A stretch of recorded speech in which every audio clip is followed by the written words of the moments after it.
Imagine minding your own business when a giant metal sword suddenly skewers your entire torso. And while you are literally coughing up a whole pint of blood, a smug, white-haired goddess drops out of the sky and casually touches your bloody blade like it's a glowing light stick, magically healing your fatal chest wound in seconds before you can even process the pain. Our boy Kang-san is standing there completely dazed, while this cosmic lady explains that he was actually a legendary world-ending blood demon in his past life. And if he wants to survive this dungeon and clear his past life bad karma, he has to survive her insane, God-tier trials of suffering. But to understand how this absolute zero-to-hero cheat code got activated, we have to rewind to when our boy was the most pathetic punching bag on the planet. Some people are born with golden spoons, but our boy Kang-san was born with a magnetic attraction to absolute disaster.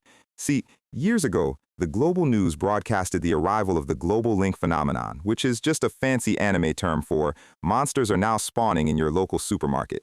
San's parents were tragically caught in the very first wave of attacks, leaving him an orphan who had to eat stale rice in a filthy bathroom, while distant relatives stole every single cent of his inheritance.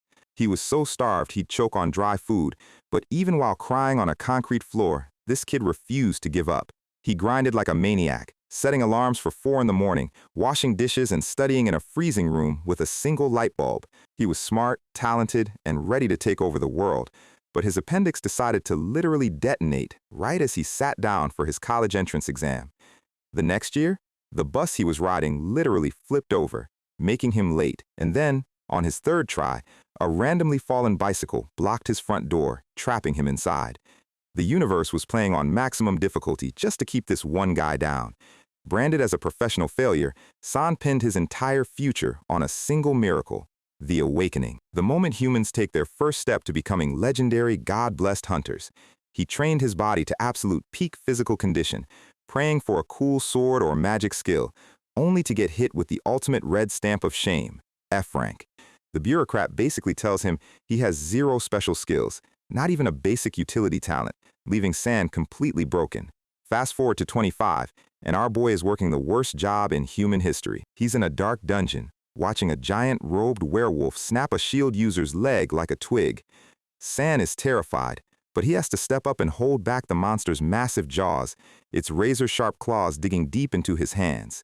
He's screaming, using every single ounce of muscle just to keep himself from being eaten, while the beast's rancid breath fills his lungs. It bites down hard on his arm, throwing him onto the hard stone floor. San screams at their party leader to hurry up and cast some magic, but this flame-wielding fraud tells him to stop complaining and keep being a useful meat shield. San's face says it all. He is absolutely done with this crap. Let's look at this absolute joke of a lobby. We have a fancy mage, 2 frontline tankers, and 2 hungry werewolves. One of the tankers, Chunshik, has his arm completely broken and glitching out, while our brilliant gold earring mage is sweating bullets because his spell won't cast. Facing 2 giant dog beasts without magic is a literal suicide mission for F ranks, and San is already planning his own funeral. Suddenly, the mage yells that his spell is ready and tells everyone to scatter. He strikes a cool pose, claiming he's about to carry the team, giving the exhausted tankers a brief spark of hope. He fires a massive blazing fire arrow, which looks incredibly cool, except it misses the monsters entirely and explodes against the far wall. The werewolves are literally standing there in the smoke, completely untouched and deeply unimpressed. San's head is in his hands. He screams at the mage for aiming at the dirt, but the idiot just shrugs like a bad teammate in league. Before they can argue, Chunshik lets out a horrific scream as his sword is knocked away, clattering across the stone floor. A werewolf pins Chunshik to the ground, its jaws hovering inches from his face while he begs for help. San raises his small shield, shouting for the monster to stop, but as he runs forward, he hears a strange humming sound behind him. He turns around and finds the mage opening a glowing blue teleportation portal. San asks what the hell he's doing, and the mage casually says they're all gonna die anyway. He literally puts his hands together in a fake prayer, apologizing for baiting them into this run, leaving San with a face of pure, unadulterated rage. The words "meat shield" echo in San's mind as the cowardly mage steps through the portal, leaving them behind. San is left standing alone in the dark dungeon. In the background, Chunshik is being brutally mauled by the beasts. To society, F-rank tankers are just disposable trash. Nobody cares if they disappear in some forgotten hole. San starts sprinting full speed toward the shrinking portal, telling himself that staying to help is just a double kill. He passes Chunshik's motionless, bloody leg on the floor, reaching his hand out toward the glowing blue light. He is so close to escaping this nightmare, but right before his fingers can touch the portal, it snaps completely shut. In the pitch blackness, a massive wall of glowing text suddenly appears. Yo, you have been chosen by Asmun, the H, a goddess off trials and hardship. San is completely stunned, and when he looks up, he sees a gorgeous white-haired woman sitting on top of a massive stone pillar, looking down at him like he's an amusing little bug. He demands to know what's happening and where his portal went, but she just stands up, ignoring his panic. She takes a deep breath and screams that he must endure her trials to erase the horrific sins of his past life. San is like, "Past life? What kind of crazy fantasy is this?" Suddenly, a massive stone barrier crashes down right behind him, shattering the floor and throwing dust into his eyes. And standing right in front of him is one of the massive werewolf beasts, ready to tear him apart. The goddess just smiles her smug, punchable smile, telling him to make a wise choice. Meanwhile, Chunshik is currently having his windpipe crushed by a massive hairy claw. As he chokes on his own blood, his life flashes before his eyes, and honestly, it's a massive tragedy. His dad was an abusive alcoholic who drank himself to death, and his mom abandoned him when he was just a kid. He was left with only his crying grandmother, growing up in absolute poverty, working himself to the bone. But he loved his grandma, giving her piggyback rides and doing everything to make her smile. He worked brutal construction shifts until a doctor told him his grandmother had collapsed from a rare disease and the treatment would cost 300 million won. With zero options, Chunshik decided to risk his life and become a hunter.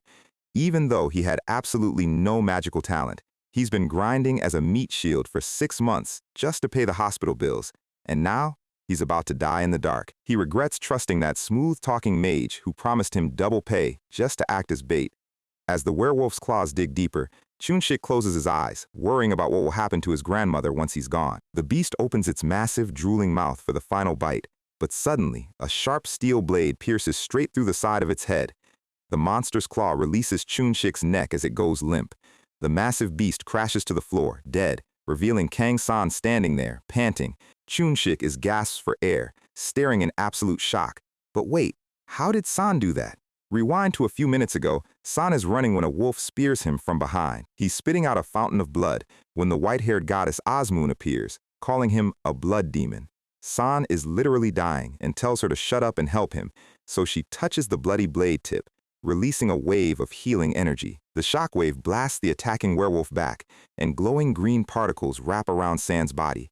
He looks down, touching his stomach, realizing his fatal wound is completely gone. He asks her what the hell a blood demon even is, and she shows him a vision of a legendary Murum warrior who slaughtered thousands in his past life.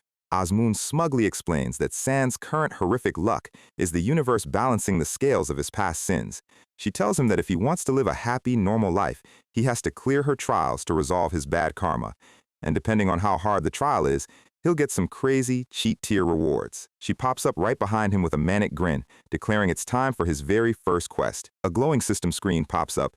Trial OF hardship, accompany Chunshik, and safely escape.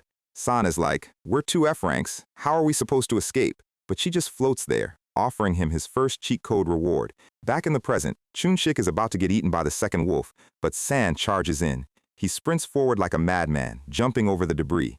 The 2 remaining werewolves turn their attention to him, growling. They swing their massive wooden clubs with enough force to shatter concrete. San cracks open the reward container, releasing a blinding blue light. Sharpness magic, a skill that temporarily boosts his sword's cutting power to the absolute maximum.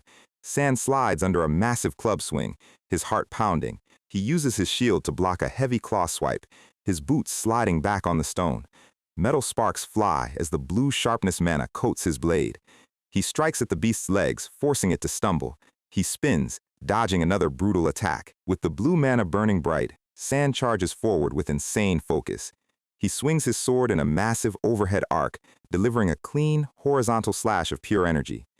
The werewolf stands frozen for a second as a clean line of blood sprays across its chest. San lands perfectly on his feet, leaping onto the falling monster's back and driving his sword deep into its neck.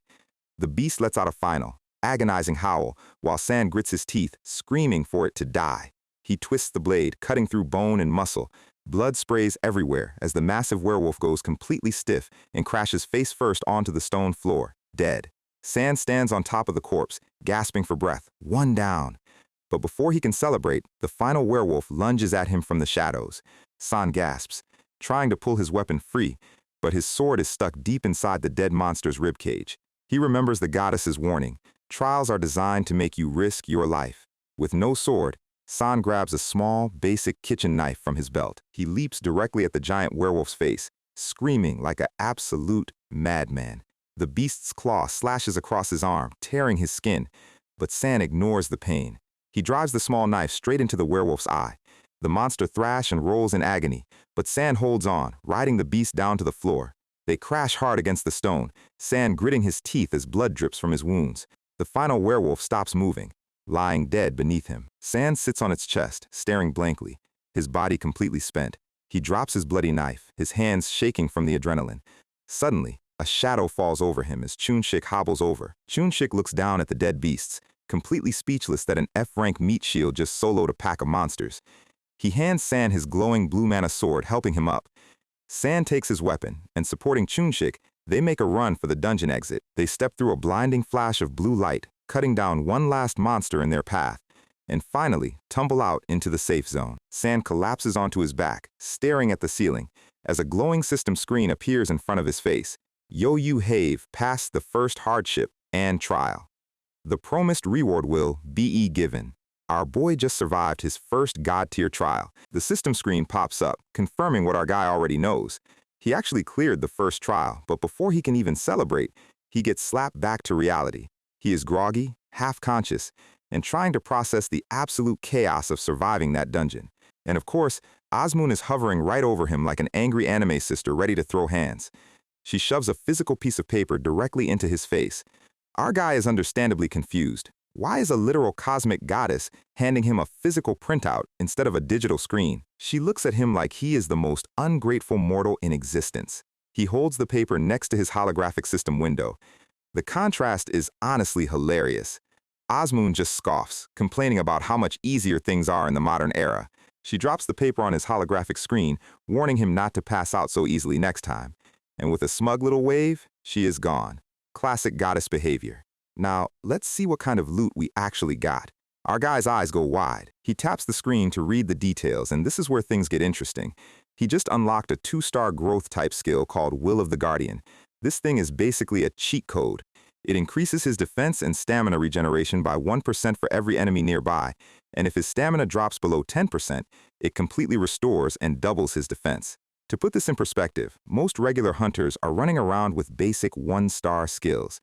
You usually need to be at least D rank to even touch a 2-star skill, and anything higher requires God-tier luck. San is absolutely losing his mind, celebrating like he just pulled a 5-star on a single pull. But then, he stops. He remembers that the trial is not actually fully cleared yet.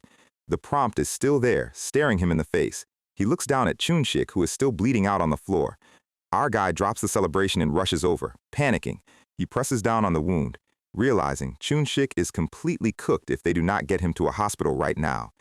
He grinds his teeth, searching for a solution. Then it hits him. The trial rewards included a raw recovery boost. He looks at the unconscious tanker and basically tells him he is a very lucky man.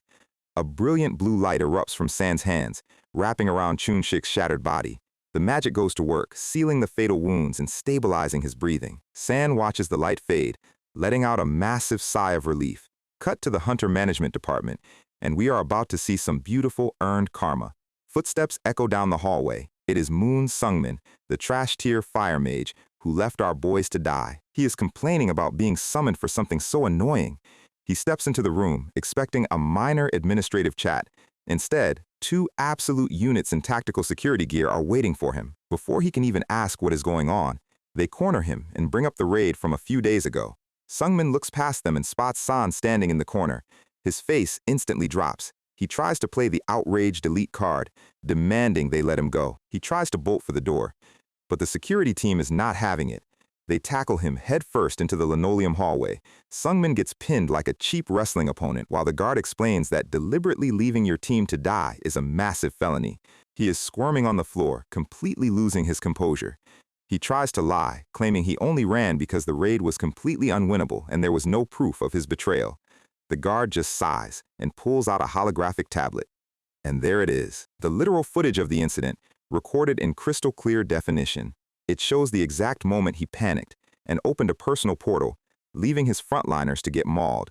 Sungmin is sweating bullets, staring at the screen in pure disbelief. San is just standing there in his casual jacket, looking like an absolute king who just executed a flawless plan. The guard walks over to San, completely impressed. He admits that thanks to the video, they can put this coward behind bars without a long, drawn-out trial. The guard explains that usually, these dungeon betrayals are almost impossible to prove, so most killers get away with it. San just smiles and admits he spent his entire life savings on that action cam because he knows how corrupt this world is. We see a quick visual of what usually happens. High rankers pushing low rankers into hazard zones to save their own skin. The footage plays again, showing Sungmin fleeing the second his spell missed. He felt absolutely zero guilt, viewing F-rank tankers as literal disposable shields to buy him time. But unfortunately for him, our protagonist is not a normal F-rank. The guard looks at San's raw physical data and suggests he join the military instead of wasting away as a budget tanker. He says the military would provide specialized gear to fight high-level monsters. San politely declines, mentioning that his life is basically governed by a supernatural level of bad luck. He prefers the autonomy of being a hunter, planning to climb the ranks on his own terms. He walks out of the building, stretching his arms while Sungmin gets dragged away to a cell. Suddenly, he hears limping footsteps behind him. He turns around to see Chun-shik, covered in hospital bandages and looking completely overwhelmed. And before San can say a word, Chun-shik's knees hit the concrete. He bows his head all the way to the floor, screaming thank you to his savior. We get a quick flashback to a few days ago in the hospital. Chun-shik woke up in a panic, gasping for air. He touched his chest, completely amazed to find himself breathing and intact. He remembered the werewolf leaping at him. He remembered San charging back into the chamber with a kitchen knife. He remembered both of them collapsing in a pool of blood. The image of San standing over him, bloodied but refusing to let him die, is burned into his mind. He realized that this young F-rank tanker put his entire life on the line. Chun-shik sat in his hospital bed, crying, wondering why anyone would go that far for a stranger. Then, he heard a noise. The hospital door creaked open. It was his elderly grandmother, rolling in on a wheelchair. She immediately started sobbing, scolding him for doing something so incredibly dangerous. Chun-shik tried to comfort her, but she was completely devastated, pointing out how close she came to losing him. He squeezed her hand, explaining that he only did it so they could afford her surgery and live together for a long time. We see a quick memory of Chun-shik as a little kid, holding his grandmother's hand. She was the only person who stayed with him after his family abandoned him. He promised her back then that he would protect her. Back in the present hospital room, they shared an incredibly emotional hug. Chun-shik cried tears of pure gratitude, knowing that if it weren't for San, his grandmother would be completely alone. It is a heavy, real moment that shows exactly why Chun-shik is so loyal now.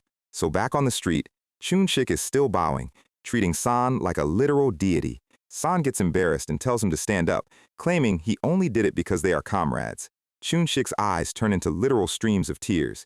He is completely moved by San's humble attitude. San crouches down, trying to get him to stop making a scene in public. Chun-shik is looking at him with sparkling, worshipful eyes, completely ignoring the explanation.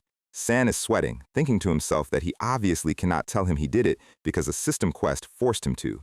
He bids Chun-shik farewell, hoping this is the end of their dramatic interactions. He walks away with a small smile, feeling like he did a good deed. But the universe has a very specific sense of humor. A bright blue screen flashes in front of him. His face goes completely pale. The system has just issued his second trial. Chun-shik's grandmother is suffering from a rare disease, and San is ordered to donate 150 million won to cover her surgery. The reward is some agility points, divinity, and a 1-star skill. Our guy looks back at Chun-shik in absolute horror, screaming internally at the system. #chapter 4. The quest screen is still floating there, completely unbothered by San's emotional damage. He pulls out his phone and opens his banking app. His balance reads 168 million won. He hunches over in the alleyway, letting out a physical groan of despair. That is literally his entire net worth, scraped together from working backbreaking part-time jobs since he was a literal kid. He clutches his phone, his eye twitching in pure agony. The system is basically asking him to delete his life savings. He remembers Osmoon's warning about the path of an apostle. It is a literal blood contract.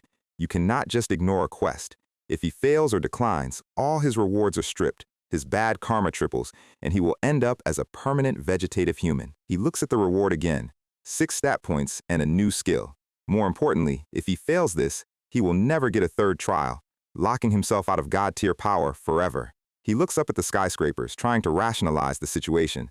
He remembers that high-ranking hunters make hundreds of millions of won on a single high-level raid.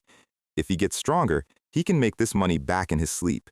He sits in the dark corner of the alley, his eyes turning cold and determined. Fine, I'll get that reward. His thumb hovers over the screen, and he officially hits the transfer button. Bye-bye life savings. He makes a quick phone call to the administrative office to make sure the donation is handled anonymously. And boom, the quest cleared screen pops up, confirming the transfer went through. Cut to the promotion exam center. An announcement echoes through the lobby, calling applicants 31 through 40. A crowd of hopeful hunters gathers in front of a massive observation deck. A massive, grizzled veteran hunter steps forward. He explains they are doing a basic aptitude test in virtual reality. This man has a massive scar running down his face and a blind left eye. He looks like someone who has survived 3 different apocalypses. He warns them that the VR characters are calibrated perfectly to their rank. If they fail, it is not the character's fault, they are just bad. The screen flashes, applicant 38, Kang San. San steps into the VR pod, wearing standard-issue tanker gear. His parameters are set. Protect 3 holographic allies from 4 incoming beasts for 5 minutes. His VR avatar's stats are fixed at 30, and he is provided with a basic sword and shield. San materializes in a high-tech metallic corridor, holding his gear. Suddenly, a low growl echoes from the darkness. 4 massive werewolves creep around the corner, saliva dripping from their fangs. San smiles. Before his trials, his real-world physical stats were stuck in the low 10s. But now, with his rewards, he is sitting at a clean 30. In the control room, the grizzled examiner watches the screen, his face completely expressionless. San unsheathes his sword. Since his stats are at 30, he can finally use his new skill, Guardian Shield. The 4 beasts charge down the narrow corridor, their claws tearing up the floorboards. San's eyes narrow. Time to see what a 30-stat build actually feels like. Steel meets claw as San blocks the first werewolf's lunging strike. The impact travels up his arm, but he does not budge. The beast snaps its jaws inches from his face, but San holds his ground, using his shield to pivot. He slides his foot back, shifting his weight. The beast overextends, stumbling forward into empty air. San uses the opening, spinning past the beast's guard. He delivers a brutal kick directly to the wolf's ribs, sending it crashing into the wall. The beast rolls on the floor, disoriented. San's eyes dart to the next target. He drops into a low defensive stance, ready for the next rush. He realizes his reaction speed is on a completely different level. This fixed stat body is incredibly responsive. A smirk spreads across his face. Compared to his weak real-world body from a few days ago, he feels like an absolute monster. In the control room, the pink-haired assistant and the scarred veteran are watching the feed. The assistant is typing furiously, noting that his situational handling is outstanding for an F rank. But then, one of the werewolves decides to ignore San entirely, sprinting past his guard. The scarred examiner's eye narrows slightly. The runaway wolf is heading straight for the 3 blue holographic allies at the end of the hall. It growls, preparing to shred the defenseless targets. It leaps into the air, claws extended. The holograms stand there, completely helpless. San is still occupied by the other 3 beasts.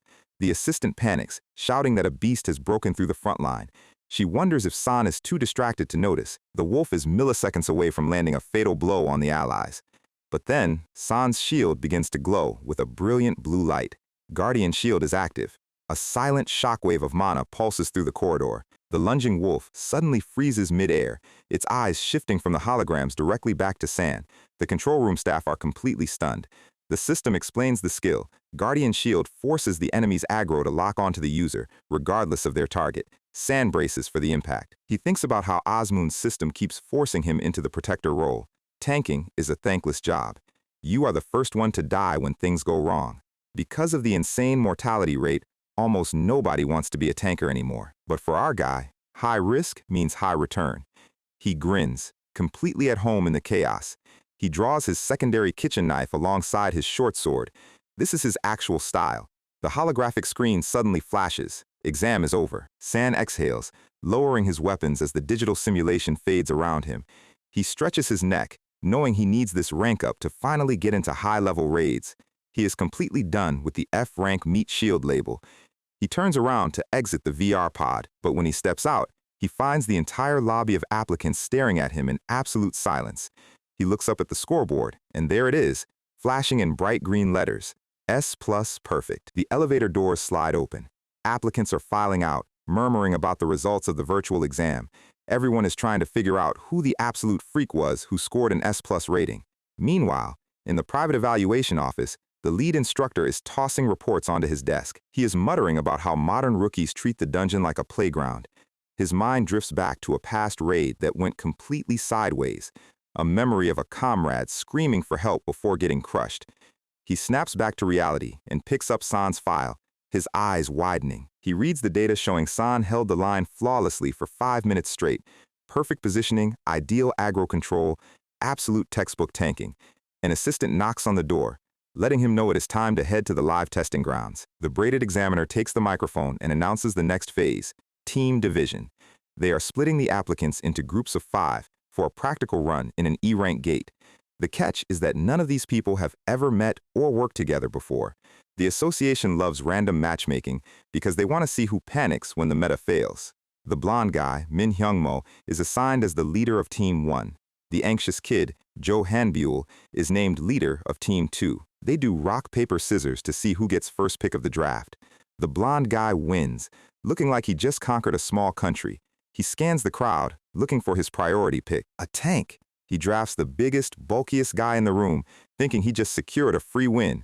Now it is Han-byul's turn. He looks around and realizes there is only one tank applicant left in the entire pool. He looks at San. He is immediately full of doubt because San looks like he barely weighs 140 pounds soaking wet. He drafts San anyway, praying a skinny tank is better than having no tank at all. The lead instructor announces that the teams are locked. He warns them that in a real gate, a single mistake means your family collects an insurance check. He gives them 30 minutes to coordinate a strategy. Team 1 is already high-fiving each other, celebrating their massive frontline advantage. They are running through standard textbook formations, feeling completely secure. Meanwhile, Team 2 is standing in a circle, looking like they just got grouped together for a high school science project. San breaks the awkward silence, asking if they are actually going to form a plan.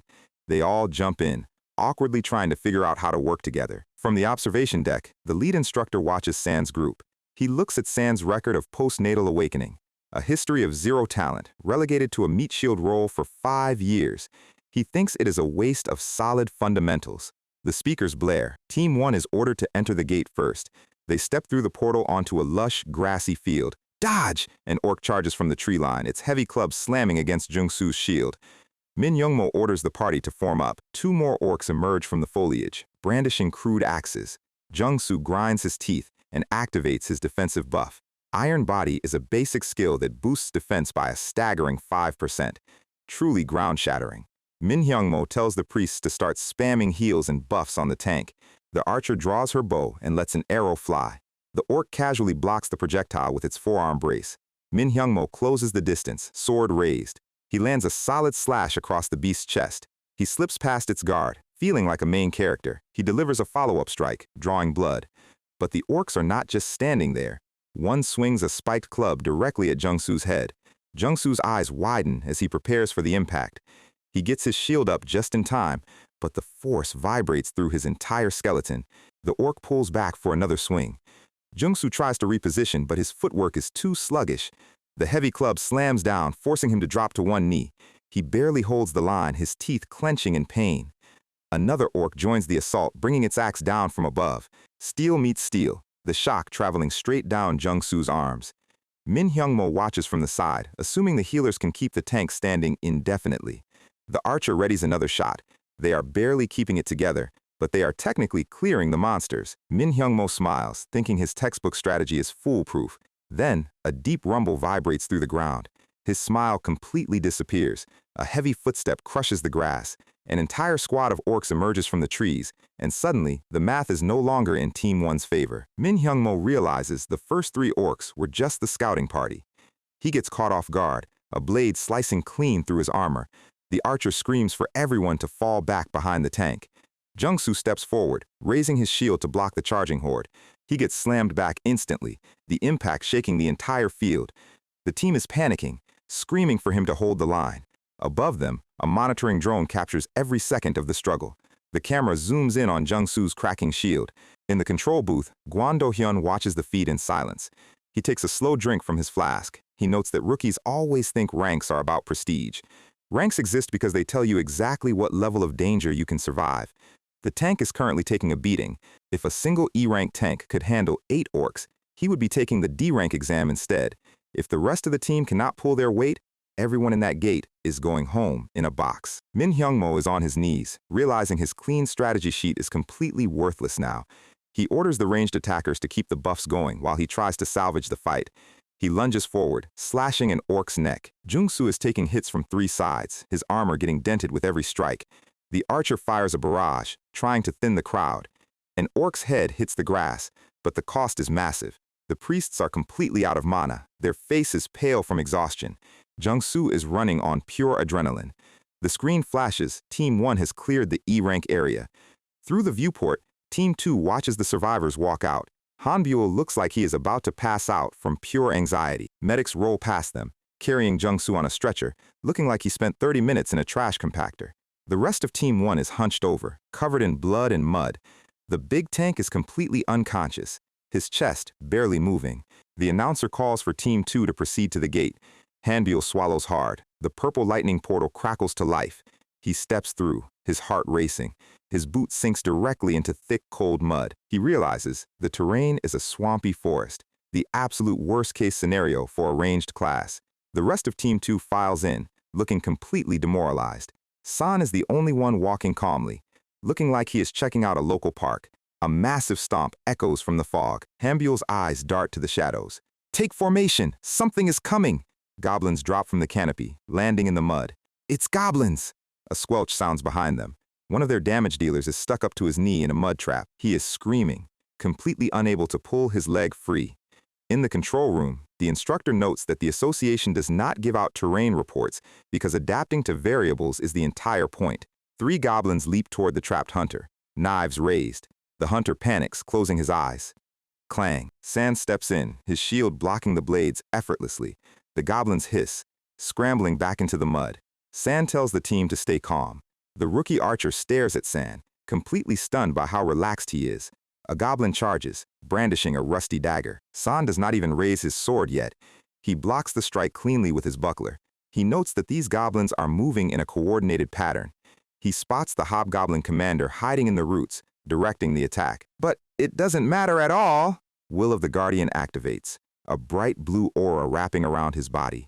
Because of the sheer number of enemies, his defense and health regeneration shoot up by 12%. The goblin staring at him looks like it just realized it is in the wrong dungeon. San charges directly into the middle of the pack. Gwon Do-hyun sits up in his chair, spilling a bit of his drink. Hanbyul realizes their skinny tank is actually an absolute menace. He screams for the rest of the team to start attacking. A hunter slashes a goblin's back, finding his courage. Hanbyul draws his bow, lightning crackling along the arrow. The arrow tears through the brush, cleaving a goblin in half. As the goblin dies, San's system screen updates, showing his buff dropping by 1%. He keeps moving forward, completely unfazed. He thinks to himself that this is a very interesting skill. A leaf rustles in the high branches. San's pupils contract. "Move!" He leaps forward, slamming his shield into empty space. Hanbyul is confused, wondering what San is aiming at. Then, the foliage parts, and a massive blood orc with glowing red eyes steps into the light, holding a giant cleaver. The test just got significantly more complicated. Our guy is currently staring down a creature that has absolutely no business being in a beginner exam. This is a literal D-rank elite beast. Hanbyul is already having a complete system overload, screaming about how they are in an E-rank zone. San snaps at them to fall back immediately. The blood orc towers over the swamp, looking like a raid boss that wandered into a tutorial zone. San looks up, his brain trying to calculate how this math is supposed to work. And then, he sees her. Asmoon is literally lounging on the beast's shoulder, posing like she is on a photo shoot. San's eye twitches as he realizes this entire glitch was her doing. Meanwhile, in the monitoring room, the assistant is having a minor heart attack. He is screaming at the screen, demanding to know what the exploration team was doing. Kim Youngmin stands there, his arms crossed, watching the screen with a completely unreadable face. On site, the braided scout is casually leaning against a tree near another orc. She tells the comms team they checked the zone 3 times before the test. She points out that if anyone dies today, the legal department is going to have a very long month. The tall scout starts stretching his arms, suggesting they halt the test and pull the examinees out. Wait, Mungmin says. The assistant is lose his mind furious, pointing out that Mungmin has a history of letting rookies get hurt. Mungmin just stares him down, telling him he knows exactly what he is doing. He claims he will personally step in if things get fatal, so they should just watch. The assistant thinks to himself that this is the exact same arrogance that got Myungmin demoted in the first place. He signs off, telling Myungmin that he is taking 100% of the blame if a rookie gets sliced. Myungmin remains silent, his eyes locked on the monitor. Back in the mud, Osmoon is stretching her arms like she just woke up from a solid nap. She drops the details of the third trial directly into San's head. She explains that because of his past life sins, he has to make sure every single rookie survives this run. San is internally screaming, trying to negotiate with a god who does not care. She gives him a sweet little smile, tells him to do his best, and vanishes into thin air. The blood orc does not wait for him to finish his mental breakdown. It swings its massive cleaver down. San barely rolls out of the way, coughing as the impact splits the mud. He is clenching his jaw, pointing out the absolute absurdity of fighting a D-rank beast with starter gear. The orc slowly raises the cleaver again. San grips his shield, cursing the silver-haired goddess with every word he knows. But he does not run. He turns to the team and yells at them to get ready to attack. He takes a low stance, his eyes turning cold. The orc charges, the water splashing under its massive feet. San tracks the movement, his breath steadying. It stomps and swings the cleaver in a wide arc. San ducks beneath the blade. The beast's arm muscles flex as it redirects the momentum. It swings back. A clean dodge, the blade passing inches from his nose. The raw wind pressure cuts his cheek, making him realize a single hit is a ticket to the afterlife. Hanbyul stands there, watching the skinny tank dodge like an absolute demon. He realizes they actually have a chance if they back him up. He rallies the rest of the team to charge in, but the ponytail kid has already decided he is not built for this. He is backing away, muttering that San is a lunatic for engaging instead of waiting for rescue. He turns and literally sprints toward the exit portal, leaving his team behind. In the control booth, they watch the coward run. Myungmin does not even blink. Goblins ambush the path, scrambling out of the mud. Hanbyul fires, nailing two in a single shot. The team is holding off the minor mobs, but the main boss is still standing. The melee girl spots the orc's blind spot. She grabs a massive fallen log from the swamp and hurls it with everything she has. The log catches the orc directly in the side of the head. It stumbles, its guard dropping for a fraction of a second. Hanbyul releases a fully charged lightning arrow, aiming for the eye. The orc roars as the bolt grazes its cheek. San slides through the mud beneath the swing, a sharp grin spreading across his face. He delivers a brutal upward slash, carving a deep wound across the beast's chest. The orc's eyes go completely bloodshot. Black mist begins to pour from its skin. The wounds on its back start to glow with a deep crimson light. San's grin instantly fades. The beast just activated its berserker state, and its stats are about to go through the roof. The cleaver comes down with a deafening crash, and the screen goes completely white. San is sent flying through the air, his shield shattered into iron filings. He crashes into the mud, his vision swimming as the orc stands over him. The cleaver rises for a final execution blow. Our guy looks up, his body completely paralyzed by the impact. In the control room, the assistant is screaming, pointing at the monitor. He demands they abort the test, but Mummin remains completely still. Just as the blade drops, blood spurts from the orc's leg. San somehow managed to slice the ankle tendon on his way down, rolling to the side. And then, the blue light of the system wraps around his body. Will of the Guardian has activated. His HP is fully restored, and his defense is temporarily doubled. He wipes the blood from his chin, his eyes turning dead cold. He looks back at the team. They are yelling at him to run, but he knows if he retreats, they are all getting wiped. The melee girl charges back in, screaming that they are finishing this together. Myungmin watches the screen, a tiny spark of interest finally appearing in his eyes. The swamp is covered in goblin corpses as the final phase begins. Hanbyul and the spear girl coordinate their attacks, keeping the beast off balance. The orc is visibly slowing down, its movements getting heavy from blood loss. Its red eye glares in desperation. It swings wildly, but San's doubled defense absorbs the shock effortlessly. The spear girl slides under the swing and delivers a massive cleaving strike to its torso. The orc lets out a final, agonizing roar, and its massive body crashes face first into the swamp. "We won," Hanbyul says, letting out a breath he has been holding for 10 minutes. but the orc's hand slowly twitches around the handle of its cleaver. With its last ounce of strength, it hurls the weapon like a giant throwing star. Hanbyo screams a warning, but it is too late. San's eyes widen. He realizes the blade is not aimed at him. It is flying directly toward the ponytail coward, who is still trying to climb over the exit barrier. The kid turns around, completely frozen, as the massive steel blade approaches. San has a split second to make a decision. If that kid dies, his trial fails and he becomes a vegetable forever. He remembers Osmoon's warning about the karma debt. He lunges, throwing his body in front of the blade. Cut to the evaluation lobby. The assistant supervisor is bowing so low his nose is almost touching the floor. He is apologizing profusely, offering them maximum compensation for the administrative error. Myungmin bows alongside him, taking full responsibility for the danger. The rookies are completely stunned, unable to believe an S-class veteran is bowing to them. The coward teammate stands in the back, looking completely humiliated. Myungmin straightens up and asks San if they can have a private chat in his office. Cut to a quiet room. A hot cup of Solomon seal tea is sitting on a polished desk. San is sitting on a plush leather couch, stuffing his face with waffles like he has not eaten in a week. Myungmin looks over his file, noting he has been working as a disposable meat shield for 6 years. He admits he could not believe his eyes, stating San's tactical judgment is superior to any high-ranking tank he has ever met.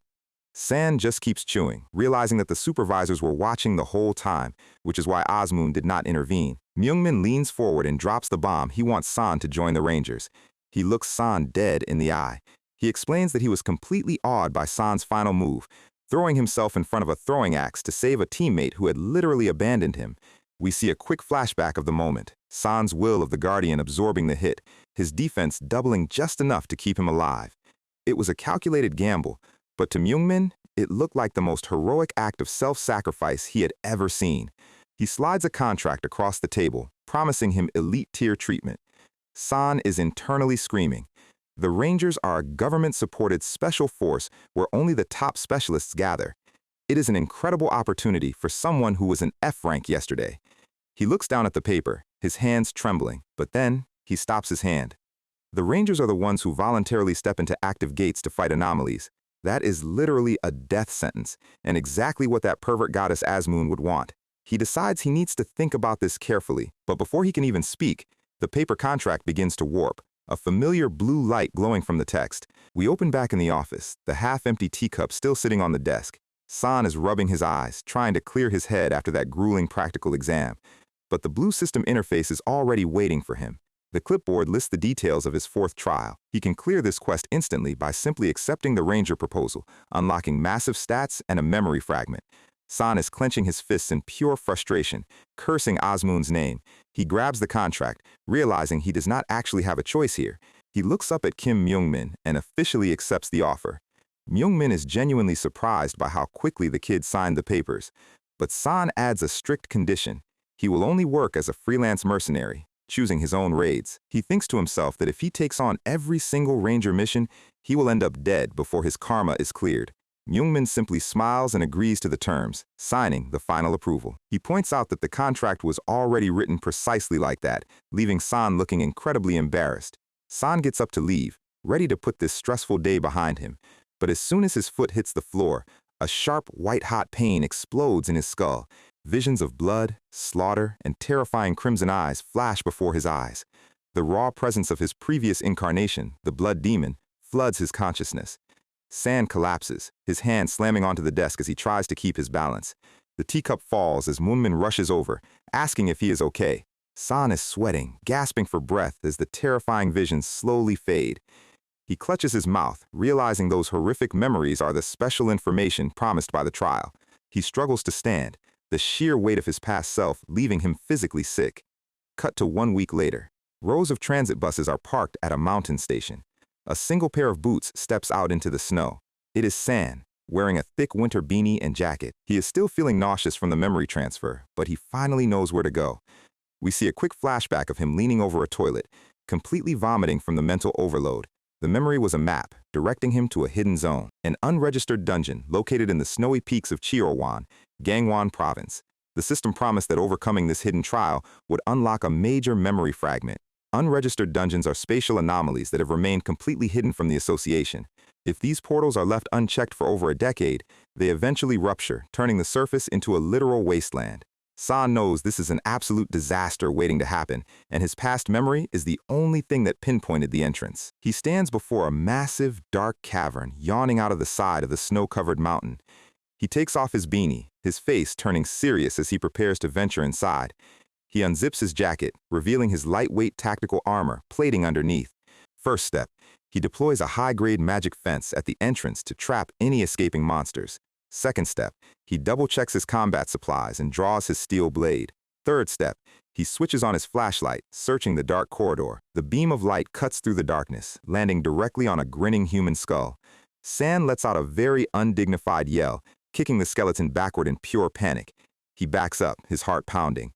3 more skeletons clad in decaying ancient armor march out of the shadows, swords drawn. San steadies his breath, analyzing the matchup. Last time, a single skeleton nearly ended him, and now there are 5 blocking the corridor. The leading skeleton lets out a silent, jaw-snapping screech, the shadows of the cavern wrapping around its ancient bones. San lunges forward and slashes with his sword, a bright burst of blue divinity wrapping the blade. The holy energy explodes against the undead armor, completely shattering the skeleton's structure in a single blow. San sighs, realizing his divinity stat makes dark-type monsters absolute paper to him. He does a quick, goofy victory stretch, feeling his initial nervousness vanish. He picks up his flashlight, wondering if Osmoon is actually throwing him a bone for once. And then, the beam of light lands on a glowing treasure chest sitting on a stone altar. His face lights up like a kid on Christmas morning. He sprints toward the altar, thanking the goddess for the free loot. But as he reaches out, a massive purple shadow looms in the darkness directly behind him. His eyes go wide. A heavy metal blow lands across his back, sending him crashing into the cavern wall. A giant iron mace swings through the space where his head was a second ago. San rolls across the stone floor, his teeth clenching in pain as he looks up. An elite D-rank headless knight, a Dullahan, sits atop a glowing demonic horse. The beast rears up, its hooves slamming down against the rock. San pulls a sharpness scroll from his belt. He coats his sword in the glowing blue aura. He leaps forward, aiming a slash at the Dullahan's leg. The blade slices through the air, but the headless knight is incredibly fast, blocking the attack with a heavy iron flail. Steel meets steel, the massive impact throwing San backward. The Dullahan spins the heavy iron flail over its head, preparing to turn our guy into a pancake. The giant spiked ball crashes down, splitting the solid stone floor. San barely gets his blade up to block the shockwave, the raw impact rattling his teeth. He slides back, his eyes narrowing as he realizes his sharpness scroll did not even scratch the knight's armor. The Dullahan is an absolute fortress, and a head-on fight with his current gear is a guaranteed ticket to the morgue. He is sweating, backing away as the knight prepares another swing. He knows if his sword breaks in this narrow space, he is completely cooked. He remembers the system prompt: obtain a fragment of your memory. He stops. He looks over at the treasure chest sitting on the altar. He scans the room, a sharp grin returning to his face. The trial never actually ordered him to defeat the monster, he just needs the loot. He decides fighting this giant tin can is a waste of energy. He slides across the stone, scoops up the treasure chest under his arm, and starts sprint running toward the exit. But the demonic horse is already on his heels, its hooves clicking against the stone. San looks back, wondering how a headless knight is tracking him with 0 eyes.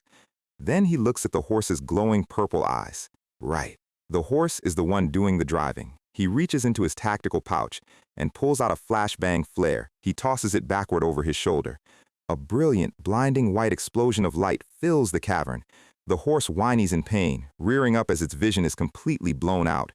The Dullahan loses its balance, its flail smashing wildly into the ceiling, bringing down a massive shower of rocks. San reaches the exit, but the glowing yellow magic fence he set up earlier is blocking his path. He panics, desperately clawing at the controls to deactivate the barrier. These magic fences are built to trap everything, and dismantling them is a slow, manual process. He hears the horse recovery behind him. The barrier finally drops, and San dives through the opening, tumbling into the snow. Behind him, the Dullahan's wild swings collapse the entire cave entrance, sealing the headless knight inside. San lies in the snow, letting out a massive sigh of relief. He cracks open the treasure chest to see what he almost died for. Inside is a glowing blue skill vial and a dark, ominous glass bottle. He chugs the blue vial first, the magic fusing with his system. He just unlocked the Shield of Trial, which fuses with his Guardian Shield to double his healing and grant a massive 20% defense buff. He complains that the system is trying to turn him into a permanent human shield, but he picks up the dark glass bottle. If recovering his memories is the only way to get the strength he needs, he will drink it. He pops the cork and gulps down the dark liquid. His vision goes dark as the memory takes over.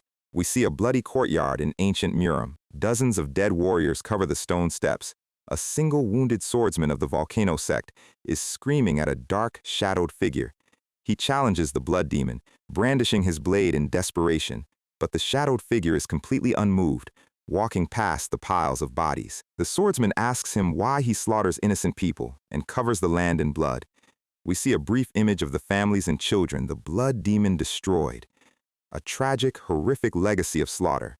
The shadowed figure simply scratches his head. He steps into the moonlight, his blood-covered face turning into a chilling, dead-eyed smile. Reason? The blood demon looks at the dying warrior. Just because I like it. A flash of steel, and the memory cuts to black. San snaps back to reality, kneeling in the snow, his entire body trembling. He is disgusted, realizing his past self was an absolute, irredeemable monster. He looks at the snow, trying to process the horror. The system screen pops up, confirming he has unlocked level 1 Blood Demon Chi and his first sword form, Blade Kill. These skills stack massive damage per kill, making him an absolute offensive powerhouse. He thinks back to his current life as a child, hiding behind a wall. He remembers his greedy relatives screaming and stealing his inheritance money right after his parents died. Back in the present, he is sitting on a city bus, staring silently at a transit slip. Suddenly, the bus tires screech. A massive, violent crash shakes the vehicle. Shattered glass flies everywhere as the bus rolls over on its side. San crawls out of the wreckage, bleeding as sirens wail in the background. He looks at the blood on his hands, realization hitting him like a physical blow. His terrible luck is a literal curse, causing disasters for anyone who gets near him. His parents' deaths, the dungeon accidents, it is all because of his bad karma. He looks down, his heart heavy with guilt. Later, he is lying in his dark room, staring at his phone as it begins to ring. He answers, and a loud, energetic voice on the line introduces himself as young Min Hyuk, asking San if he wants to join their private guild. The climb continues, but the shadows of his past are catching up fast. So, we start with our guy Kang San sitting in a cafe, looking like he has not slept since the legendary era of Murim. Across from him is young Min Hyuk, a recruiter from Celestial Management who has that classic corporate smile that screams he is about to offer you a terrible contract with great dental. San is just staring at him, probably wondering if this guy realizes how exhausting it is to carry 3 lifetimes of bad karma. He takes a slow sip of his iced coffee, his brain doing the math on why the #1 corporate guild in the country is suddenly knocking on his door. Because let us be real, Min Hyuk was a prodigy who became a hunter the second he legally could, while San was stuck as an F-rank meat shield for 6 painful years. He agrees to listen, but you can tell his interest level is currently sitting at absolute 0. Suddenly, we get a quick mental jump back to their school days, where a scooter wheel is spinning out of control. Turns out, younger San and his friend just ate dirt on a cheap rental kickboard, and of course, they were double riding without helmets, which is basically the universal starter pack for high school delinquency. San is checking his arm for road rash, completely unfazed, because compared to his usual bad luck, a minor scooter crash is basically a spa day. But his classmate is absolutely losing his mind, screaming that San is some kind of cursed leech, bringing down everyone around him. San's eyes go dark, the passive bloodlust from his past life as the blood demon starts to bubble up, and for a second, it looks like that kid is about to be deleted from the server. But before our guy can catch a murder charge, a massive buzzcut kid steps in, shouting at the bully to apologize. Look at this absolute unit. This is a young Kim Chun-shik, already putting his life on the line for his friends. He tells the kid that even when you are mad, there are lines you do not cross, while San just watches from the background, letting the red mist fade. The bully backs down, and Chun-shik immediately turns around to apologize to San for his friend's big mouth. And just like that, the tension breaks. Chun-shik points out the light is green and pulls them along, only for them to get immediately pulled over by a cop because they decided to triple ride a single scooter. Absolute peak comedy. Back in the present, San lets out a tiny, genuine smile, remembering the only guy who ever stood up for him back when he was nothing. Min Hyuk misinterprets the smile and keeps pushing the pitch, explaining how a top-tier management team handles all the annoying party logistics. He says they can build a customized growth plan for him, but San's expression just hollows out because in his head, the spectral shadow of the blood demon is hovering over his shoulder, whispering, "Are you really going to pretend to be a normal hero?" San tries to let him down gently, saying he really just wanted to catch up after all these years. And that is when Min Hyuk's professional mask completely slips. He scoffs and asks, "Be honest, you didn't actually get promoted through skill, right?" He leans back, rubbing his head, telling San he probably just got lucky or had a supervisor take pity on his pathetic 6-year run at F rank. He talks down to him, explaining that low-level hunters only survive in this industry by clinging to corporations like a parasite. At our age, it's a bit late to be dreaming of big success, isn't it? This guy is really delivering a lecture on realism to a literal ancient warlord. He says San should just accept his place on a support team and let the real pros handle the spotlight. But as he talks, San is hit with another violent, blood-soaked vision of his past life. The absolute horror of the slaughter makes his pupils dilate. He grabs his head, letting out a heavy groan as he collapses forward onto the table. He is panting, desperately trying to push the violent memories back into the dark corners of his mind. Min-hyuk thinks he is just throwing a tantrum because his feelings got hurt, but then a sharp vibration cuts through the room. It is an emergency alert flashing on San's phone. San stands up, throwing his hand over his face to hide his expression, and tells Min-hyuk he is leaving. He slides the phone across the table, thanking him for the coffee but making it clear that their business is done. But before he can take a single step, the entire building starts to vibrate with a low, heavy rumble. The emergency broadcast system goes live nationwide, announcing an active, high-threat E-class dimensional link breach right in the middle of Gangnam. Min-hyuk panics, slamming his hands on the table and yelling that they need to run in the direction of the evacuation crowd. But they are out of time. The glass ceiling shatters as a massive, scaly leg crashes down. A trident-wielding lizardman drops right into the cafe, pinning a civilian to the floor with its heavy tail. The monster raises its weapon, ready to execute the trapped man while the surrounding crowd descends into pure, unadulterated chaos. The man is screaming for his life, staring up at the cold, slit-pupil eyes of a predator.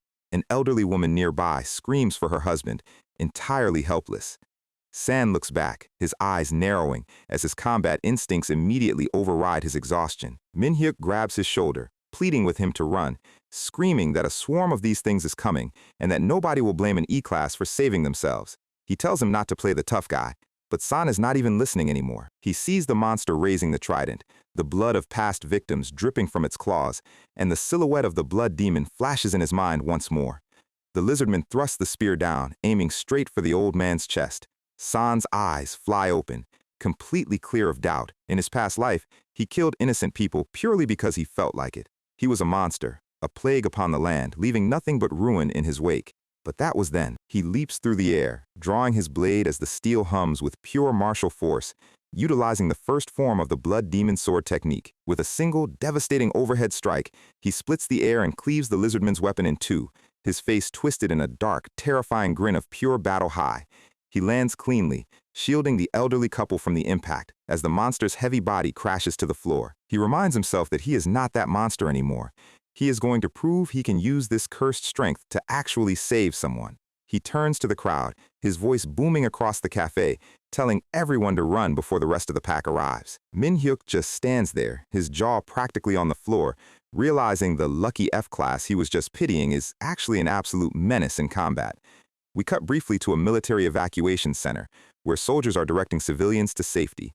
Min-hyuk is standing in the corridor, sweating as he speaks into his phone, explaining to his superior that San rejected the corporate offer. His boss is absolutely losing his mind on the other end, screaming at him through the receiver. He calls Min-hyuk an incompetent idiot, yelling that celestial management is the peak of the industry, and no low-rank hunter in their right mind would walk away.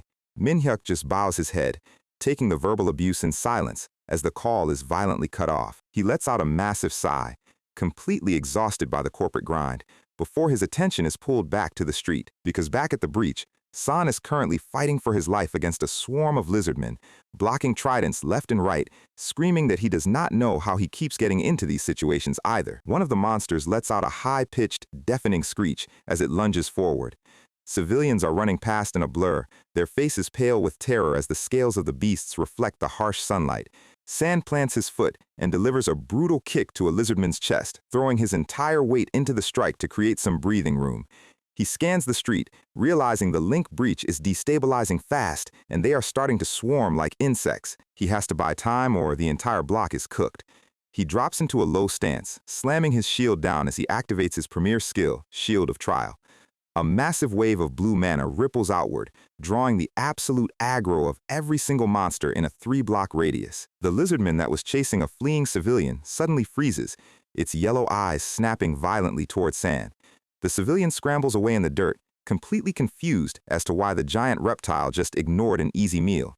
Every single scaly head in the area slowly turns, their cold eyes locking onto our guy like radar dishes. San pulls his blade back, checking his mental clock. The special forces should arrive in exactly 5 minutes. All he has to do is not die until then. A trident swings down, but the system interface flashes. His defense power is boosted by 20% due to the active trial effect.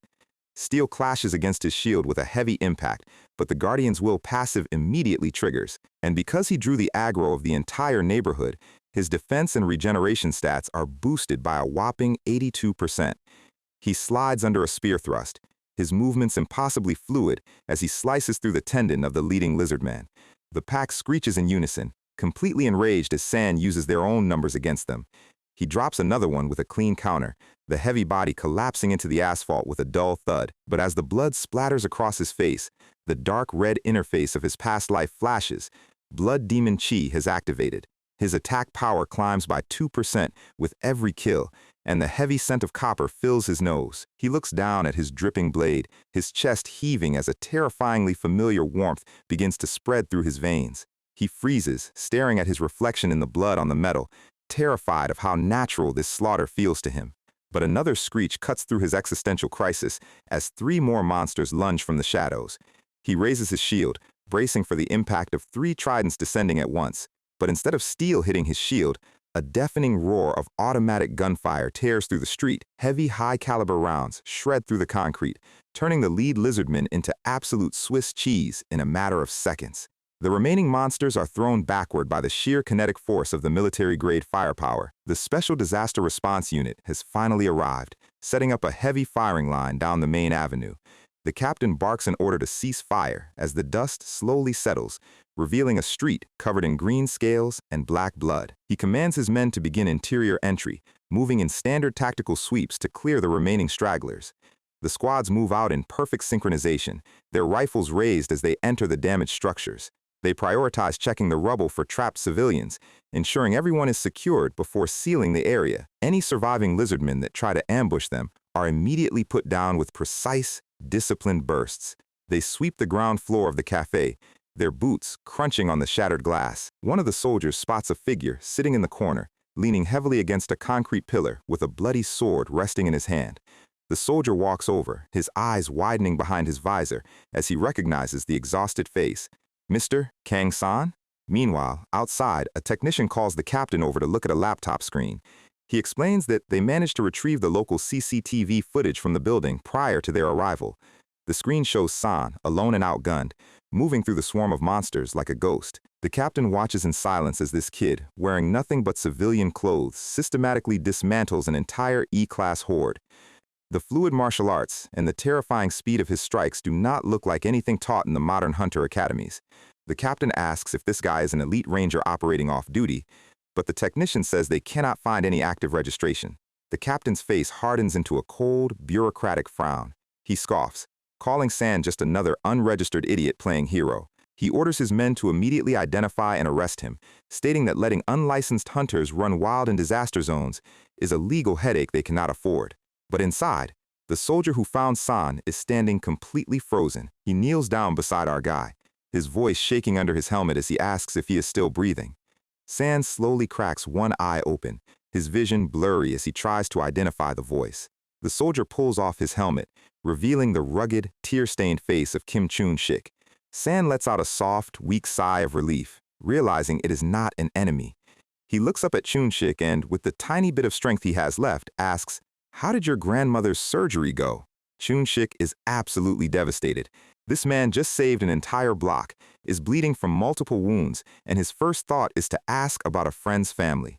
San tries to stand, mumbling that he needs to leave before the military authorities find him, but his legs immediately give out.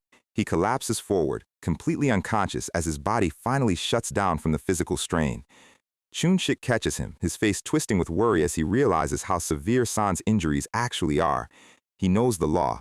San is officially registered as an F rank. If the bureaucratic captain finds an F rank using unauthorized, high-tier skills in a disaster zone, he will be locked in a military cell before he even wakes up. Chun-shik looks down at the man who saved his life, his family, and his future. He throws San's limp arm over his shoulder, his eyes hardening with absolute determination. He checks the corners, slipping through the shadows of the ruined corridor to smuggle San out of the building before the captain's arrest order can be delivered. We fade to a quiet, white hospital room, where a heart monitor is softly beeping in the background. San slowly blinks his eyes open, the bright fluorescent lights stinging his vision. He looks to his side and sees a sweet, elderly woman sitting by his bed, smiling warmly at him. She tells him the doctor said he is going to be perfectly fine, letting out a soft sigh of relief as she moves her chair closer. She gently lectures him, saying that when you are injured, the only thing you should worry about is eating well, sleeping well, and listening to the doctors. She holds up a freshly peeled slice of fruit, offering it to him with a kind, maternal smile. "You are the young man who saved my grandson's life, right?" San freezes, the slice of fruit hovering in front of his face. She tells him she has been praying to meet him, because Chunshik never stops talking about what an incredibly excellent person he is. San slowly takes the fruit, a strange, unfamiliar warmth spreading through his chest as the hospital door gently clicks open, and Chunshik walks in with a soft smile. So, we open on a local news broadcast discussing the crazy E-rank gate incident near Wangsimni. The reporter is explaining how one mystery citizen saved countless lives before vanishing, and he turns the mic over to our favorite military private. And of course, it is Kim Chun-shik on live television, aggressively hyping up San's legendary deeds to the entire nation. Chun-shik is basically running a one-man fan club on public broadcast, while the people in the hospital watch with pure admiration. And then we see our guy San, blushing like a schoolgirl in his hospital bed, wishing he could crawl under the floor tiles. He pulls the blanket over his face, reflecting on just how incredibly close he came to meeting his ancestors during that lizard fight, because that was not a system-enforced quest. It was a battle he chose to fight entirely on his own. He remembers cutting through the scales, the beasts screeching as he forced himself to stand between them and the civilians. He had already dropped 10 of them, but they just kept swarming like a bad day in a survival lobby. He actually started questioning his life choices, wondering if playing the hero was a massive mistake. And that is when the system interface flashed red, warning him that the passive bloodlust of his past life was fully waking up. His attack power climbed, but his mind began to slip into a violent haze. The monsters kept charging, completely blind to the fact that they were slowly unlocking a literal boss character. San's strikes became faster, the steel slicing through bone without any conscious effort. The system warned him that the heavy scent of blood was directly stimulating his brain's primal centers. His eyes went completely bloodshot as he pinned a monster to the asphalt, his face twisted in a terrifying manic grin. He was moving purely on muscle memory, his body executing ancient slaughter techniques from the era of the blood demon. The untamed wildness of his past life energy was officially overriding his current personality. San was horrified, realizing his arms were swinging completely independent of his own will. He was trapped in his own head, watching his past self slowly take the wheel of his body. The system kept chiming, stacking the damage multipliers higher and higher as the street turned into a red zone. But just as the mental bloodlust reached the absolute point of no return, San's health bar finally dipped into the critical red. He was gasping for air, his human mind suffocating under the weight of 1,000 ancient sins. The martial energy of the blood demon Chi was about to permanently rewrite his brain chemistry. But then, his premier passive triggered, Guardian's Will. It fully restored his health, doubled his defense, and instantly cleansed the abnormal status effect known as Madman. Back in the hospital bed, San is sweating bullets, realizing that if his system passive had not purged that mental state, he would currently be a vegetable or a serial killer. He takes a slow bite of an apple, realizing his past life martial arts are basically a virus that his current body is barely holding off. Chunshik's grandmother smiles warmly, offering him another slice as they sit in the quiet room. She happily remarks that there are still incredibly kind, noble heroes left in this modern world. San just swallows his food, his face going completely flat because he knows exactly who paid for those apples. The grandma mentions that some anonymous saint also paid her entire 150 million won surgery bill. San's chest physically hurts, his brain doing a quick mental check of his bank account, which currently looks like a desolate wasteland. She tells him she almost didn't accept the money because it felt like too heavy of a burden to carry from a stranger. San's eyes fly open in absolute panic, his brain screaming, "Wait, you didn't have the surgery yet?" She laughs softly and says she decided to schedule it for next week so she can keep living for her grandson. San relaxes, thinking of Chunshik crying over his grandmother's bed, desperately praying for her to survive. The old woman says she feels blessed by the heavens, so Chun-shik will not be left all alone in this cold world. San sits there chewing, his expression completely blank, but his heart softening. He swallows the fruit, realizing that, despite his terrible luck, this might be the first time his actions actually led to a happy ending. He smiles to himself, finally accepting that he is fundamentally different from the ancient monster he used to be. The system chimes in, noting his faith has grown stronger and boosting his divine power by 3 points. A nice little reward for actually being a decent human being. We cut to San standing outside the Association Training Center, fully packed and looking determined. He knows he cannot test his unstable martial arts in real dungeons where civilians are walking around. He needs a safe, isolated sandbox to learn how to control the bloodlust before it controls him. So he decides to check into the elite training facility, which is basically a high-tech prison for stat grinding. He registers at the front desk, confirming a month-long, high-intensity reaction speed course. He agrees to the terms, knowing he will not be allowed to leave the facility for 30 straight days. A guard in a tactical uniform steps up, offering to guide him to his designated chamber. San notices her posture is slightly off, but he shrugs it off as she explains the basic daily monster spawning schedule. She walks him down the heavy metallic corridor, the automated security doors sliding open with a low hiss. She tells him she is locking the door behind him, and San gives her a casual nod. He zips up his track jacket, mentally preparing himself for a grueling month of isolated training.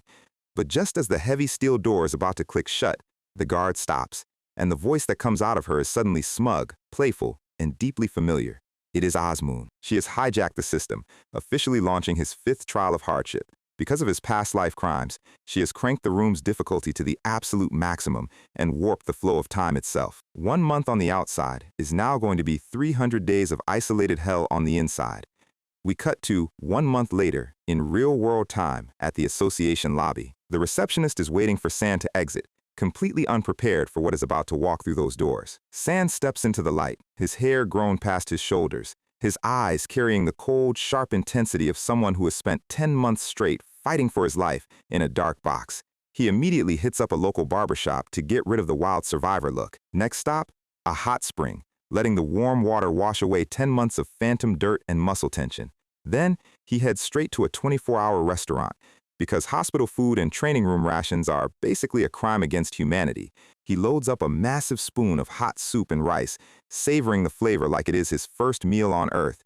He literally drinks the broth straight from the giant stone bowl, completely ignoring the people staring at him. He tops it off with a cheap melon ice pop on his walk home, fully enjoying the simple pleasures of modern civilization. He slides his keycard into his apartment door, dragging his feet as the lock clicks open. He steps into the dark, quiet room, the exhaustion of 300 days of combat finally catching up to his nervous system. He drops his heavy gym bag onto the linoleum floor. He does not even bother turning on the lights or changing his clothes. He just face plants straight onto his bed, his body going completely limp the second his head hits the mattress.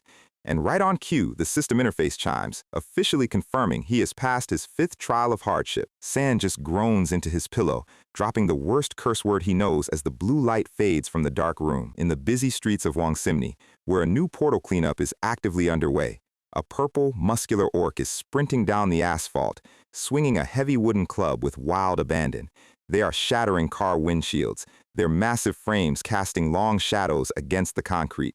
A squad of military hunters has established a firing line, their rifles echoing across the intersection.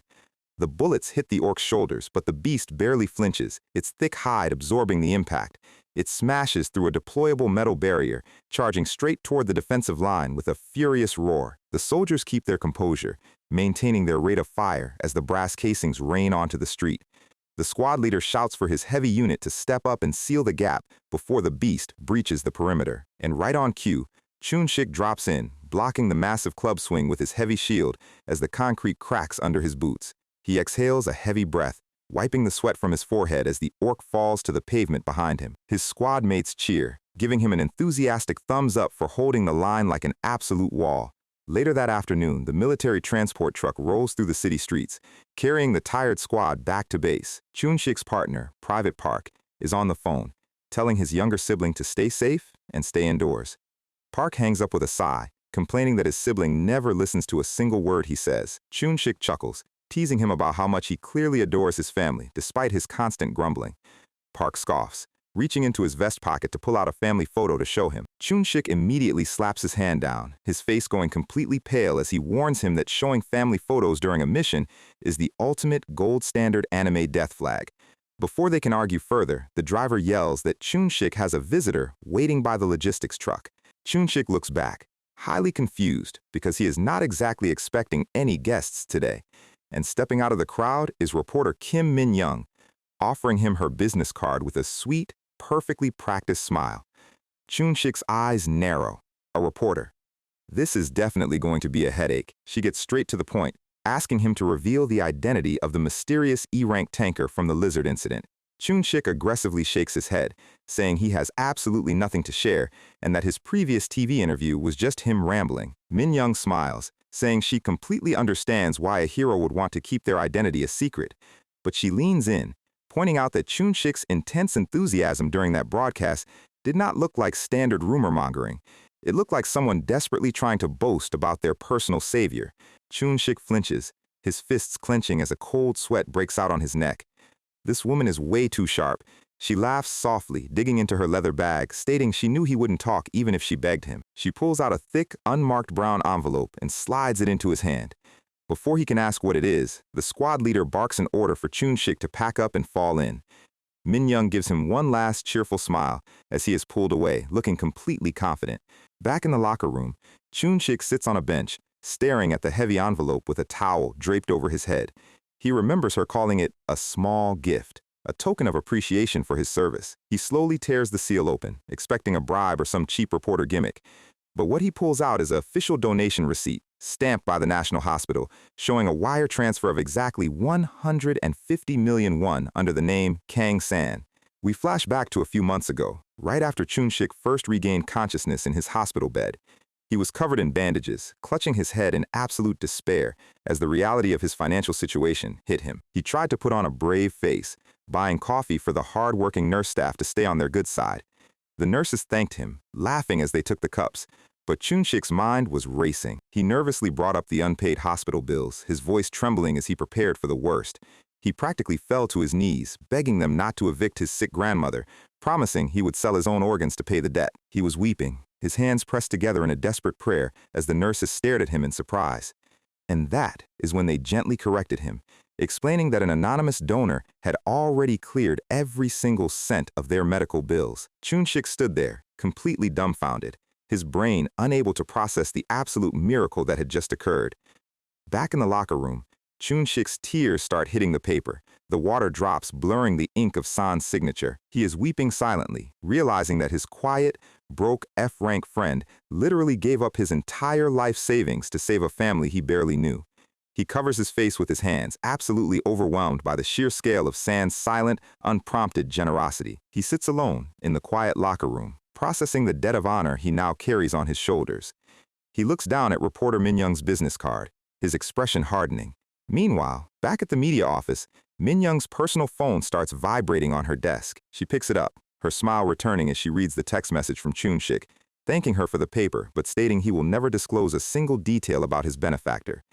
She tut-tuts, calling Chun-shik a man of stubborn honor, but her eyes light up with pure professional excitement because Chun-shik's absolute silence is the ultimate confirmation that this Wang Simni savior is the real deal.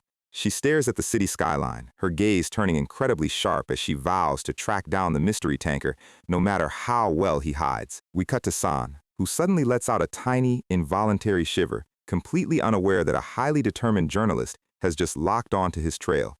He is standing outside a swirling purple gate, the sign beside it reading, Black Ant Habitat. Our familiar archer, Johan Buell, steps up, thanking San for joining their party on such short notice.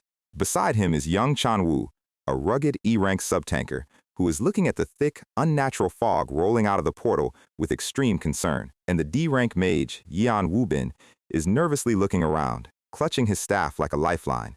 San just facepalms, internally groaning that his bad karma is still causing unnatural weather patterns to screw up his routine raids.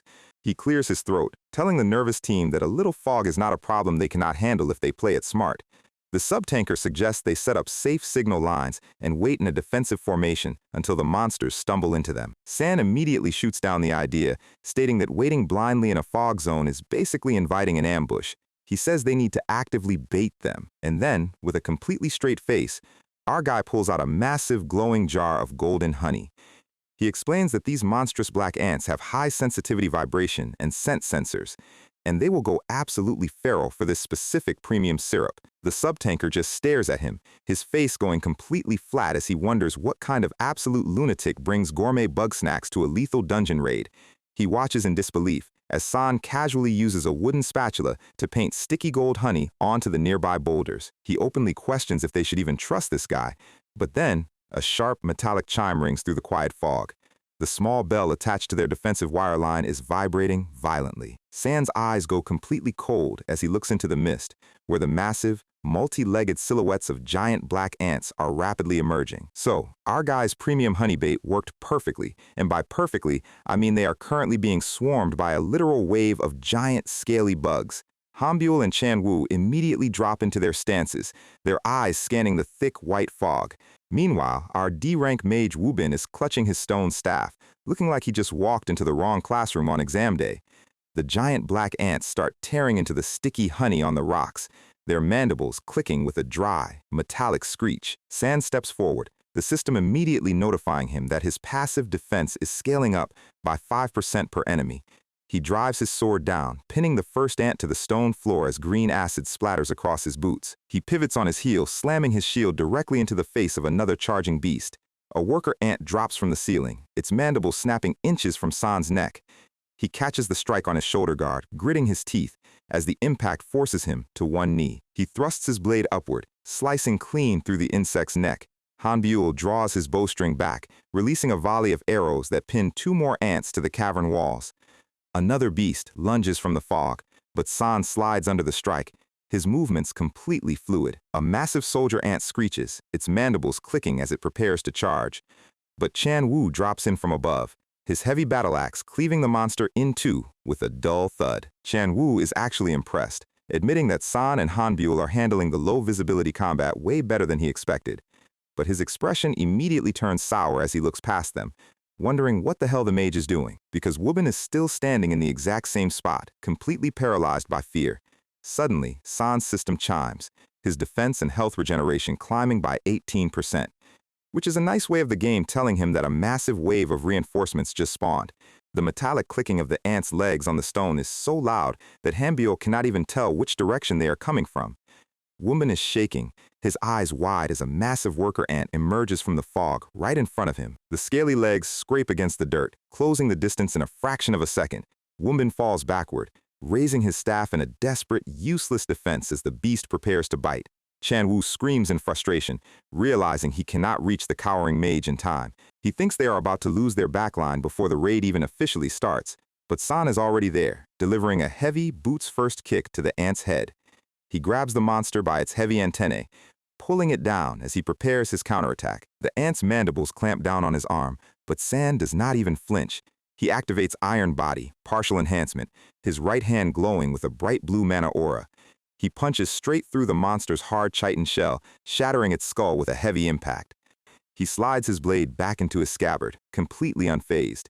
He grabs his shield, looking like a raid boss standing in the middle of a low-level dungeon. He unloys Trial Shield, a massive dome of blue light expanding outward, forcing every single monster to focus their rage entirely on him. He sweeps the area, cutting down the remaining stragglers with cold, mechanical efficiency.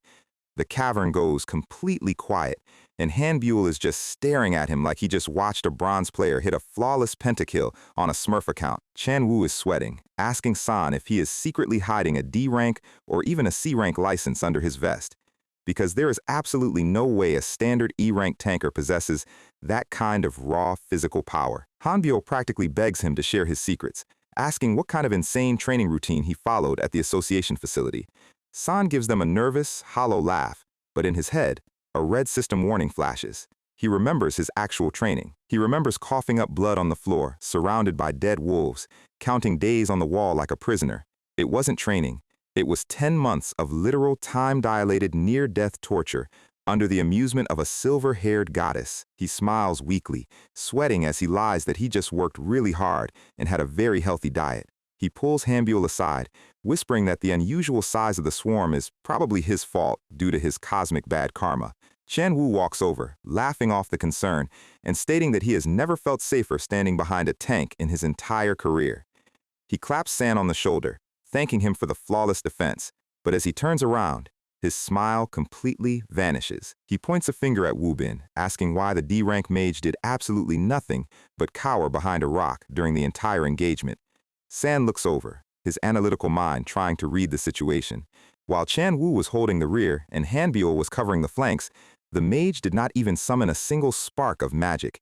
Chan Wu snaps, yelling that if you cannot even handle a basic worker ant, you have no business joining a live combat dungeon run. Hanbiul holds his hands up, nervously asking if he can explain the situation on his friend's behalf. He opens his mouth to speak, but before a single word can come out, the entire cavern begins to shake with a violent rumble. The ground beneath their boots starts to crack and disintegrate. San grits his teeth, realizing his bad luck curse has officially hijacked the dungeon. The blue interface flashes, granting him his 6th trial of hardship as the presence of a hidden threat forces the dungeon difficulty to spike. The cavern floor completely collapses, sending all 4 of them tumbling into a deep, dark abyss. San hits the ground hard, the wind knocked out of his lungs as rock debris rains down around him. He scrambles to his feet, checking his map and realizing they just fell straight into the core ant nest. The system alerts start climbing, his defense is scaling up by 10, 20, 30%, and as his slate-gray eyes focus on the dark tunnels ahead, the multiplier hits 60%, meaning they are about to be hit by a literal tidal wave of monsters. They struggle to their feet in the ruins of the collapsed floor, Chan Wu panicking as he realizes they are trapped in the nest. A massive shadow crawls out of the central tunnel, a D-rank soldier ant, twice the size of a normal worker and carrying armor plating. San grits his teeth, realizing a nest containing both soldier and worker ants is officially a C-rank zone. He curses Osmoon under his breath. Woomban is clutching his stone staff, hyperventilating as he experiences a paralyzing panic attack. San asks if the kid got injured during the fall, but Hanbiul's face is completely pale. He looks at San, his voice shaking as he confesses the truth. Wu Bin has severe psychological trauma from nearly being eaten by a monster as a child, and under high stress, he suffers from full-body seizures. Chan Wu's eyes go wide with absolute rage. He screams at Hanbiul, asking why the hell they would bring a paralyzed, traumatized mage into a live dungeon run if they wanted to survive. Hanbiul looks down, unable to defend his choice as Chan Wu unloads. Falling into an ant nest is crazy enough, but now we've got a mage who can't even breathe. The frustration in Chan Wu's voice is palpable. San looks at his system notifications. His passive defense climbs by 35% as the tunnel ahead begins to glow with yellow eyes. Chan Wu points a finger at Hanbiul, asking who is going to take responsibility when they all get eaten alive. San steps between them, grabbing Chan Wu by his leather armor collar and pinning him against the rock wall. He analyzes the sub-tanker. Chan Wu is young, has 30 successful raids, but he has never faced a high-rank threat where his survival is actually on the line. San looks him dead in the eyes, his voice carrying the absolute authority of an ancient general, telling him to stop trembling and look at the map. If you can't trust your own skills, trust me and fight. It is the first time Chan Wu has ever heard an E-rank tank speak with that kind of weight. San lays out the strategy. The main tunnel is narrow, so the ants can only exit 3 at a time. San will choke the main path, Chan Wu will guard their rear, and Hanbiul will watch the side tunnels. San deploys his blue shield, telling them he will buy them as much time as humanly possible while the mage recovers. He turns back to the dark mouth of the primary tunnel, drawing his blade as the rocks begin to vibrate. 35 ants. Let's hope they aren't all soldier variants. The first massive soldier ant lunges from the dark, its heavy pincers wide. San catches the charge on his shield, the impact sending a heavy shockwave up his arm. He realizes these things are significantly faster and heavier than the worker ants from the upper level. He slides to the left, drawing a sharpness scroll to coat his metallic blade in a glowing blue mana edge. He activates Blood Demon Divine Art, 2nd star, severing the first ant's leg as the monster screeches in agony. But San realizes his attack power is still too low to clean sweep them quickly. He needs to ramp up his passive combat stacks. He leaps onto the back of a worker ant, driving his blade down through its armor plate. The system chimes as the first kill registers, initiating his passive trading mechanic. His defense and health regeneration stats drop by 3, 5, 10% as he actively exchanges his safety for raw destructive power. The Blood Demon Divine Art activates, his eyes glowing red as his physical damage temporarily scales. He moves through the swarm like a shadow, his blade leaving trails of green acid and dark energy in the air. The system notifies him that his attack power is climbing by 2%, but his physical armor is rapidly paper-thinning. A soldier ant lunges from his blind spot, its heavy mandible tearing across his shoulder. San grits his teeth, returning the strike with a heavy slash that splits the beast's head, but another ant breaks through his defense, its heavy leg clipping him across the chest. San recovers his footing, his damage buff climbing to 4%, but his leather armor is already completely shredded. Behind him, the defensive line at the rear tunnel is beginning to collapse under the pressure. Chan Wu is screaming, swinging his heavy axe with everything he has left. But he is completely exhausted, a worker ant's leg piercing straight through his shoulder plate. He falls to his knees, his axe slipping from his fingers as he stares up at the dark tunnels. He tries to raise his weapon for one last desperate swing, but the sheer physical exhaustion is paralyzing him. He is gasping for air, bleeding out on the stone floor as two more ants close in. He thinks it is over, realizing his basic skills are entirely useless in a C-rank nest. But suddenly, a glowing blue hand wraps around his injured shoulder. San is standing over him, casting aura of recovery as bright blue particles envelop Chan Wu's body. Chan Wu looks up in absolute shock, telling San to heal himself first because his body is covered in deep lacerations. He yells that San looks like he is about to collapse. San just smiles through the blood on his face, telling him that keeping everyone alive is his literal system mission. The healing light seals Chan Wu's wounds, and the subtanker feels a sudden surge of adrenaline.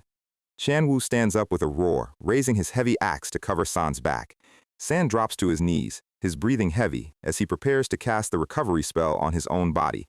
He blocks another mandible strike with his shield, realizing the sheer volume of the swarm is not dropping at all, despite their kills. And as the dark tunnels ahead rumble with the clicking of 100 more legs, we are left wondering just how many monsters are waiting beyond that hole. Wu Bin is still clutching his wooden staff behind that rock, his chest heaving as the shadow of his childhood trauma completely paralyzes him.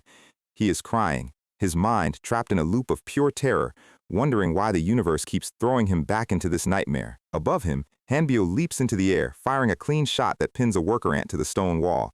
He lands, rushes over, and grabs Wu Bin by his collar, desperately screaming at him to snap out of it. But Wu Bin's eyes are completely glazed over, his brain convinced that the horrifying scene before him is just a delusion.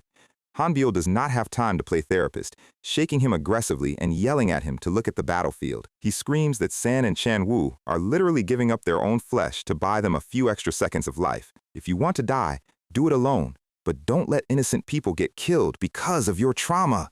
Wu Bin flinches, his name echoing in his ears as the harsh words pierce through his panic, and we jump back to a quiet hospital room where Hanbyo was enthusiastically telling a bedridden Wu Bin about a legendary tanker he saw at the promotion test. Hanbyo suggested that if Wu Bin teamed up with someone that selfless, someone who would actually take a hit for his team, maybe his mind could finally heal.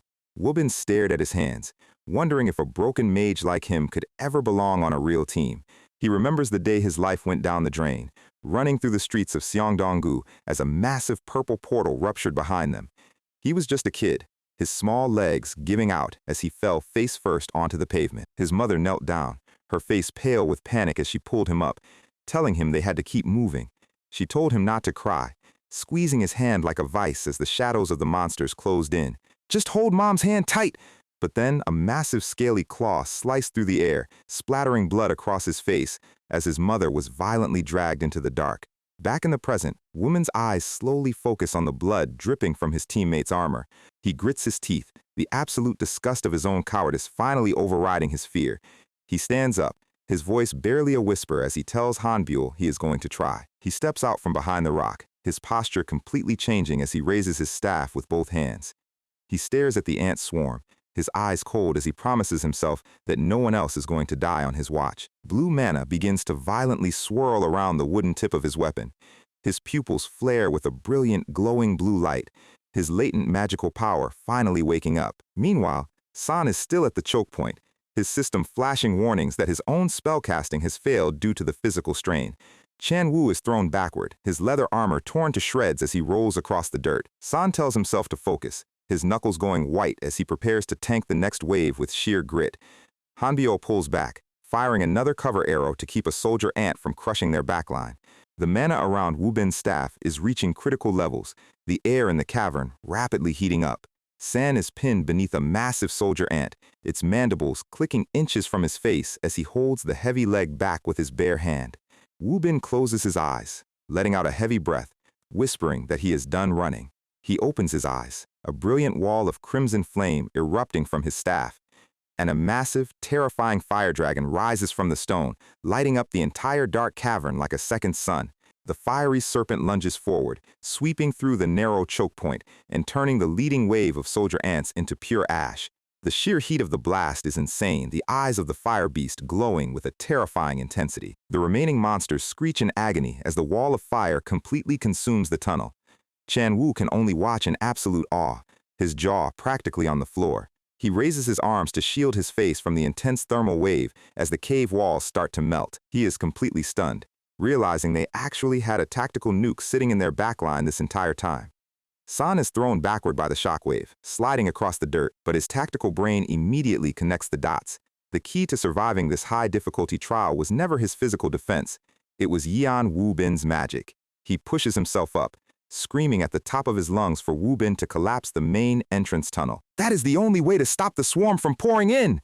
Wu Bin nods, pivoting on his heel as he aims his staff directly at the structural supports of the ceiling. A massive, condensed orb of fire slams into the rock. The ceiling violently fractures, tons of heavy boulders and dirt crashing down to completely seal the primary ant path. But one giant soldier ant manages to squeeze through the falling debris, its red eyes locked onto San. San immediately deploys his trial shield, dropping into a low stance to absorb the impact. The beast's massive claw strikes the shield with a heavy blow, the sheer force causing our guy to cough up a spray of blood, but he holds his ground, driving his blade straight up through the monster's soft underbelly to finish the sweep. Wu Bin's mana finally runs dry, the brilliant flame slowly dissipating into the dark. A massive explosion of smoke and dust rolls through the corridor. San is panting, his armor completely ruined, realizing the sheer scale of the magic Wu Bin just deployed is bordering on high-tier D rank. The structural integrity of the cavern is fully compromised, rocks beginning to rain down on their heads. Hanbyul screams that they need to move immediately before they get buried alive. San does not hesitate, throwing the exhausted, unconscious mage over his shoulder and shouting for the team to follow him. A massive boulder crashes into the ground behind them, completely sealing the nest as they scramble to a safer, lower ledge.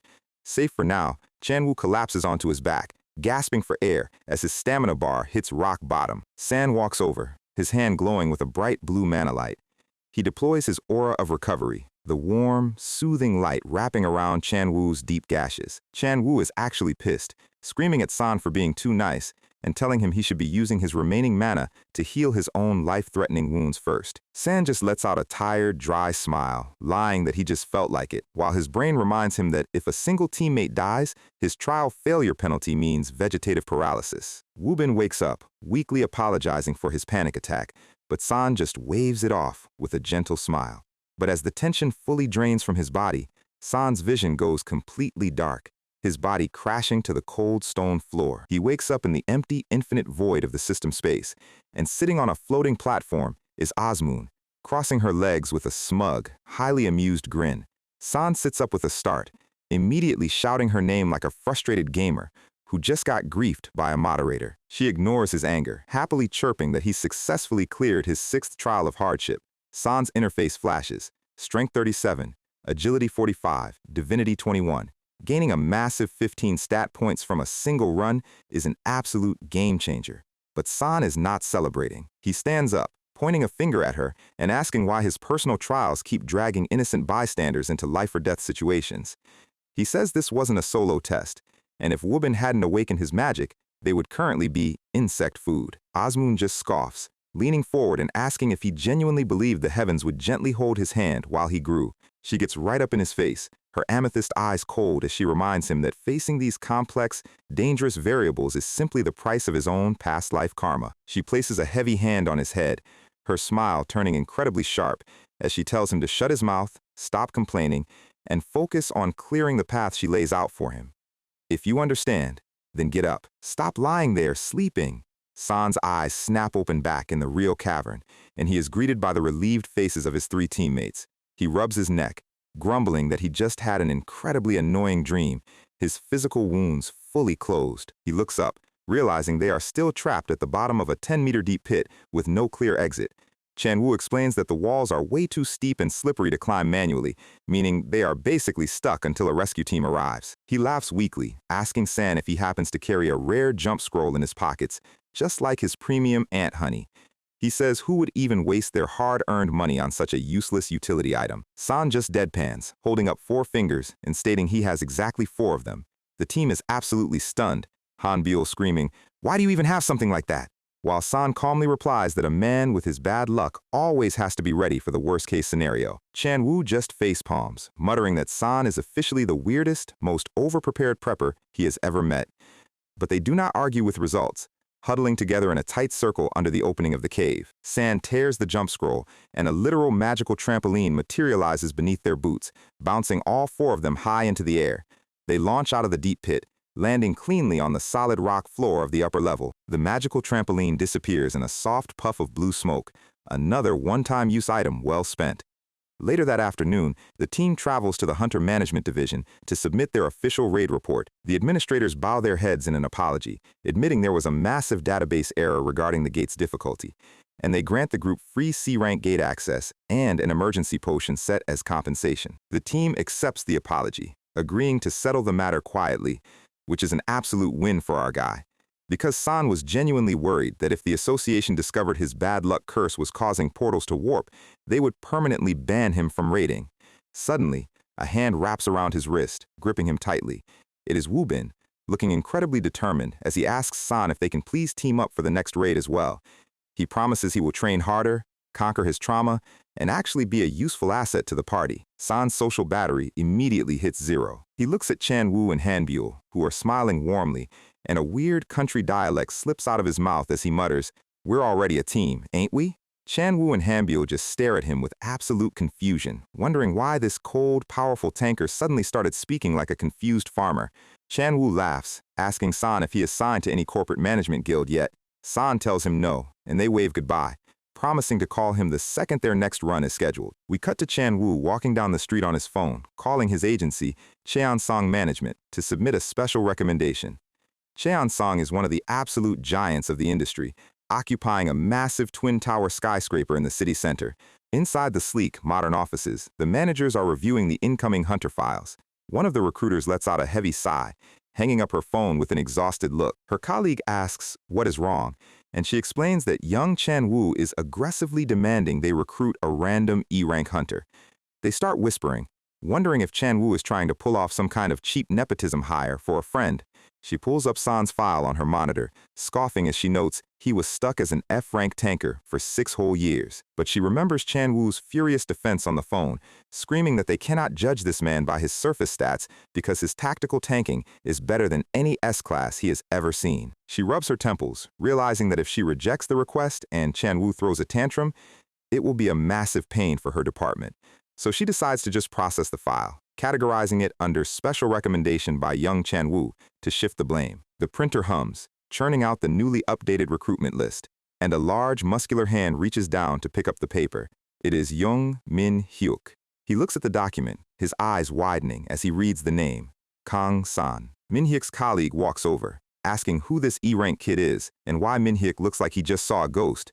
But before Min-hyuk can answer, a massive, imposing shadow looms behind them, demanding to see the file. It is their senior manager, a notoriously strict executive who has been riding Min-hyuk's back for months. The boss grins coldly, realizing this is the exact same F-rank tanker that Min-hyuk failed to recruit a few weeks ago. He mocks Min-hyuk, stating that if this kid gets recruited through Chan-woo and actually passes Cheon-sang's elite screening, it will prove Min-hyuk has absolutely 0 eye for talent. You blew the recruitment back then, and now his name is on the special list. Great job, really. The executive walks away, leaving Min-hyuk standing in the middle of the office. He stares at San's picture on the report, his breathing turning shallow. He violently crumbles the paper in his fist, his knuckles turning white as pure corporate jealousy consumes him. Back in the city at night, San is at a public playground, doing high-intensity pull-ups on the bars. 38, 39, 40. He drops to the ground, his body covered in sweat as he finishes his daily workout. His phone violently vibrates in his pocket, a series of loud sirens echoing from the screen. He pulls it out, the screen flashing an active, high-alert emergency broadcast. It is another link breach, and once again, it is occurring right in the middle of Wang Simni. San sighs, realizing that if he accepts the ranger contract, he is going to be deployed to these chaotic urban zones on a daily basis. He clutches his phone to his chest, letting out a soft, genuine whisper, hoping that his friends stay safe on the front lines. And we cut to a military transport truck speeding down the highway, its headlights cutting through the dark night. Inside the vehicle, a squad of heavily armed Special Forces hunters sits in silence, their faces tense as they check their rifles. And sitting in the lead seat is Kim Chun-shik, his eyes cold, sharp, and dead serious as the truck races toward the active breach. We return to the front lines of the Wangsimni district where things are looking absolutely cooked. The military response units are stepping out of their transport trucks with their rifles ready because an E-rank link breach is currently tearing the neighborhood apart. The commanding officer is screaming at the top of his lungs, telling everyone that this is just an E-rank threat and they should not panic. Which is exactly what you say right before a tragedy happens on screen. Standard tactical firearms start blasting as a wave of monstrous gray-furred gnolls leaps out from the dark alleyways. Bullets are flying everywhere, turning the concrete into a literal meat grinder as the squad tries to establish a defensive perimeter. It looks like they have the upper hand for a second, but if you have watched more than 2 chapters of this manhwa, you know the universe does not do easy wins. The squad advances deeper into the ruined, dusty streets where the air is thick with smoke. They step into a collapsed commercial district that looks like a straight-up horror movie set. And look who it is. Our favorite grandson, Kim Chun-shik, is looking through his tactical scope and sweating buckets. He remembers his first day in the dungeons and silently reminds himself how much he absolutely despises these wolf-faced bastards. Suddenly, shadows begin to move along the broken rooftops.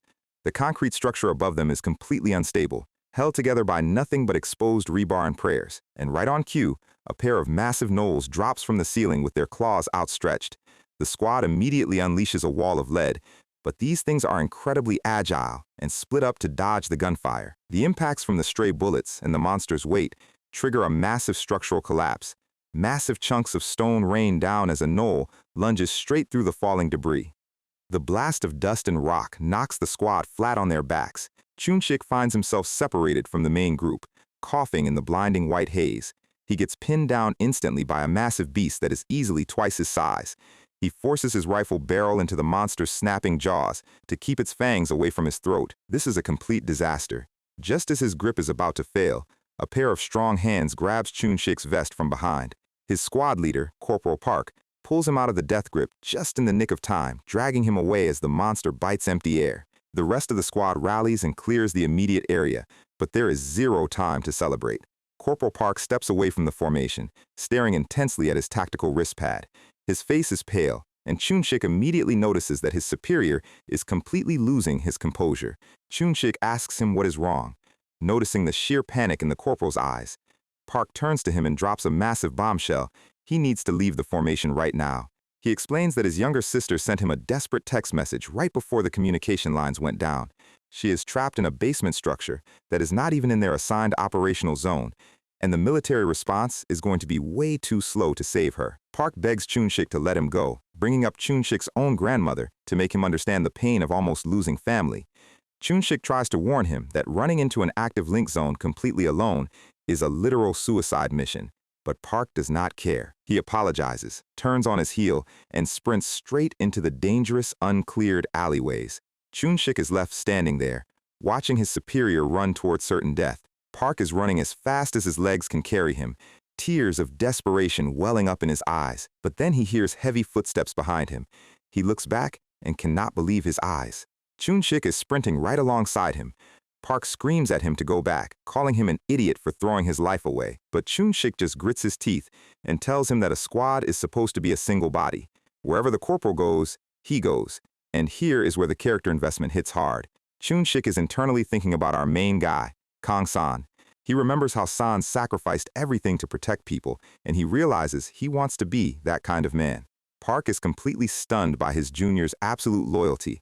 The sheer shock of the moment actually makes him run faster. He smiles through the stress and tells Chun-shik that if they actually make it out of this alive, they are not squad mates anymore. They are straight-up brothers. But their wholesome moment is violently interrupted as a snarling gnoll blocks their path. Deep underground, in a tiny air pocket beneath the collapsed building, a group of children is huddled together in absolute terror. Park's younger sister is holding her little friend's hand, trying to stay completely silent, as the heavy growling of monsters echoes from above. Back on the surface, Park is quickly securing a rescue rope to a stable structural beam. Chunshik signals that the extraction setup is complete, but they have a massive problem. The locator app points directly to a pile of rubble that is currently surrounded by a pack of hungry gnolls. Park is sweating, praying to whatever god is listening that his sister is still breathing under all that concrete. Chunshik looks at the monsters, then looks at Park, and makes a wild proposal. He is going to act as live bait to draw the entire pack away. He explains that Park is much better at extraction and rescue, and besides, his sister will feel much safer seeing her actual brother's face first. This is certified Giga Chad behavior. Park is left completely speechless as his junior prepares to run into the jaws of the pack. The gnolls are sniffing the ground, inches away from discovering the underground air pocket. Chunshik does not hesitate. He fires a single, loud shot right into the shoulder of the lead beast. The monster screeches in pain, and the entire pack immediately turns their heads toward the source of the noise. Chunshik steps out into the open, firing his rifle to make sure every single monster locks their eyes on him.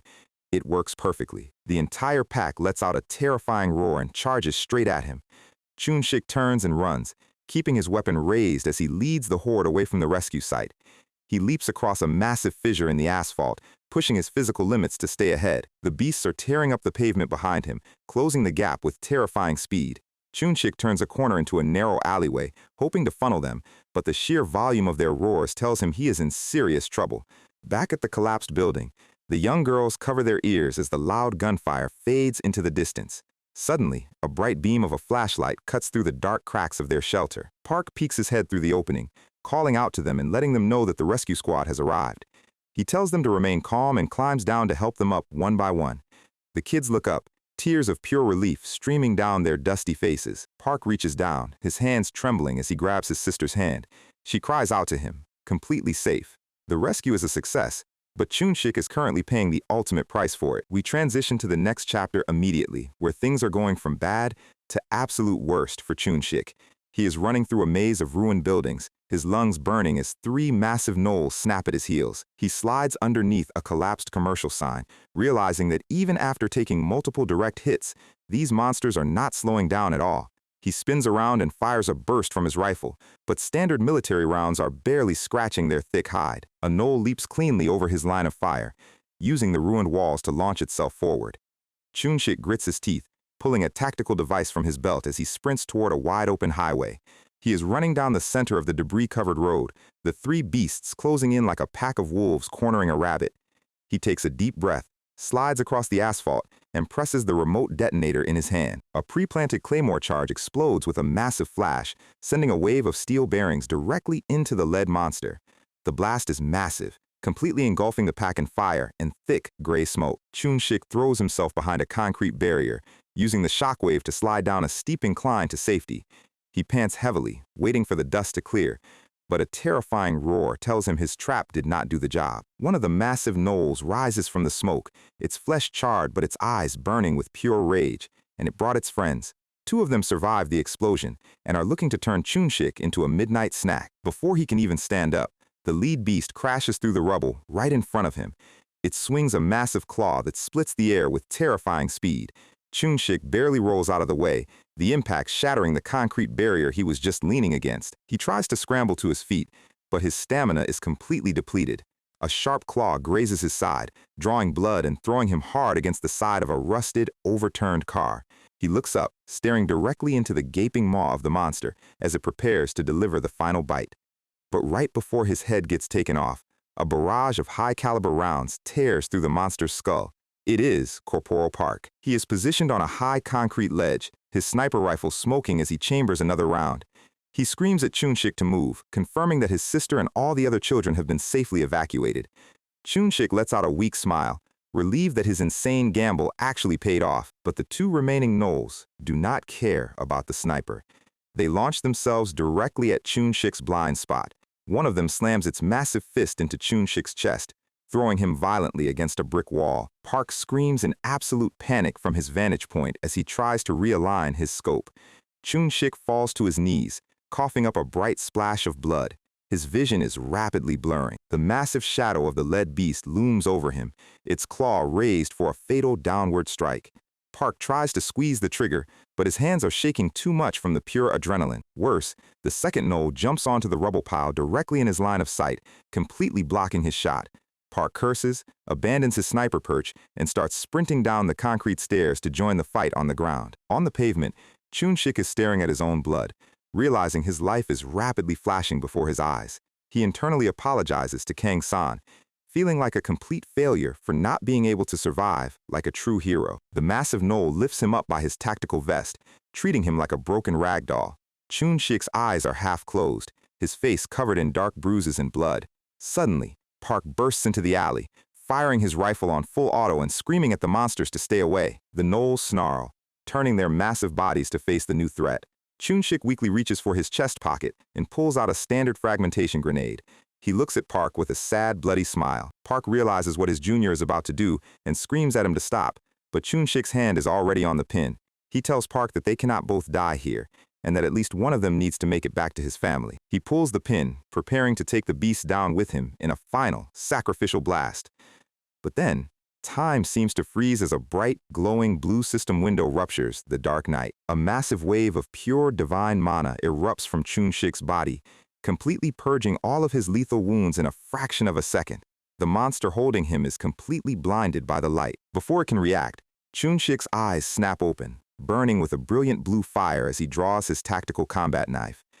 With his newly awakened physical stats, he drives the blade deep into the monster's throat, sending a shower of dark blood across the pavement. The second beast swings its massive claw in a panic, but Chun-shik slides under the strike with supernatural speed, his movements looking exactly like Kang-san's agile evasion tactics.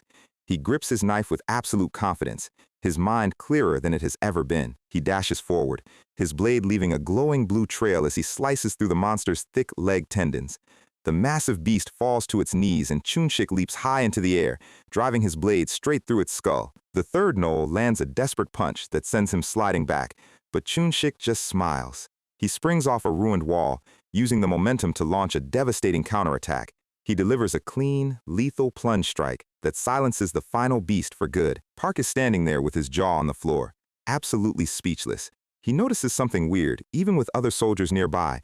Every single monster in the area is locked onto Chun-shik.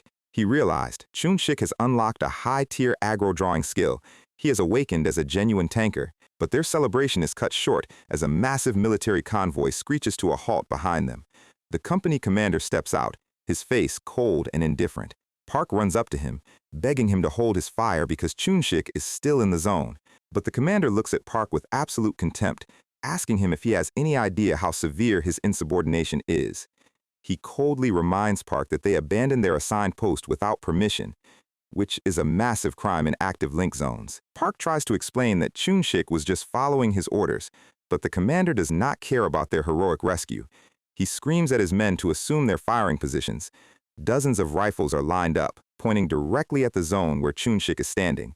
The military is fully prepared to carpet bomb the entire street, completely willing to sacrifice Chun-shik to keep their operational parameters perfect. 4 days ago, on Sunday, a dimensional link breach ripped through the streets of Wangsimni, and because this was already the 7th massive portal event in this sector this month alone, the public has started to notice a terrifying pattern. The wealthy neighborhoods have state-of-the-art shelters on every single street corner, while the poorer districts are left out in the cold. The government naturally dismissed these massive inequality claims as baseless, which is the standard political way of saying they do not plan on doing anything about it. Meanwhile, back at the military base, our favorite newly minted tanker prodigy, Kim Chun-shik, is currently suffering the consequences of his heroic insubordination. The company commander is standing on the steps, screaming like a drill instructor who just caught someone eating his lunch. He is forcing Chun-shik and Corporal Park to run endless laps in full, heavy tactical gear under the boiling sun. The commander goes on a massive tirade about how deserting a post puts the entire squad at risk, using his loudest vocal cords to make sure the entire base hears him. And honestly, you can't even blame the guy, because, on paper, leaving your post during a literal alien invasion is usually a one-way ticket to military prison. But then, a heavy pair of boots approaches the courtyard. The commander immediately snaps to attention and delivers a crisp salute to a high-ranking officer. Down on the dirt track, Park is practically coughing up his own lungs, urging Chun-shik to keep moving. Park looks over, his eyes filled with genuine guilt, and mutters a quiet apology for dragging his junior into this mess. Chun-shik just flashes a tired, incredibly wholesome smile and tells him none of that matters now, softly reminding him that a deal is a deal, and he still has to call him his big brother.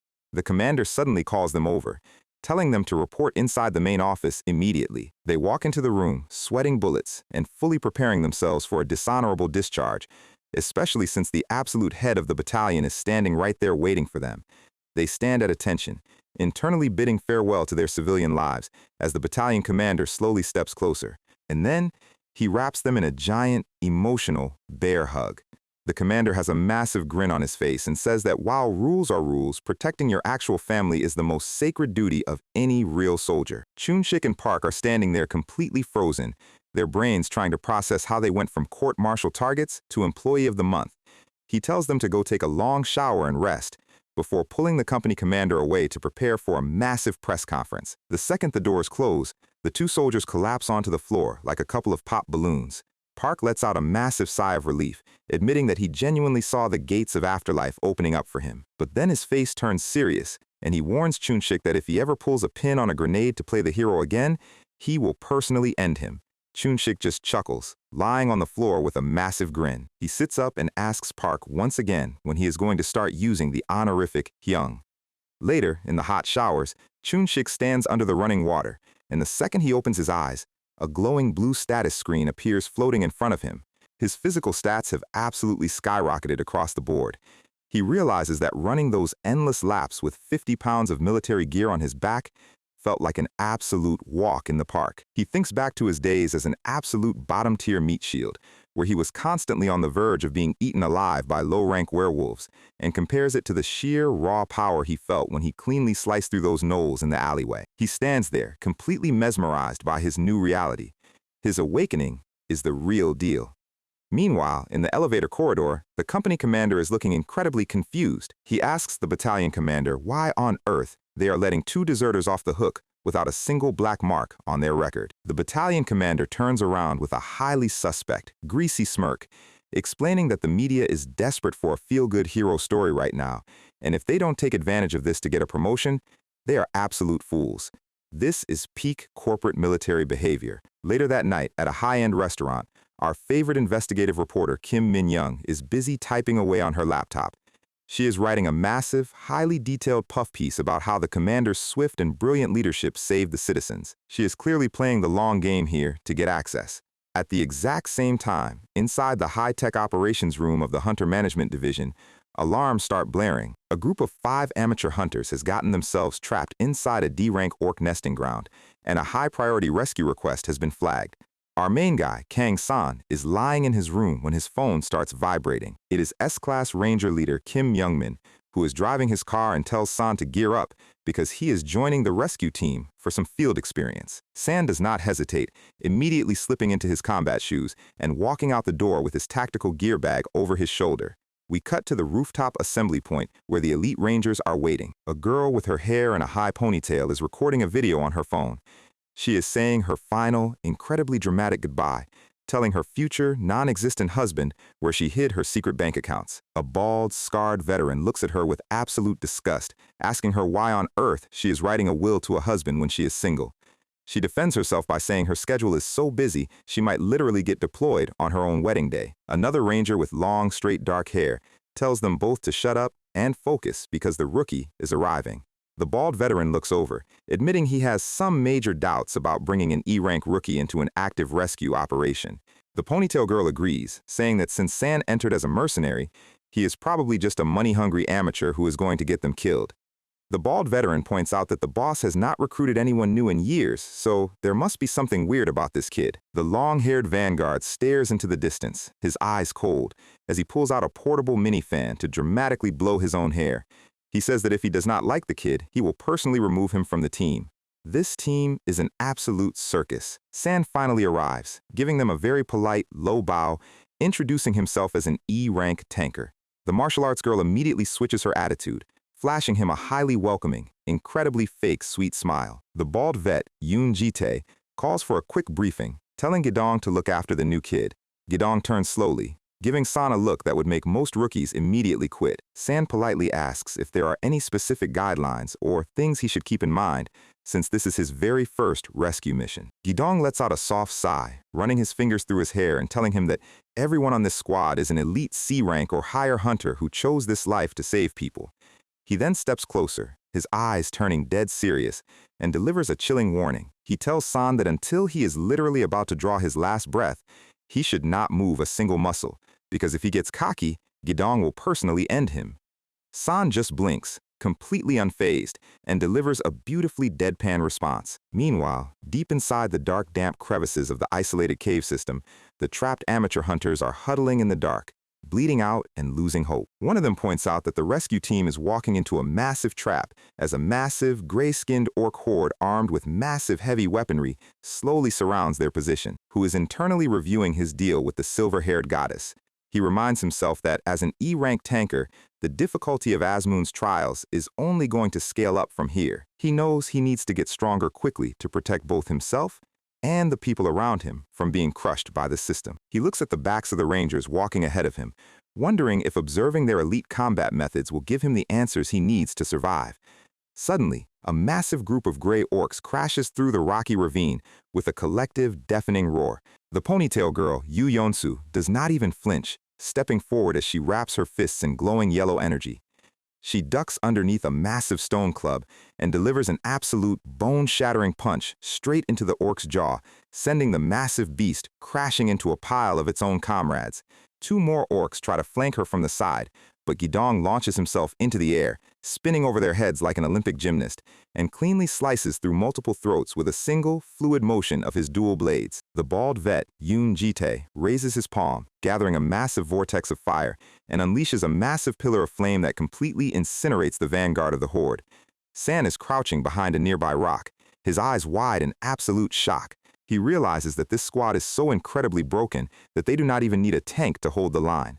But he reminds himself that he did not join this raid just to be a spectator. He pulls his sword, preparing to find a way to make himself useful. He rushes forward, raising his shield to block a stray attack, but ends up getting caught in the residual heat of Jitae's massive fire spell. The heat is intense, singeing his clothes as the orc in front of him gets turned to ash. Jitae spins around and screams at him, asking if he has completely lost his mind. He tells San to get out of the way, warning him that jumping into a wide-range spell path is an easy way to get turned into charcoal. San stands there, looking incredibly awkward with his tiny shield, as Gidong glares at him from the side.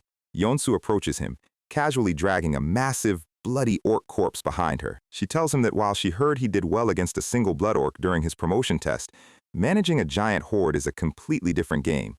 She advises him to stay behind them and just watch to learn how real high-rank hunters handle business. San watches her walk away, his analytical mind immediately dissecting their combat patterns. He notes that their raw stats are in a completely different league compared to his current build, allowing them to dominate the field individually. But as he watches the orcs' movements, his eyes go sharp. He realizes the monsters are moving in perfect coordination. They are not a random pack, they are a structured army. Gidong's eyes widen as he suddenly feels a strange, heavy pressure in the air. Deep inside the cavern, a high-pitched guttural screech echoes across the rocky cliffs. A massive, glowing purple magic circle illuminates the ground beneath Gidong's feet. His body instantly goes stiff, a heavy purple mist wrapping around his limbs. The entire ranger team is hit by a massive, high-tier movement debuff. At the exact same time, a crimson aura wraps around the orc horde, triggering a massive berserk state. The monsters grow stronger, their muscles bulging as their eyes burn with pure red bloodlust. San immediately connects the dots. The only monster capable of casting a team-wide debuff and a horde-wide buff simultaneously is an orc shaman. He spots the shaman standing high up on a stone archway, holding a massive staff. The shaman raises his arm, signaling the archer unit positioned on the cliffs. A dozen-strong battalion of orc archers draws their bows, aiming directly at the paralyzed rangers. San looks up, realizing that a massive rain of arrows is about to fall. The archers release their strings, sending a black cloud of arrows descending from the sky. With the rangers slowed, they cannot dodge in time. But our guy has been waiting for his moment. He slides across the dirt, activates his shield of trial, and blocks the entire volley of arrows with his glowing blue barrier. Jitae's eyes widen in absolute disbelief as a rookie E-rank tanker cleanly absorbs a high-rank volley. San screams at the top of his lungs, telling them there is a shaman orc commanding the battlefield. A massive orc attempts to smash Yeonsu while she is slowed, but she counters with a massive, bare-handed blow that cracks the monster's skull. Jitae raises his palm, calmly stating that he has already neutralized the debuff spell. San is completely stunned by how easily they brushed off a high-level coordination trap. He realizes these guys are practically invincible, and that a shaman orc is barely an inconvenience to them. He knows they will eventually win, but they are going to waste precious time fighting the endless waves. San looks at Jitae and tells him to cancel his debuff nullification magic immediately. Jitae looks at him like he is speaking a foreign language, asking why on earth he would want the debuff active. San explains his tactical plan. Since they know the shaman's exact coordinates, Jitae can prep a massive, wide-range AoE spell to wipe the cliffs, while San acts as a human shield to cover his casting. Jitae grins, liking the kid's confidence, and immediately drops his nullification spell to channel his massive wind mana. San steps forward, slamming his shield into the ground and promising that not a single arrow will touch him. A massive berserk orc swings a colossal cleaver down, but San blocks it head-on, his stance rock solid. Arrows rain down from the sky, but San coordinates his defensive pathing perfectly, absorbing every single strike. He holds the line against a massive wave of monsters, his defensive passive stacking up to absurd levels. The wind pressure around Jitae begins to shatter the stone pavement. He tells San that he has done his job, and steps forward with a massive, swirling vortex of pure, compressed wind gathering in his palm. He releases a colossal, crushing hurricane spell that sweeps across the entire cliffside, tearing through the shaman and the entire archer battalion, turning them into absolute dust. Talk about a massive payoff. The Rangers do not play around, but our guy just proved his tactical IQ is on a completely different level. The orc camp raid is finally cleared, and the rescued amateur hunters are being loaded onto stretchers, crying tears of absolute gratitude. Jitae is talking to the rescue squad, explaining that these weird dungeon variables are starting to happen way too often lately. San overhears this and immediately goes into a spiral of existential dread. He realizes his cursed past life karma is literally raising the difficulty scaling of every dungeon he touches. But then Gidong steps up and tells him that dungeon measuring is an imperfect human science, and all you can do is stay prepared. Underneath that edgy exterior, Gidong is shockingly reasonable. Later that night, the city lights blur as San rides the bus back home, standing in the cramped, quiet aisle. He looks at his reflection in the glass, thinking about how his bad luck has ruined his life since he was a kid. He realizes that since the gates opened, the entire world has become an absolute unfair mess for everyone, not just him. He grips the bus handle tight, finding a strange, weird sense of comfort in the fact that everyone is struggling just to survive. Suddenly, a pair of bright headlights flashes right next to the bus window. San looks down, completely startled. A luxury black SUV is matching the speed of the bus, and it is none other than the bald veteran mage, Yoon Jitae, leaning out of his window. He screams a massive apology to San across the highway lanes, admitting the squad was way too harsh on him as a rookie. San is left staring in absolute shock. Jitae yells that if it were not for San's quick tactical thinking, the entire rescue operation would have ended in a total party wipe. San opening the window slightly, humbly stating that he still has a massive way to go. Jitae laughs loudly, telling him he has the raw makings of an absolute legend. He raises 3 fingers, promising that he will wait exactly 3 years for San to get strong enough to officially join their core elite unit. He waves, steps on the gas, and disappears down the empty highway. San is left staring at the empty road, processing the massive 3-year deadline. But then the passenger in front of him screams at him to close the window and stop talking to random cars. Sarcastic, beautiful reality check. We transition to the next day where San's sneakers hit the asphalt. He arrives at Blacksmith Street, where the old tool shops have pivoted to weapon forging since the monsters showed up. It is a brutal, high-demand industry where classic smiths have basically become weapon developers. San walks up the steps, giving a cheerful greeting. The veteran workers immediately recognize him, laughing and celebrating that he is still breathing. They wave him inside to meet the boss. We meet the absolute unit of the shop, Yu Jung-young, master of the iron blacksmith. San remembers how this massive man used to repair his garbage starter gear for pennies, celebrating San's tiny victories like they were his own. It is a traditional shop run by actual veterans with over a decade of manual experience. San proudly reveals he finally hit E rank, and the guys are genuinely thrilled for him. Jung-young asks to see the gear he brought, and San lays out his completely wrecked starter items. The durability stats are practically in single digits. Jung-young sighs at the state of the gear, promising he will fix it up like new. But then another worker calls him to the front corridor, saying there is a massive problem. Jung Young tells San to hang out with the shop cat and rest for a bit. San sits down, looking at his battered shield, feeling like an absolute abuser of cheap equipment. He apologizes to the shield while a cute orange tabby stretches next to him. Suddenly, an aggressive corporate voice echoes from the front alleyway. Jung Young is standing tall as a representative from the corporate howling guild demands a massive price cut. The corporate rep with glasses calmly states that all other workshops have lowered their rates and threatens to terminate their business contract. Jung Young looks at her, his jaw clenched in absolute anger. San watches from the corner, explaining that while weapon crafting is booming, corporate franchises have completely monopolized the market. They mass-produce cheap weapons with zero durability, driving small, traditional blacksmiths into complete financial ruin. The orange cat walks over, accidentally rolling a small metal tool towards San's pile of gear. San tries to catch it, but the tool taps lightly against his sword.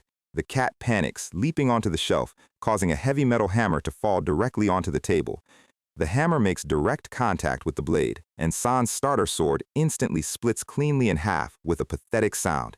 San is left staring at his broken weapon in absolute, deadpan horror. But then, a bright blue system window completely blocks his vision. The 7th trial has officially been granted, and the terms are absolutely insane. He has to forge a demon sword within 1 week. If he fails, the system will revoke his legendary blood demon chi and judge him accordingly. And to make things worse, a terrifying hallucination of his ancient past self, the blood demon, begins to wrap around his mind. The bloody, terrifying specter of the blood demon wraps around San's arm, whispering into his mind, telling him to embrace his raw hatred and kill everyone who has ever wronged him.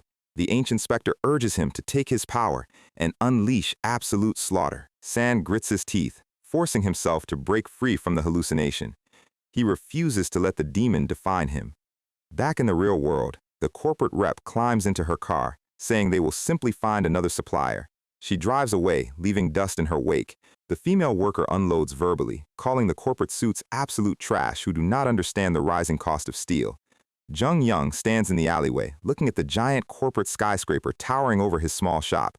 His face is a mask of absolute frustration and defeat. But then, a couple of stray cats walk up and rub against his legs. They let out a soft meow, breaking him out of his angry thoughts. Jung Young lets out a deep breath, deciding to feed them. He knows he cannot work on gear with this kind of toxic mindset. He walks back inside and is shocked to see San sitting on the floor, holding his broken sword.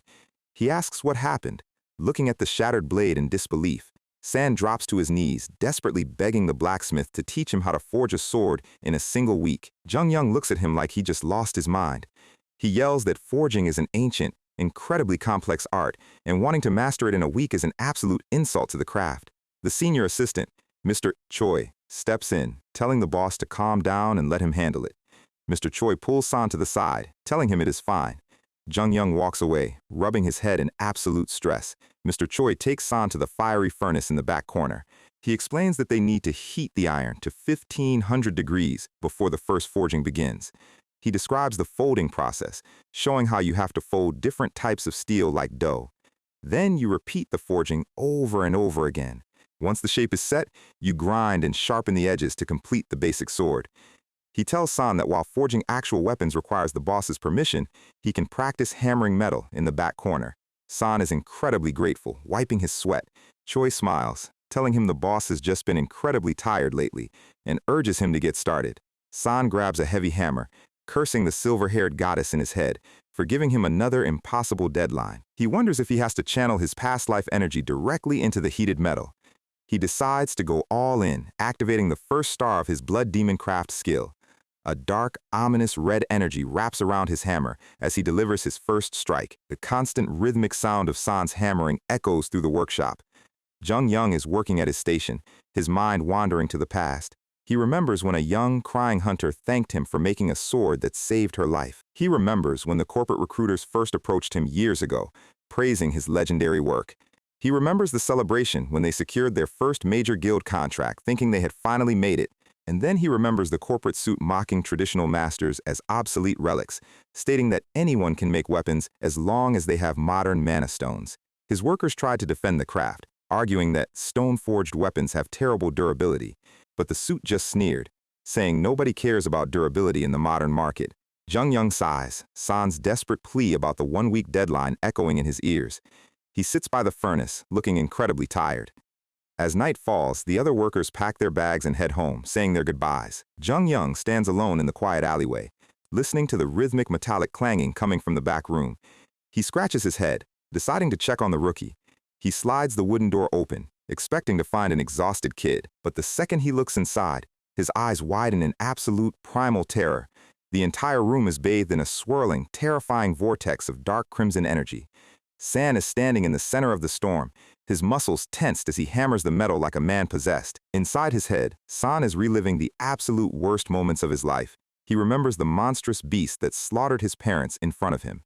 He remembers the relatives who abandoned him to starve in the snow. He remembers the sheer, raw hatred he felt for everyone who looked down on him. All of his killing intent is pouring directly into the metal. Suddenly, we see a memory from the ancient blood demon's past life. A legendary white-bearded Muram master is holding a newly forged sword, stating that it is a fine weapon, perfectly designed for absolute slaughter. But the master looks at the young blood demon and tells him the sword is unusable because his raw, uncontrolled killing intent will consume his mind before he even reaches the battlefield. The master tells him he must fold his killing intent deep inside the metal, sealing it within. He tells him there is no shortcut or secret method. He just has to keep hammering until the metal itself learns to hide the bloodlust. Back in the present, San swings the hammer with absolute fury, pouring every ounce of his soul into the forge. The dark crimson energy slowly sinks into the blade, leaving a sleek, terrifyingly sharp silver edge. Suddenly, the will of the Guardian System passive activates, instantly clearing the madness debuff from his mind. San gasps for air, the crimson mist fading away as he stands there, completely drained. Jung Young runs forward and catches him before he collapses. San weakly raises the blade, asking the master to inspect the sword he just forged on his very first night. Jung Young looks down at the silver blade, and a glowing system notification pops up in the air. It is a perfect E-rank longsword with a permanent bleeding effect. Jung Young's jaw hits the floor. An absolute amateur just forged a status-inflicting weapon on his very first try. We open outside a traditional Korean pork rib restaurant, where the old assistant, Mr. Choi, is absolutely thrilled because their usually cheap boss is buying them high-end meat. The entire blacksmith squad is cheering, completely ready to devour some long-overdue greasy food, with San sitting quietly in the corner. San is quietly chewing his food, keeping a close eye on Jung Young, who looks like he is planning a murder instead of enjoying a meal. But Jung Young is actually having a massive internal conflict. He is amazed that San managed to enhance a weapon without using a single premium mana stone. He knows that if this weird manual technique gets out, it will completely revolutionize the global weapon manufacturing market. He is trying to figure out how to ask his rookie apprentice for the secret, but he is way too embarrassed because he lost his temper earlier. San is also deep in thought, realizing he only has 5 days left to figure out how to turn a regular sword into a demonic blade. Suddenly, Mr. Choi slams the table with his tongs, screaming at them for spacing out in front of prime meat. He tells them that letting good food go cold is a literal crime, forcing them both to snap back to reality. San quickly takes a massive bite, dramatically thumbs-upping the food to break the awkward tension. He chews in silence, preparing to ask the boss for the ultimate favor. He swallows, looks Jung Young straight in the eye, and calls out to him.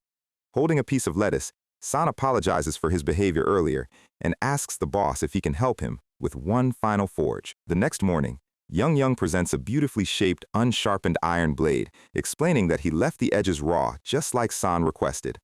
San takes it, realizing a blade forged by a master will hold his dark energy much better. He runs his fingers along the steel, sensing the incredible density of the metal. San takes his stance and activates his Blood Demon Divine Art, Stage 1.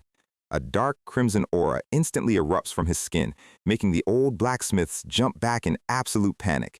The creepy, dark red specter of his past life appears behind him once more, urging him to take the hammer and begin the slaughter. The demon whispers to him, trying to feed his inner rage by reminding him of everyone who has ever looked down on him. San's muscles bulge as he fights the psychological pressure, telling himself that this is a technique to be mastered, not a curse that controls him. Jung Young screams at him through the heat, telling him to block out the noise and focus purely on the steel. He tells him that on the forge, there is nothing in the universe except the blacksmith and the blade. San takes a deep breath, the red mist around his arm stabilizing as he raises his hammer. He delivers his first strike, the heavy steel meeting steel, as he begins to manually channel his dark energy into the blade. He reminds himself that his dark intent must be folded deep inside the iron, sealed away where no one can sense it. And then, the flow of energy suddenly becomes crystal clear to him. By focusing his intent into the hammer, the vibrations are literally showing him exactly where the metal needs to be struck. Jung Young and Mr. Choi stand back, watching his flawless, rhythmic hammering in absolute awe. Night falls over the quiet street once again, and a glowing blue system notification pops up in front of San's sweaty face. He has officially cleared the 7th trial of hardship, unlocking a massive stat boost and 2 new legendary crafting passives. Jung Young walks up, looking down at the finished product. The system screen reveals an E-rank longsword with a permanent bleeding effect and an absolute god-tier attack power boost. Mr. Choi goes absolutely wild, screaming that enhancing a weapon to this grade without a mana stone is mathematically impossible. San stands there, completely exhausted but silently smiling. Jung Young stares at the blade in absolute silence, and then he suddenly grabs San by his wrist. San is completely startled as the giant blacksmith's grip tightens, but San just smiles weakly and decides to activate his newly unlocked transmission skill. A brilliant, warm blue light flows from San's hand directly into Jung Young's muscular arm, sharing his god-tier crafting proficiency. Jung Young's mind is completely flooded with the divine blueprints and pathways of the forge. He looks at his hands, his inner thoughts turning incredibly emotional as he wonders why the gods chose an E-rank rookie instead of a veteran like him. Someone who spent his entire life sweating before the flames, building thick calluses on his hands. He realizes his jealousy was pathetic, and he is deeply moved by San's absolute generosity. But then, we cut to a completely different, chaotic scene. A giant gray-skinned troll is smashing a rocky canyon. A terrified hunter screams that a necromancer boss monster has suddenly spawned in what was supposed to be a basic test. Our favorite young mage, Yeon Woobin, is lying on the ground, completely beaten and terrified. A giant concrete club descends toward him, but a senior hunter barely pulls him out of the way. The other rookie mages are crying out in panic, screaming that this was supposed to be a standard exam, not a literal slaughterhouse. And up on the observation deck, a cold, wealthy executive is watching the entire tragedy unfold. We cut to the emergency room, where injured rookies are being rushed on stretchers. The survivors are screaming that they are going to expose the director for dragging unrelated people into his personal family disputes. Woombin is kneeling on the floor, completely broken, weeping at his father's feet. Standing over him is his cold, sociopathic father, Yeon Gyu-seong, the director of the emergency center. He looking down on his own son with absolute disgust, telling him to keep his promise and never speak of becoming a hunter again. Woobin grits his teeth, tears of sheer frustration spilling onto the floor. He begs for a single final chance to retake the test. He promises that if he fails again, he will completely give up, but asks to be allowed to pick his own raid team this time. His father sneers, calling him pathetic for blaming his past team for his own weakness, but then he smiles coldly and gives him a 3-day deadline to assemble his squad. Gyu-seong turns on his heel and walks down the metallic hallway, casually ordering his administrative assistant to raise the difficulty of the next test. He says that even if he has to retrieve his own son's corpse from the dungeon, he will make sure the difficulty is scaled to a level that even elite A-rankers cannot clear. What an absolute clown of a father. Back at the workshop, San is releasing Jung Young's hand, panting heavily as he tells him this skill belongs to him. Jung Young is deeply emotional, trying to refuse such a massive, life-changing gift. But San insists, explaining that without the master's perfect blade, his dark magic folding would have failed completely. Jung Young lets out a massive, dramatic snort, his eyes watering from the sheer respect he has for this kid.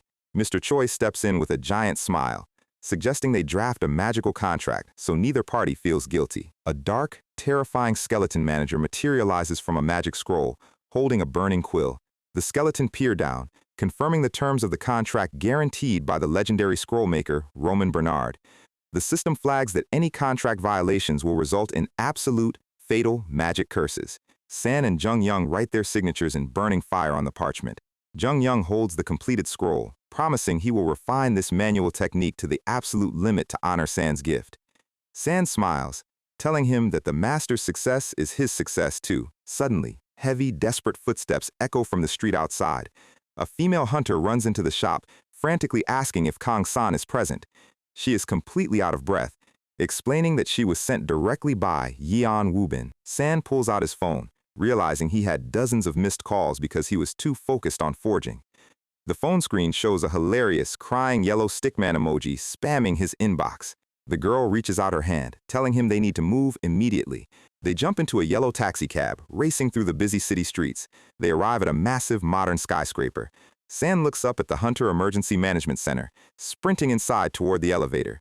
He walks down the quiet, sterile white corridors, wondering what on earth is going on. He turns the corner and is shocked to see the young archer Jo Han-byul and the axe-wielding tanker Young Chan-woo waiting for him. They greet him with massive smiles, completely surprised to meet up like this. San asks if Woonbin is seriously injured, but Han-byul quickly waves his hands to reassure him.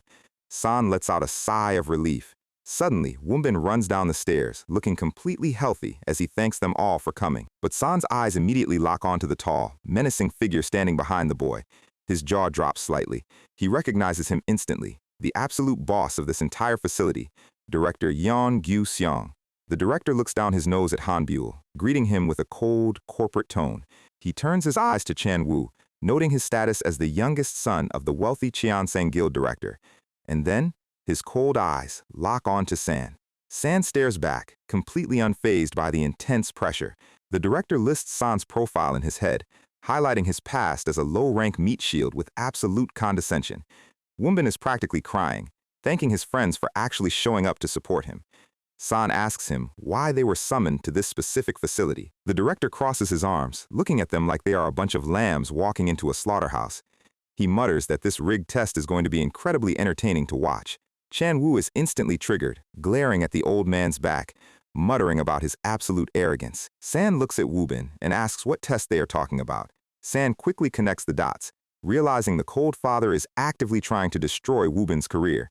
Woonbin opens his laptop to show them the video file of his first disastrous exam. He walks them through the footage so they can dissect the enemy patterns. The screen shows a rocky canyon filled with a massive, fast-moving swarm of green goblins and hobgoblins. On paper, his original squad was highly balanced, featuring multiple tanks, dealers, and Woonbin as the main D-rank mage. The video shows Woonbin casting a massive, lightning-infused storm spell, the high-voltage electricity frying entire waves of goblins instantly. He looked incredibly strong, his casting speed looking absolutely flawless.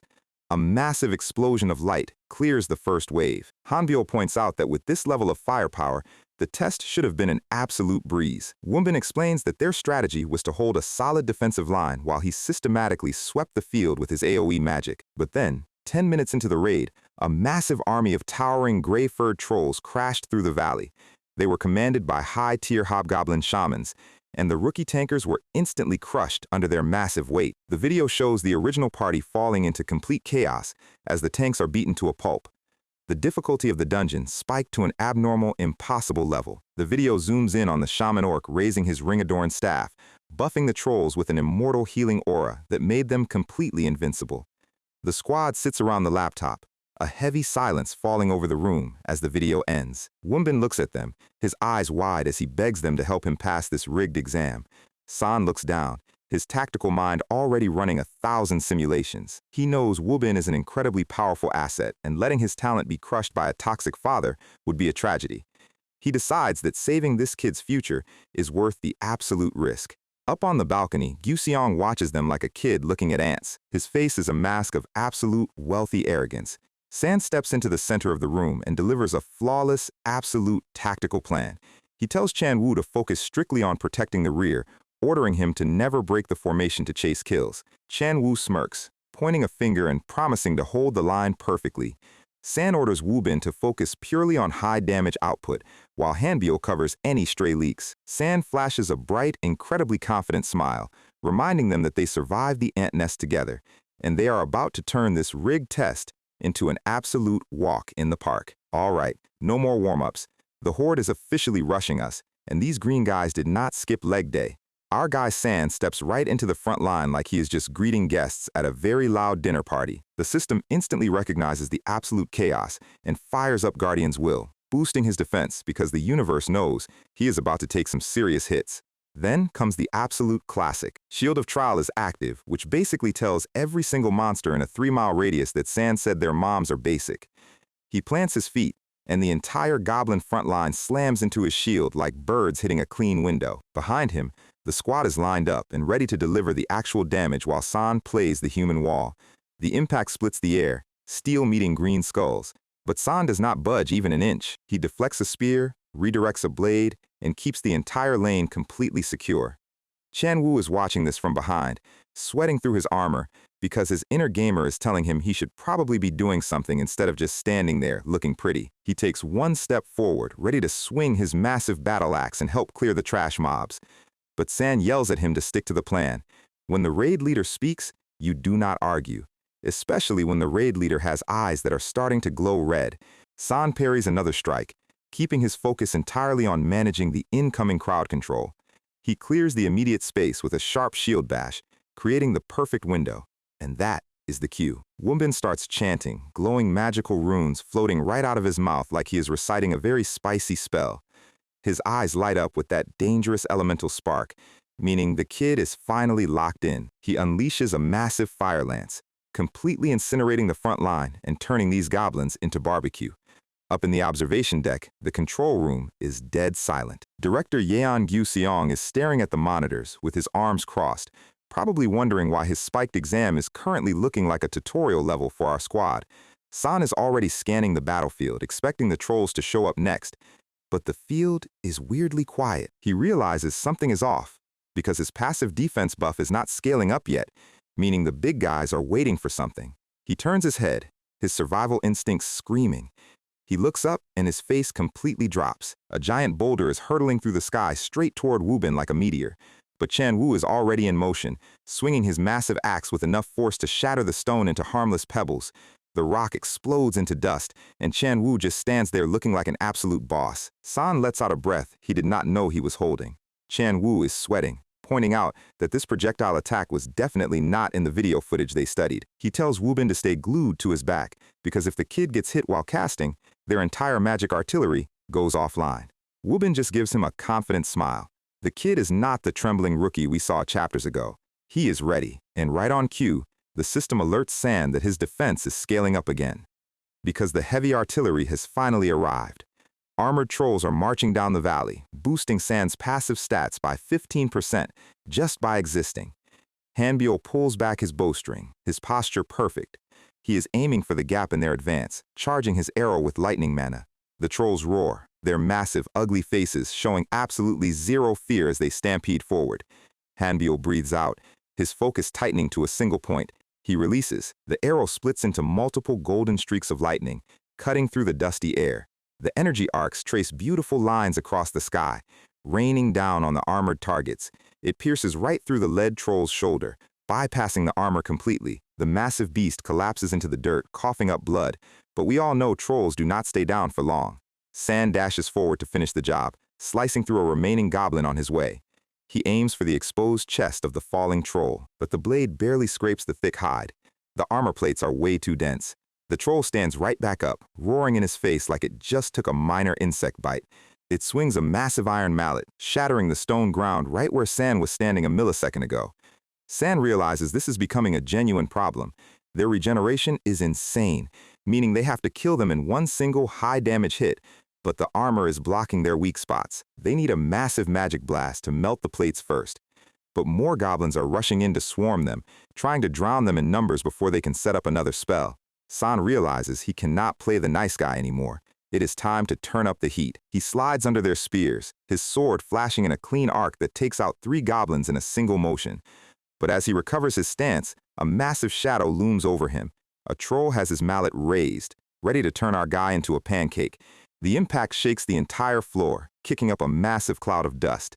The troll looks down, expecting a squished human, but San is standing right under the hammer, his shield holding the weight, and his eyes are glowing with pure, unadulterated crimson. The blood demon chi is active. The steel rings as San deflects the massive hammer with a single, brutal parry. His attack power scales up by 10%, and he unleashes the blood demon sword technique. First form, blade kill, leaving a massive crimson trail through the troll's chest. The giant beast drops like a sack of bricks, and San lands smoothly, though his heart is racing.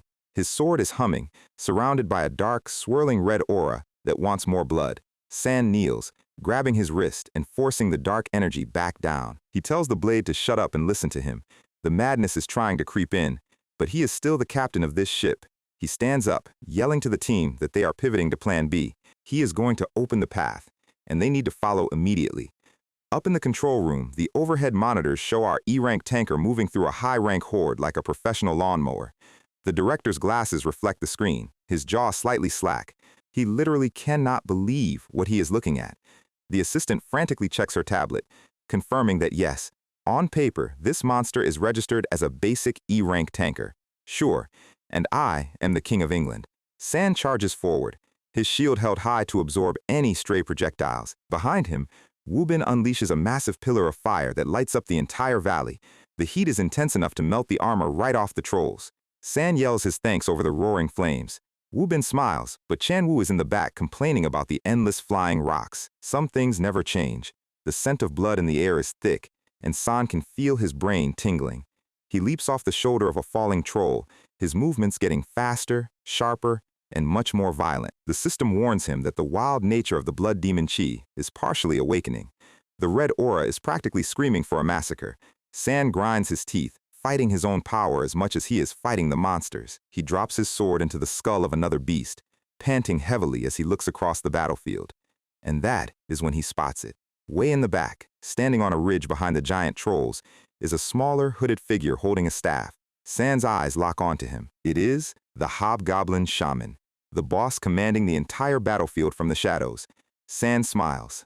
Found you. The valley is still screaming with flying rocks and charging monsters, but the real target has been acquired. San takes a deep, steadying breath, purging the red haze from his vision. He needs absolute focus for this next part. He reminds himself of his role: tank the damage, open the path, and make sure his team does not have to worry about getting hit. He throws himself back into the meat grinder, his blade cutting down goblins before they can even register his movement. He is a blur of blue steel and red sparks, clearing the lane like a professional. A troll swings at him, but San just uses the momentum to slide right under the heavy iron. Behind him, a massive discharge of chain lightning fries the remaining small fry, clearing their flanks. Wubin is leaning on his staff, breathing hard. He is burning through his mana reserves at a terrifying rate. San points toward the ridge, telling Wubin to ignore the monsters around them and aim their biggest spell directly at the hooded figure on the hill. Wubin looks up, his eyes widening as he spots the shaman. The creepy shadow of the hobgoblin seems to loom over him, a reminder of the massive gap in their ranks. But Wubin does not hesitate. He calls out to Hanbiel, telling him to get ready to combine their attacks. The kid pulls a specialized magic scroll from his coat.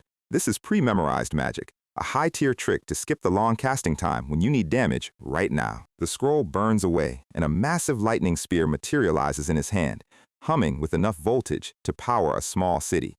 Hanbiel draws his bow back, his fingers straining against the high-tension string. He channels the lightning from Wubin's spear directly into his arrow, the tip glowing with blinding white light. He aims high, factoring in the wind and the distance. Concentrated fire is active. This is their absolute strongest combination play, designed to end the fight in a single shot. He releases, and the arrow leaves the bow with a sound like a thunderclap. A massive, solid pillar of golden electricity tears through the air, lighting up the entire valley. It vaporizes a troll standing in the way, not even slowing down.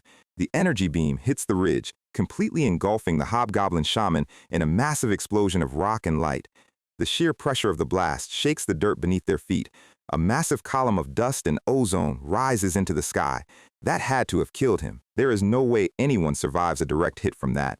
But as the smoke clears, a wrinkled yellow face with glowing white eyes stares back at them through the haze. The hobgoblin shaman is standing completely unharmed, his staff raised. A massive shield made of interlocking human ribs and spines is floating in front of him. Bone shield. He blocked the entire combination blast without taking a single scratch. The shaman lets out a raspy, mocking laugh that echoes across the canyon. Hanbiel's jaw drops. He literally cannot believe their strongest attack was blocked by a bunch of dusty bones. Wubin is sweating, his heart sinking. That scroll was his absolute trump card, and now his mana pool is running dangerously low. The bone shield crumbles back into dust, and the shaman steps forward, his staff crackling with dark purple lightning. And then, the worst-case scenario happens. The system screen flashes red in front of San's eyes. The 8th hardship and trial has officially been assigned. The system announces that the hobgoblin has transcended its current rank and has officially become a C-rank monster. A massive, dark magic circle spreads across the ground.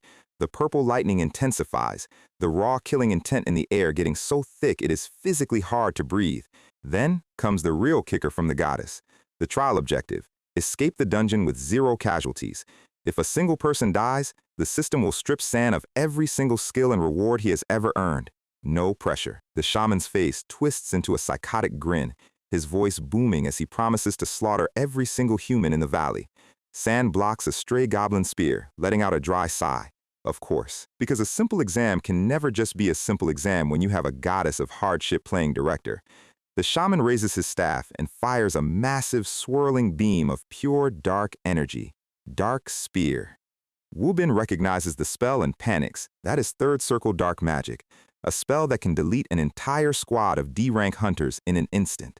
The dark wave tears through the valley, ripping up the stone floor as it hurtles toward the group. San does not hesitate. He moves like a bullet. He slides under a troll's legs, throwing himself directly into the path of the incoming dark magic.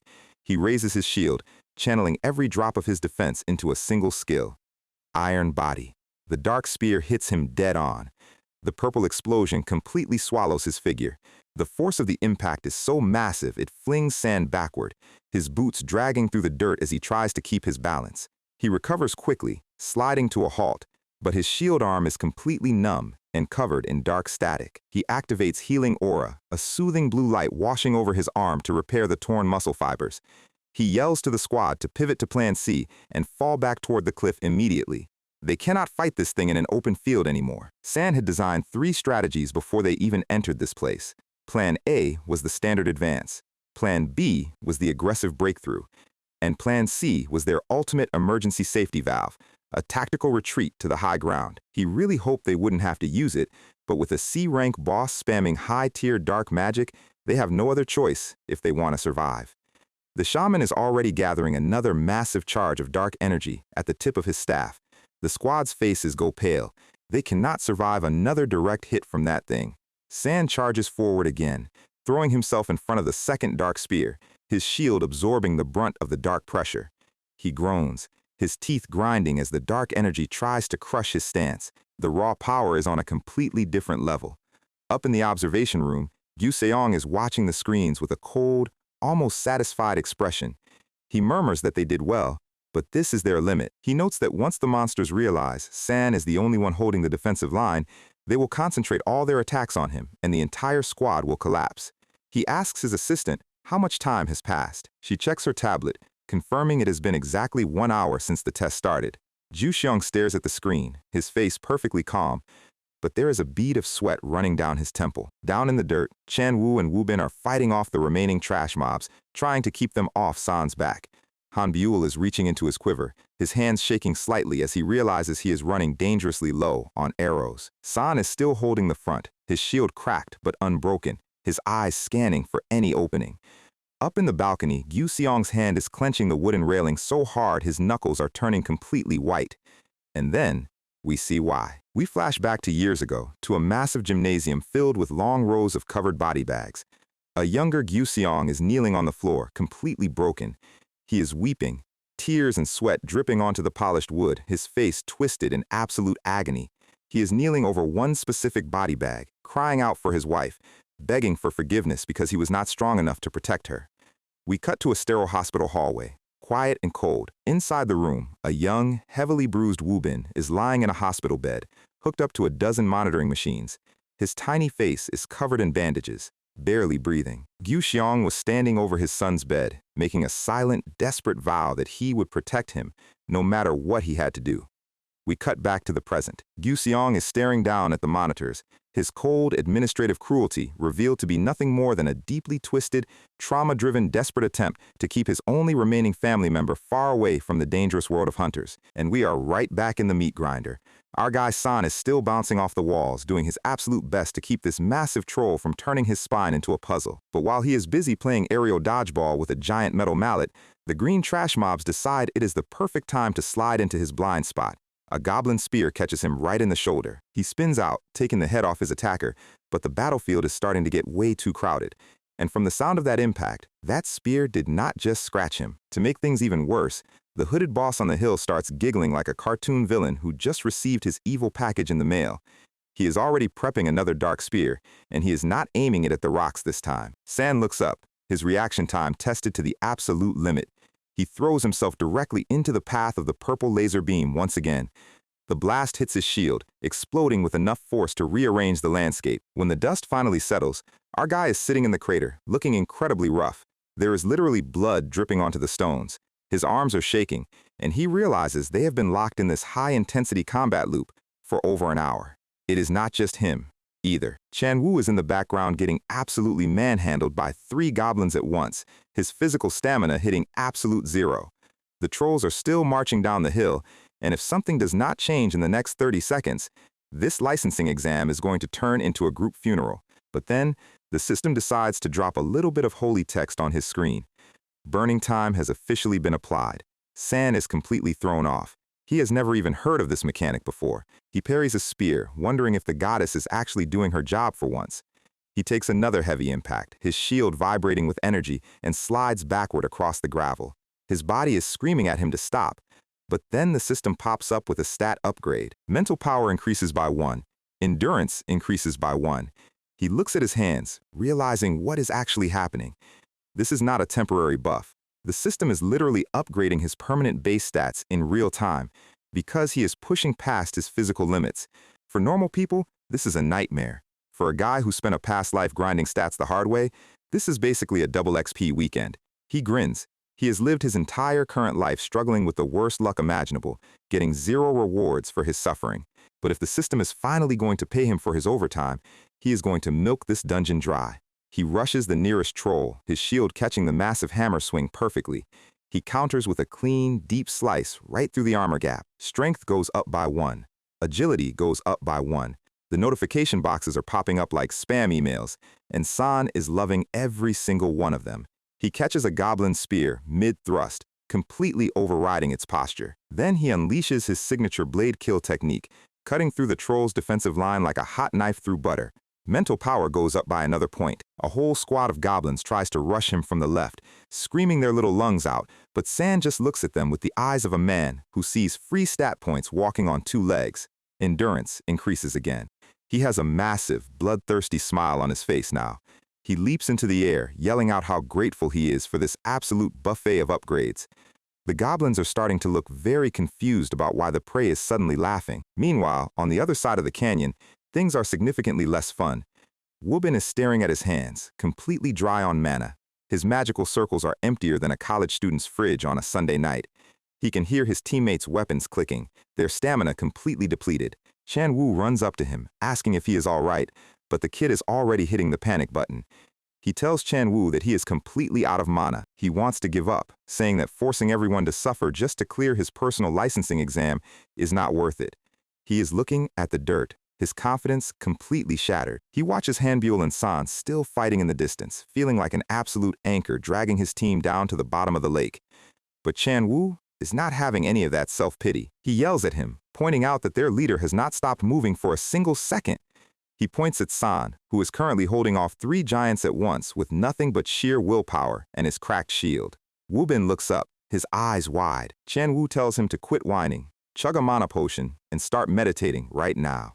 He explains that Woobin is the only one with enough firepower to actually finish this boss fight. Woobin tells him that to get enough mana back to cast his high-tier spells, he needs at least 3 minutes of uninterrupted meditation, and during that time, he will be a sitting duck.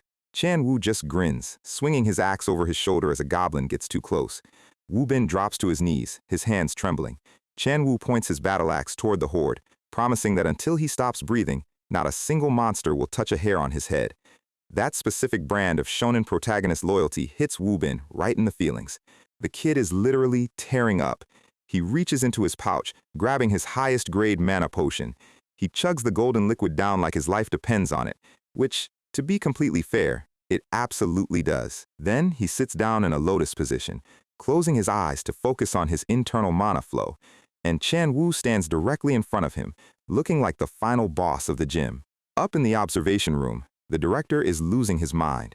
He yells that meditating in the middle of a live combat zone is a certified suicide attempt. The assistant is shaking, asking if they should deploy the emergency security team to pull them out. Gyu Seong looks at the screens. his mouth twitching. He knows that even if they survive the trash mobs, the shaman is going to delete them the second they stop moving.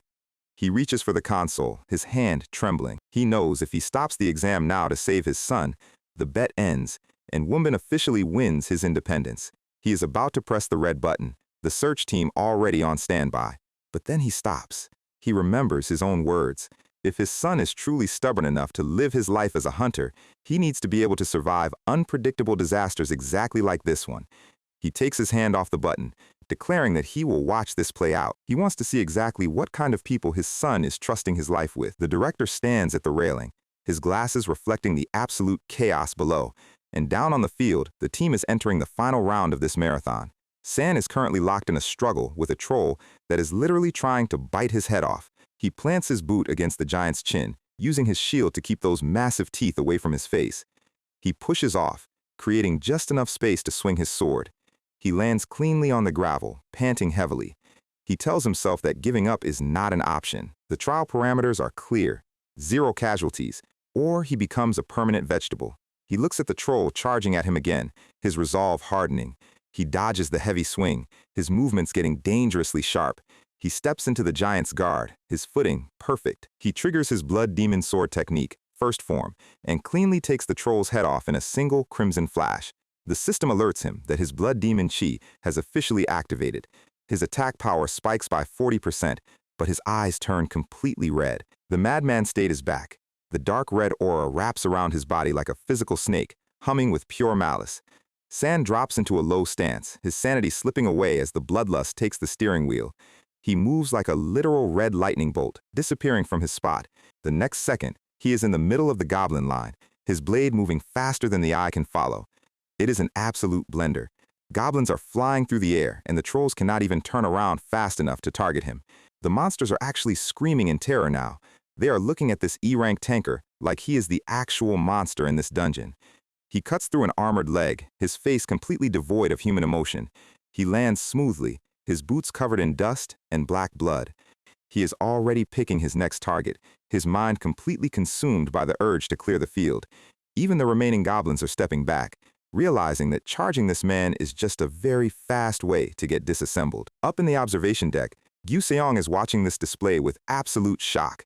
He mutters that Kang San is single-handedly holding the entire army at the front line. He compares him to a massive breakwater, taking the absolute brunt of the ocean's waves so that the rest of his team can execute their plan in safety behind him. But the shaman on the hill has finally had enough of this comedy special. He raises his staff, his eyes glowing with pure rage. Chan Wu spots the mana gathering, his face going pale. He screams at San to dodge, pointing at the massive flaming meteor that the shaman just pulled out of the sky. The fiery rock hits San dead on, exploding with enough thermal energy to turn the stones into glass. Gyu Seong stands up, leaning over the glass barrier. San is standing in the middle of the inferno, his skin literally burning, his teeth grinding from the agonizing heat. He is at his absolute limit, his physical body about to dissolve into ash. But when your health hits that magic red zone, the cheat code activates. Guardian's will is officially triggered. The blue light of the goddess wraps around him, fully restoring his HP and doubling his defense. The system screen pops up, confirming that the madman state has been completely removed. His eyes fade back to slate gray, his mind instantly clear.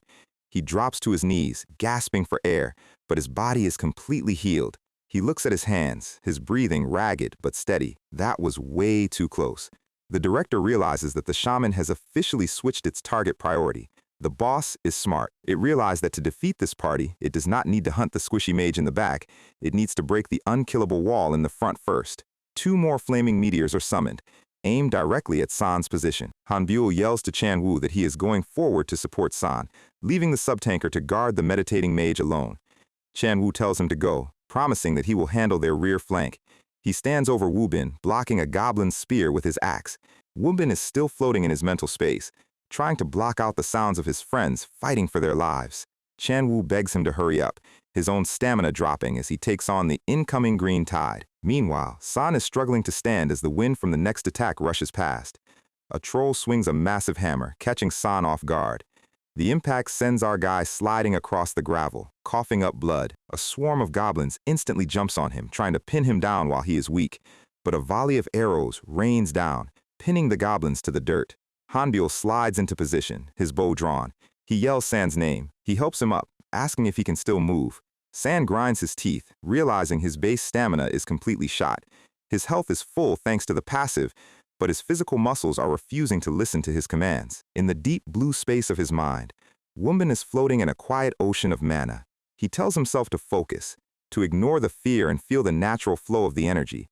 But he can hear the muffled explosions of the battle above. He remembers Chan Wu's promise to protect him until he falls. He thinks of San, standing at the front like a human shield, taking every single blast. He thinks of Hanbyul, controlling the crowd so that no monster can reach his meditation circle. He realizes that thanks to these people, even though his mana was completely gone, he has not taken a single scratch. He remembers his childhood, his mother holding him in her arms while the monsters tore through their home. He remembers how he felt so small, so helpless, unable to do anything but watch her sacrifice herself. We see a brief, grainy flashback of his mother's final moments, holding her crying child close as the blood splatters the floor. Wombin's eyes snap shut tighter. He tells himself he does not want to be the protected child anymore. He wants to be the one who steps forward. He wants to be like San, like Hanbyul, like Chan Wu, someone who risks their life to keep their promises. Down on the field, the charging trolls suddenly stop in their tracks. San looks up, completely confused. The goblins are lowering their weapons, their bodies trembling as the temperature in the canyon begins to skyrocket. San turns his head around, his eyes widening. Behind them, Woobin is standing up, his eyes burning with pure, golden fire. A massive wall of orange flames is roaring around his body, and here we go. Woobin is fully charged, standing in the middle of a massive firestorm like a main character who just unlocked his final form. His magic eye has officially evolved, and his gaze is sharper than a brand new razor blade. He summons the giant salamander, a colossal dragon of pure fire that lights up the entire dark valley. The team is looking up in absolute shock because this fiery beast is 3 times bigger than the one he summoned in the ant habitat. The salamander slams its massive claw down onto the stone floor, sending a wave of heat that turns the charging trolls into immediate piles of ash. It is a total sweep, clearing out the entire wave of armored giants in a single, roaring blast. The hobgoblin shaman is standing in the back, his jaw hitting the dirt. He realizes his C-rank upgrade was not enough to save him, but he still tries to channel one last desperate spell. He raises his staff for a final dark spear, but Hanbyul is already locked onto his position, releasing a lightning-charged arrow that cuts through the wind. The arrow hits the shaman dead on, interrupting his spell and sending him crashing to the ground. San steps in to finish the job, his boot landing heavy on the gravel. He swings his sword, putting an end to the shaman and officially clearing the spiked exam. The system screens flash blue, confirming they have passed the trial, and the goddess is finally handing over their rewards. We cut to a quiet corporate skyscraper in the middle of the city. Inside the pristine office, Wombin is sitting across from his father, Gyu Shong, the silence in the room heavy enough to choke on. The director looks out the window, admitting that he actually respects hunters. He explains that without them, the world would have been destroyed long ago, and more families would have suffered the pain of losing their loved ones. He admits that he founded the emergency center to support them, but as a father who lost his wife to the gates, he simply could not stand the thought of his only son putting his life on the line every single day. Woobin looks at him, seeing his father's humanity for the first time behind those cold, rectangular glasses. Gyu Seong signs the papers, stating that since Woobin passed the test, he will officially permit him to work as an active hunter. Woobin is completely stunned, his eyes wide, but the director points out there are strict conditions to this deal. Meanwhile, we shift to a quiet hospital ward, where the dripping IV line is the only sound in the room. San is sitting on the edge of the bed, staring at his updated status window. His stats have permanently jumped across the board, matching the baseline of a high-tier D-rank hunter. This is the power of the burning time mechanic. He grumbles about the goddess, wondering what goes on in her silver-haired head. He taps the screen to check his new active rewards. First up, a 2-star active skill called Dummy, which summons a perfect copy of himself with half his current attributes. The clone drops to the floor, looking completely identical, but the system note says the max number of copies scales with his mental power stat. The duplicate instantly dissolves because San is still too physically exhausted to maintain it. Then he checks the second reward, a 2-star passive called Pain Share. It allows him to take all the damage meant for a targeted ally, but the catch is he takes that damage at a 1.5 multiplier. He smiles, thinking this is a great tool for a tanker who actually wants to do his job. But then we get a comical look at how he actually got to this hospital room. He passed out with white foam in his mouth from pure physical exhaustion, while Hanbyul and a female healer cried over his face. San shivers, realizing that combining a 1.5 damage multiplier with his terrible luck is a massive death flag. The door opens, and director Yeon Gyu-seong steps into the hospital room. San looks up, his guard instantly rising. The director bows deeply, apologizing to the entire squad for spiking their exam. He admits that his parental fear made him act selfishly. Woman stands behind him, while Gyu-seong looks San directly in the eyes. He addresses Chan-woo and Hanbyul, acknowledging their skill, and then bows to San once again, asking him to take care of his son. He explains his conditions. Gyu-seong will fully fund and support the squad's equipment, resources, and training, so they do not have to worry about corporate interference. But in exchange, Wombin is never allowed to run a dungeon unless San is leading the raid. The director believes that only San has the tactical genius to keep his son alive in a high-rank gate. San is completely speechless, staring at the middle-aged corporate giant bowing to him on the linoleum floor. He slowly sits up, his hand clutching the edge of the mattress. He bows back, accepting the contract.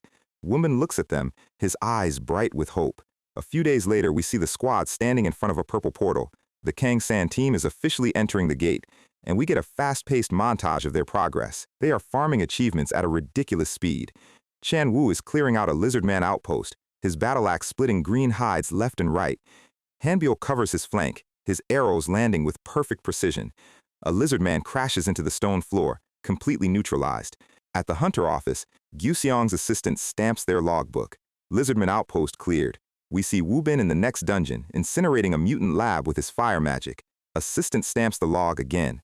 Hobgoblin laboratory cleared. Then, San is in a grassy field, clashing his steel shield against a giant blood orc.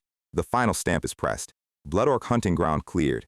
Their record is looking completely flawless. Back in their training room, Chan-woo looks at the board, pointing out that to qualify for the group promotion test, they need to clear a high-tier C-rank dungeon. San explains that since Woobin is already D-rank on paper, they need a C-rank achievement to pull the E-rank rookies up with him.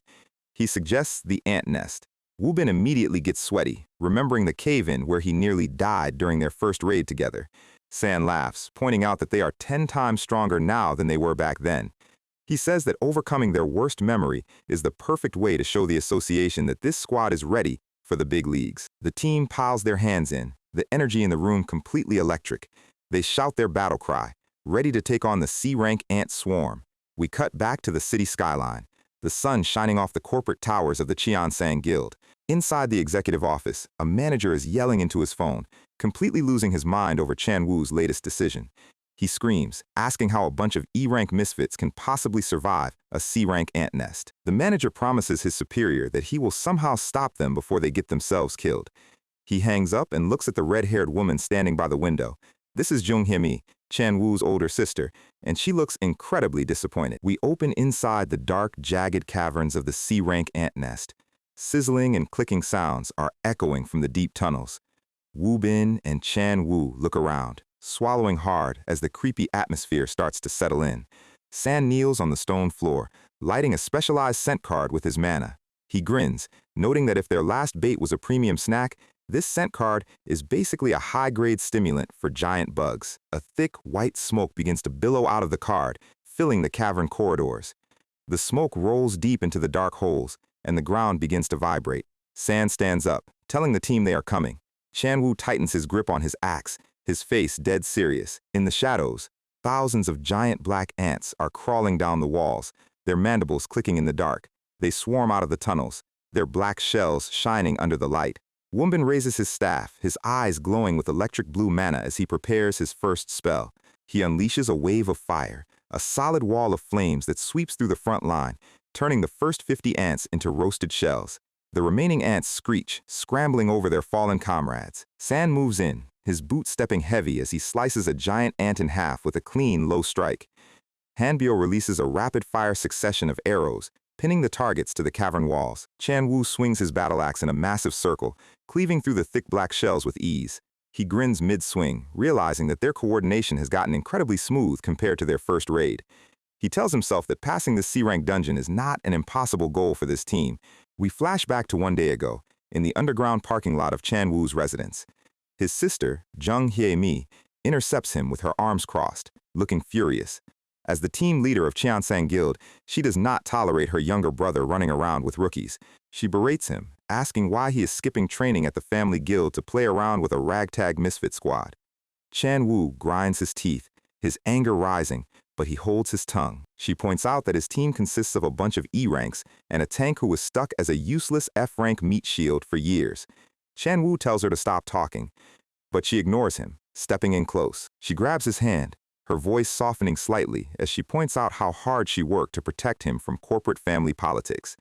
She promises to make him the best hunter if he just returns to her guild. She looks him in the eyes, telling him that everyone in Qiansang is waiting for him. Chan Wu stares at her hand, silent for a long moment. He slowly pulls his hand out of her grip. He looks her in the eyes, declaring that he has finally found a leader he genuinely wants to follow. He explains that working under San is the first time he actually feels himself getting stronger.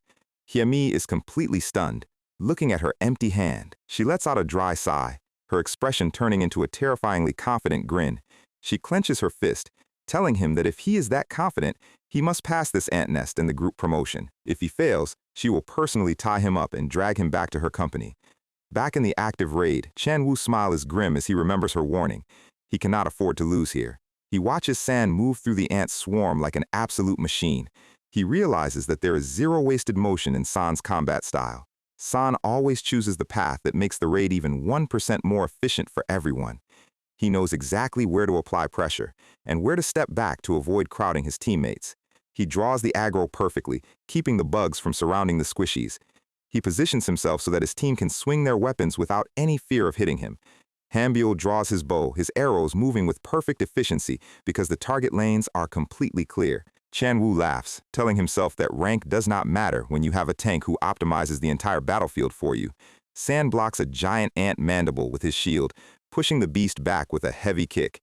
He channels his power, triggering his blade kill technique. His blood demon chi activates, boosting his raw attack power by 10%. The dark crimson aura begins to swirl around his blade, huming with bloodlust. San instantly grits his teeth, feeling the dark energy trying to override his sanity once again. He remembers the crushing weight of the madness, his eyes wide. We see a brief memory of his blacksmith master, Yu Zheng-young, teaching him how to fold his killing intent deep inside the iron, telling him to contain the energy and let only the sword exist. San focuses, locking his mind onto that memory. He takes a deep breath, dropping into his stance as the red aura wraps around his armor. He closes his eyes, completely suppressing the bloodlust inside his own physical frame. A giant black ant lunges at him, its mandibles wide. San's eyes snap open, completely clear and focused. He does not let the energy leak out.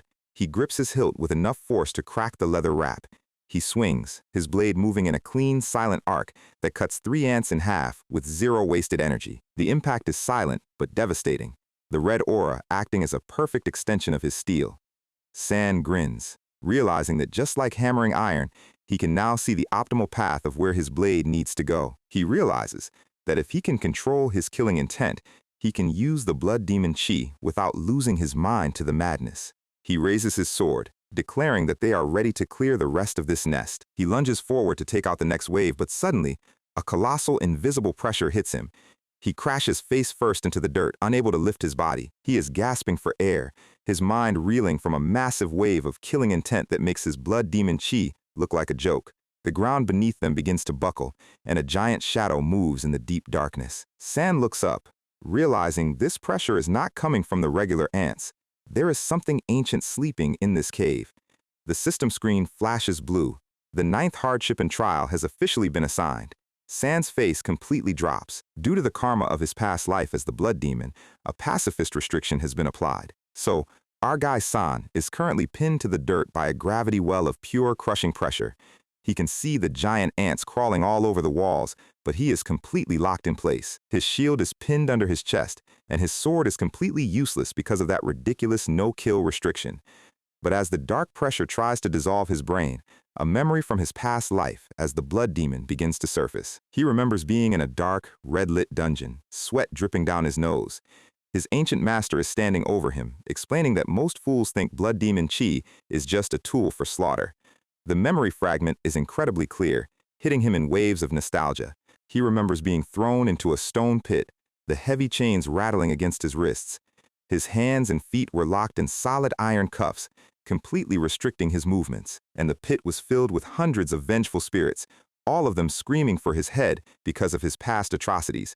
They were throwing themselves against the iron bars, ready to tear his throat out the second they got a chance. His master explained that every single spirit in that pit lost their family because of the blood demon, and their rage was completely justified. The master reached out his hand, channeling a purple magical sigil over the lock. He sealed the chains, locking San's past self in the dark with those screeching ghosts. The young blood demon looked up in absolute horror, asking his master what he was doing. His master simply told him to survive the overwhelming killing intent without striking back or taking a single life. He gave him a creepy, wrinkly smile, enjoying his disciple's suffering way too much.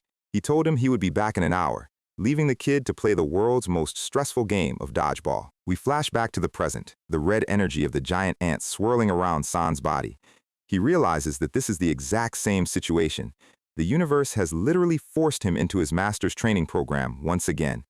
He slowly pushes himself up off the gravel, his eyes narrowing. He realizes that the overwhelming killing intent radiating from these ants is identical to the rage of those vengeful spirits. He channels his blood demon chi, but this time, he is not using it to attack. He closes his eyes, completely focusing his internal energy to predict the path of the incoming strikes. His eyes snap open, glowing with pure crimson intelligence. The red trails of the ants' movements become completely visible in his mind, tracing lines across the cavern floor. He realizes the essence of killing intent is not about slaughtering the enemy, it is about predicting their movements before they even think about swinging. He smiles, stepping through the gaps in their mandibles like a professional dancer. If he can map out their attack patterns, clearing this ant nest with a no-kill restriction is actually completely possible. Meanwhile, we shift to the high-end corporate headquarters of Qiansang Management. Inside the boardroom, Zheng Hye-mi, Chanwu's red-haired sister, is leading a high-stakes board meeting. Her assistant is typing on her laptop, reporting that their premium Project B team has successfully completed their preparatory C-rank raids. Hye-mi stands at the end of the table, outlining the 3 conditions to pass the upcoming group promotion test: raid success, time limit, and judicial evaluation. She explains that they are aiming to shatter the 30-minute mark to prove that Qiansang is still the country's top talent agency. She slams her hand on the table, demanding a flawless, silent promotion process with 0 public relations issues. The board members quickly nod in agreement. She walks down the hallway, her high heels clicking on the tile, thinking about the massive pressure on their shoulders. She peers through the glass of their elite training facility, where her top D-rank hunters are sprinting on treadmills. The team leader, Min Young-gi, is pushing himself to his absolute limits, his face drenched in sweat. Hye-mi smiles confidently, certain that her investments are about to pay off. 2 weeks later, we cut to the group promotion test site, a massive concrete facility surrounded by security. The press is gathered at the entrance, camera flashes lighting up the morning sky. Project B team arrives in style, looking like a group of models wearing custom Ranger gear. A reporter shoves a microphone in Young-gi's face, pointing out that the previous 3 teams all failed their tests and asking how he feels. Hye-mi quickly steps in, pushing the reporter back and reminding him that pre-test interviews are strictly prohibited. Young-gi politely grabs the microphone, his expression completely calm. He addresses the cameras, stating that no matter what variables arise, his team will prove they are destined for A-rank greatness. The cameras flash as they enter the facility, looking like they have already won the trophy. An announcer calls out that Team 4 is entering Test Site 4. The portal crackles with white energy. They step into a jagged cavern, the air cool and damp. Young-gi scans the area, his guard up. His frontline tankers raise their shields, warning the backline that the first wave is approaching. A rustling sound echoes from the ceiling, and a swarm of D-rank black spiders begins to descend. The system notes they carry paralyzing poison in their fangs. Young-gi drops into his stance, noting that the narrow cavern walls give the spiders a massive tactical advantage. His main tanker triggers Guardian Shield, a brilliant orange barrier wrapping around the front line. A giant spider lunges at them, its fangs dripping with venom, but the shield absorbs the impact perfectly. The mages in the back unleash a combined barrage of fireballs and wind cutters, completely incinerating the first wave. The spiders screech as they are burned to a crisp, the smells of burning shells filling the air. A giant black leg lands on the stone floor, completely neutralized. Young-gi jumps off a boulder, his sword flashing as he slices another spider in half. The backline support keeps their flanks completely secure, and the execution is looking flawless. Young-gi smiles, thinking this high-rank test is actually a lot easier than the corporate warning suggested. He tells himself that if they become the only squad to pass today, Xiansang's prestige will skyrocket. But as they take another step forward, a massive rumbling shakes the cavern floor. The ground beneath their rear mages completely collapses, swallowing them into a deep chasm. Young Gi's face pale with horror. In the chaos, their light magic goes completely dark, plunging the entire cave into pitch blackness. Someone quickly lights a torch, the orange flame casting long, dancing shadows on the walls. And as the light illuminates the bottom of the pit, Young Gi's jaw drops. A colossal green spider is standing in the chasm, its massive legs blocking the only exit. Young Gi grinds his teeth, realizing that without their light magic, they did not even hear the monster approaching. He orders his remaining frontline to handle the boss while he tries to rescue the trapped mages. He yells down the 10-meter pit, asking if they can use levitation magic to climb out. A female mage cries back, explaining that fly is a fifth circle spell that is far beyond their current capabilities, and her leg is completely broken. Young Gi looks down, realizing that the collapse was not random. It specifically targeted only their spellcasters, completely isolating their artillery. He wonders if a C-rank gate has ever featured a tactical trap like this in Hunter history. Suddenly, a scream echoes from the front line. His tankers are flung backward, crashing hard against the rocky floor. His main tank is clutching his chest, screaming in agony. He gasps out that as soon as he sliced the green spider, an intense, burning pain flooded his entire nervous system. Young Gi runs over, his heart hammering against his ribs. He looks down at his teammate's armor and gasps. The tank is covered in hundreds of tiny, glowing green baby spiders that are latching onto his skin. They are crawling out of the giant spider shell by the thousands. The green spider is highly lethal during spawning season because every physical attack just ruptures its egg sacs, flooding the area with venomous hatchlings. Young Gi stares at the boss, his tactical mind racing, isolating the mages, then spawning enemies that can only be killed with magic. It is a perfect strategic counter. He grinds his teeth, wondering if the monsters are actually planning this, or if someone else is pulling the strings from behind the scenes. Outside the gate, Xiemi is leaning against the glass barrier of the monitoring room, her face tight with worry. A security officer blocks her way, reminding her that only official judges are allowed inside during an active exam. She tries to ask for a status report, but the officer simply gives her a flat refusal. She sighs, muttering about how stiff the administration is being today. She looks at her watch, the digits glowing blue in the dark. Exactly 30 minutes have passed. If they do not clear the gate in the next few minutes, their elite time limit record is completely ruined. She shakes her head, refusing to doubt her team's training. She thinks about how desperately they worked for this day and tells herself they will pull through. Inside the cavern, we see a trail of dead green spiders. The counter is ticking. 92, 94, 97, 99. Young Gi is leaning on his sword, his entire body covered in green venom, breathing in ragged gasps. Jaime's voice booms over the intercom, screaming at them to stay focused and cut down the final monster.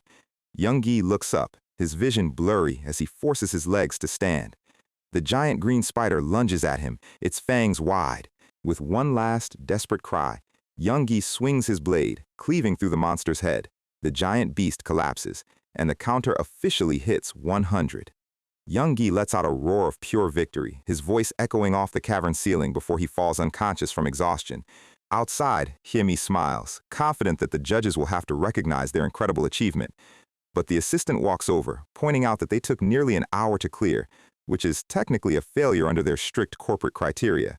Hiemi's smile fades, her expression turning incredibly cold. Suddenly, she spots a testing official talking on his phone in a dark corner of the hallway, smiling as he reports that they spiked the variables to ensure the team would fail.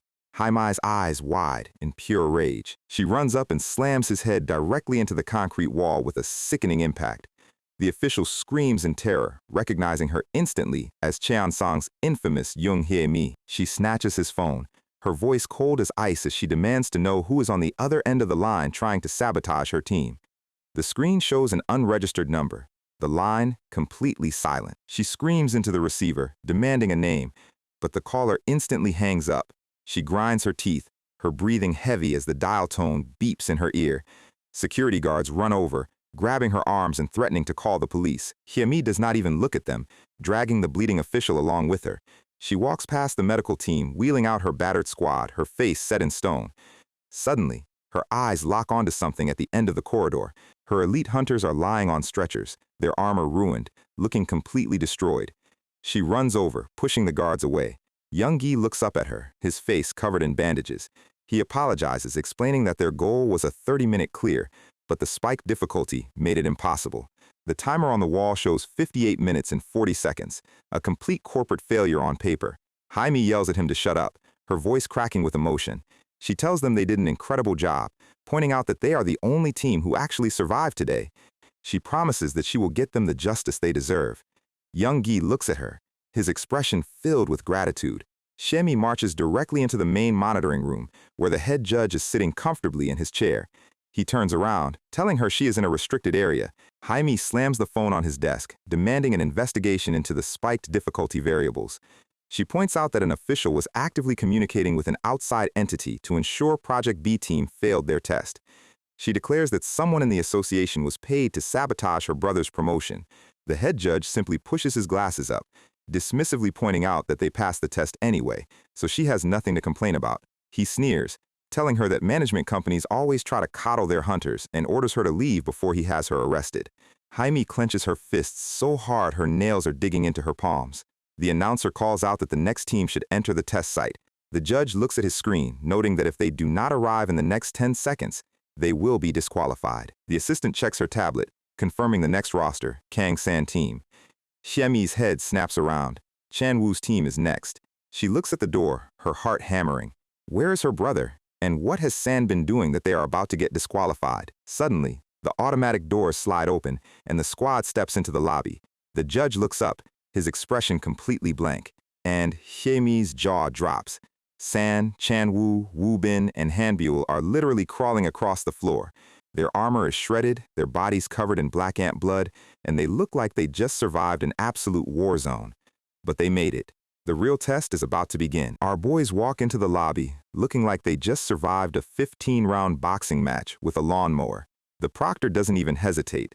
He sees the state they're in and basically tells them to get moving because the schedule waits for nobody. They are literally crawling toward the starting gate, dragging their weapons behind them like a bunch of tired gamers logging in at 4 in the morning. Woman is leaning heavily on his wooden staff, sweating buckets and asking San if they can actually survive this. It turns out, Hanbyul got the exam date completely wrong and thought they had another week to recover. Classic side character behavior. Before they can even complain about the schedule, a very loud voice splits the hallway. It is Hiemi, rushing in with her arms wide open like she is trying to welcome her little brother back from a war zone. She acts like she is just a worried older sister, stepping close to pin a special stamina-enhancing button onto Chan-woo's chest armor. The guards immediately start telling her that corporate personnel are not allowed in the starting area, so she has to back off. With no time left to complain, the squad turns around and heads straight into the dungeon portal. Shemi stands there watching the doors close, her worried sister face completely disappearing into something much colder. That button she placed on her brother is actually a high-tech spy camera designed to record everything that happens inside. She wants to see exactly how badly the association spiked the difficulty, but her main goal is to gather enough evidence to pull Chan-woo out of this ragtag group. She pulls out her phone to watch the live feed, expecting to see a complete disaster from the very first room. But then, she remembers her brother's words about finally finding a leader he actually wants to follow to get stronger. She stares at the screen, telling her brother silently that he better prove that certainty right now. Inside the gate, the environment is a dark, creepy forest filled with thick, ominous shadows. Before they can even adjust to the lighting, a swarm of black spiders drops from the canopy to welcome them.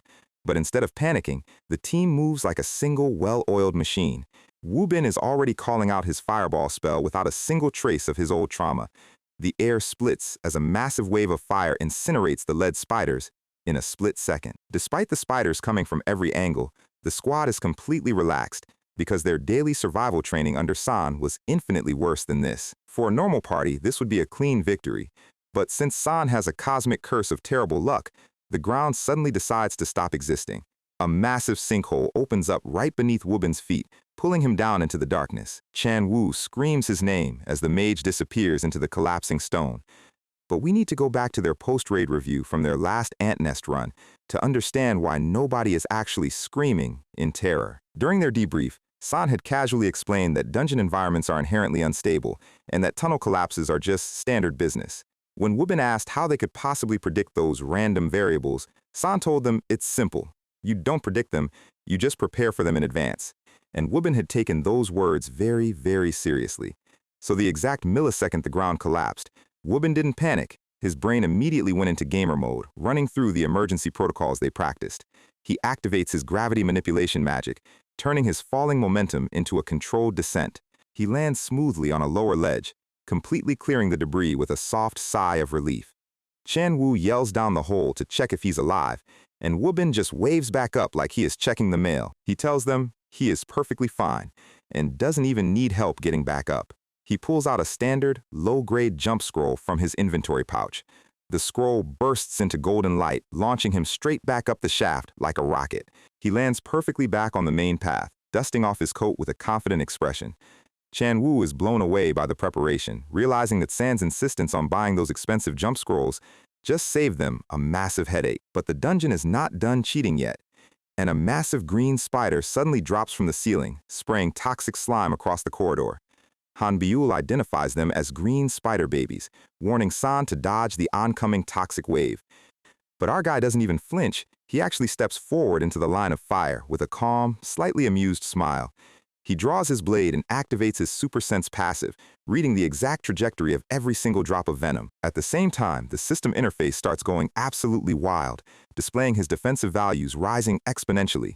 He slams his shield down, activating Shield of Trial to draw every single bit of aggro in the entire cave system. The green spiders completely ignore the rest of the party, turning their full attention to the glowing tank standing in the middle of the road. A massive tide of toxic silken fangs slams directly into San's round shield, but his defense stat is scaled so high from the enemy count that it barely registers as a tickle. He holds the line effortlessly, shouting to Wubin that the stage is completely set for him. Wubin steps up, raising his catalyst with a look of pure concentration. He calls out his signature, high-tier fire spell, Salamander's Breath. A colossal wave of roaring orange fire surges through the narrow cavern, turning the entire swarm of spiders into charcoal in a single breath. As the spiders burn to ashes, San's system interface shows his defensive buffs rapidly dropping back to baseline because there are no enemies left alive to trigger them. San gives Wubin a thumbs up, praising his clean casting speed, while the mage casually drinks a mana potion to keep his reserves full. With the first wave completely cleared, the squad moves forward at a steady run, heading straight toward the boss room. Outside, Shimi is staring at her phone screen, with her eyes practically popping out of her skull. She is completely speechless, realizing that this squad is playing with a level of coordination that makes most professional A-rank teams look like amateurs. She watches a mage who casts high-tier spells without a single trace of fear, because he knows his tank will never let an enemy touch him. She sees the archer and her brother Chan Wu reacting instantly to every minor threat, covering the tank's blind spots before they can even become a problem. She looks down, realizing that even if she exposes the association's cheating, her own Project B team is still going to be officially scrapped because of their failure. She is currently standing in a hallway, surrounded by the shadows of corporate expectations and the threat of her own career ending. She clenches her teeth, realizing that the only way to save her position and her family's prestige is to adapt to this new reality. She needs a massive success to cover up the previous failure and convince the high-ups at Qiansang that she is still an elite manager. And the solution is standing right there on her screen. She dials her assistant immediately, ordering an urgent, deep-dive investigation into the raid records of San, Han Buell, and Wubin. She tells them to send the files the exact second they are compiled, walking down the street with a sharp, predatory focus. Inside the gate, the timer flashes 40 minutes and 18 seconds as the final boss falls to the ground. The team walks out of the portal, looking slightly tired but completely unharmed, which is a massive contrast to how they entered. Chan Wu looks around the parking lot, completely confused by how quiet and empty the entire area is. He is disappointed because he genuinely wanted to show his older sister that they passed the exam with flying colors. Suddenly, a slow, rhythmic clapping sound echoes from the stairs behind them. A sharp-looking corporate executive in a high-end suit walks down, smiling like he just found a gold mine. He introduces himself as Gu Jun Ho, a prominent team leader from Daeyang Management. He reveals that they had designed irregular variables to ruin Cheon-sang's test, but instead of failing, they caught a massive fish with flawless coordination. The boys look at each other, completely surprised by how fast the corporate vultures started circling. Junho narrows his eyes, focusing his gaze entirely on our guy, Kong-san. He calls San the absolute cornerstone of the entire team, recognizing that the tank is the one holding this entire operation together. He decides to get straight to the point, offering to recruit the entire squad right now with a massive 100 million won signing bonus each. Jun-ho turns to Chan-woo, acknowledging that while he is technically the son of a Cheon-song executive, business is business. He points out that the fact Cheon-song didn't lock them down first means Dae-young has the perfect legal right to poach them. Han-byul is sweating, whispering that a 100 million won bonus is a crazy good offer for rookies, but wonders if Chan-woo's family ties will block the deal. Chan-woo just chuckles, stating that he is perfectly fine with transferring because Cheon-song rejected his previous application anyway. He says that seeing Dae-young's offer proves Cheon-sang's judgment was completely garbage from the start, and he prefers to keep family and business separate. The boys turn their gaze to San, waiting for their leader to make the final executive decision. San looks at Jun-ho, calmly stating that they understand the offer and will contact him after discussing it as a team. Jun-ho smiles and hands over his card, but internally he is slightly annoyed that this rookie E-rank didn't immediately jump at life-changing money. Meanwhile, back at the Cheon-sang headquarters, Hye-mi is walking down the hall, holding her phone to her ear as her assistant delivers the background checks. The assistant explains that Team 5 actually reviewed San's recruitment file a few months ago under Chan-woo's personal recommendation. Hye-mi halts in her tracks, her face twisting in pure rage as she hears that Team 5 rejected San by internal decision without even testing him. That evening, we shift to the boys' homes, where they are all logged into a voice call over their gaming setups. Han-byul asks San why he didn't immediately accept the Dae-young offer, pointing out that corporate backing is usually a massive advantage. We get a quick flashback of Woobin's father offering them full support, dungeon guides, and top-tier items if they joined his agency. But San had politely refused everything except basic consumables, explaining that relying on corporate strategy guides ruins a hunter's adaptability. Woobin laughs over the headset, admitting his dad has become a super doting parent lately and is slightly hard to handle. Chan-woo agrees, stating that even today, without San's preparation and those potions, they might have collapsed during the collapse variable. Han-byul points out that they will still need help from a major management company when they start running massive, large-scale raids. Plus, Dae-young is famous for being a pure meritocracy where skills are the only thing that actually matters. They are currently looking at their game screens, where they are running high-level character builds, seeing how highly Dae-young valued them. San explains that their skills are currently rising at an insane pace, which means their current self-training method is completely correct.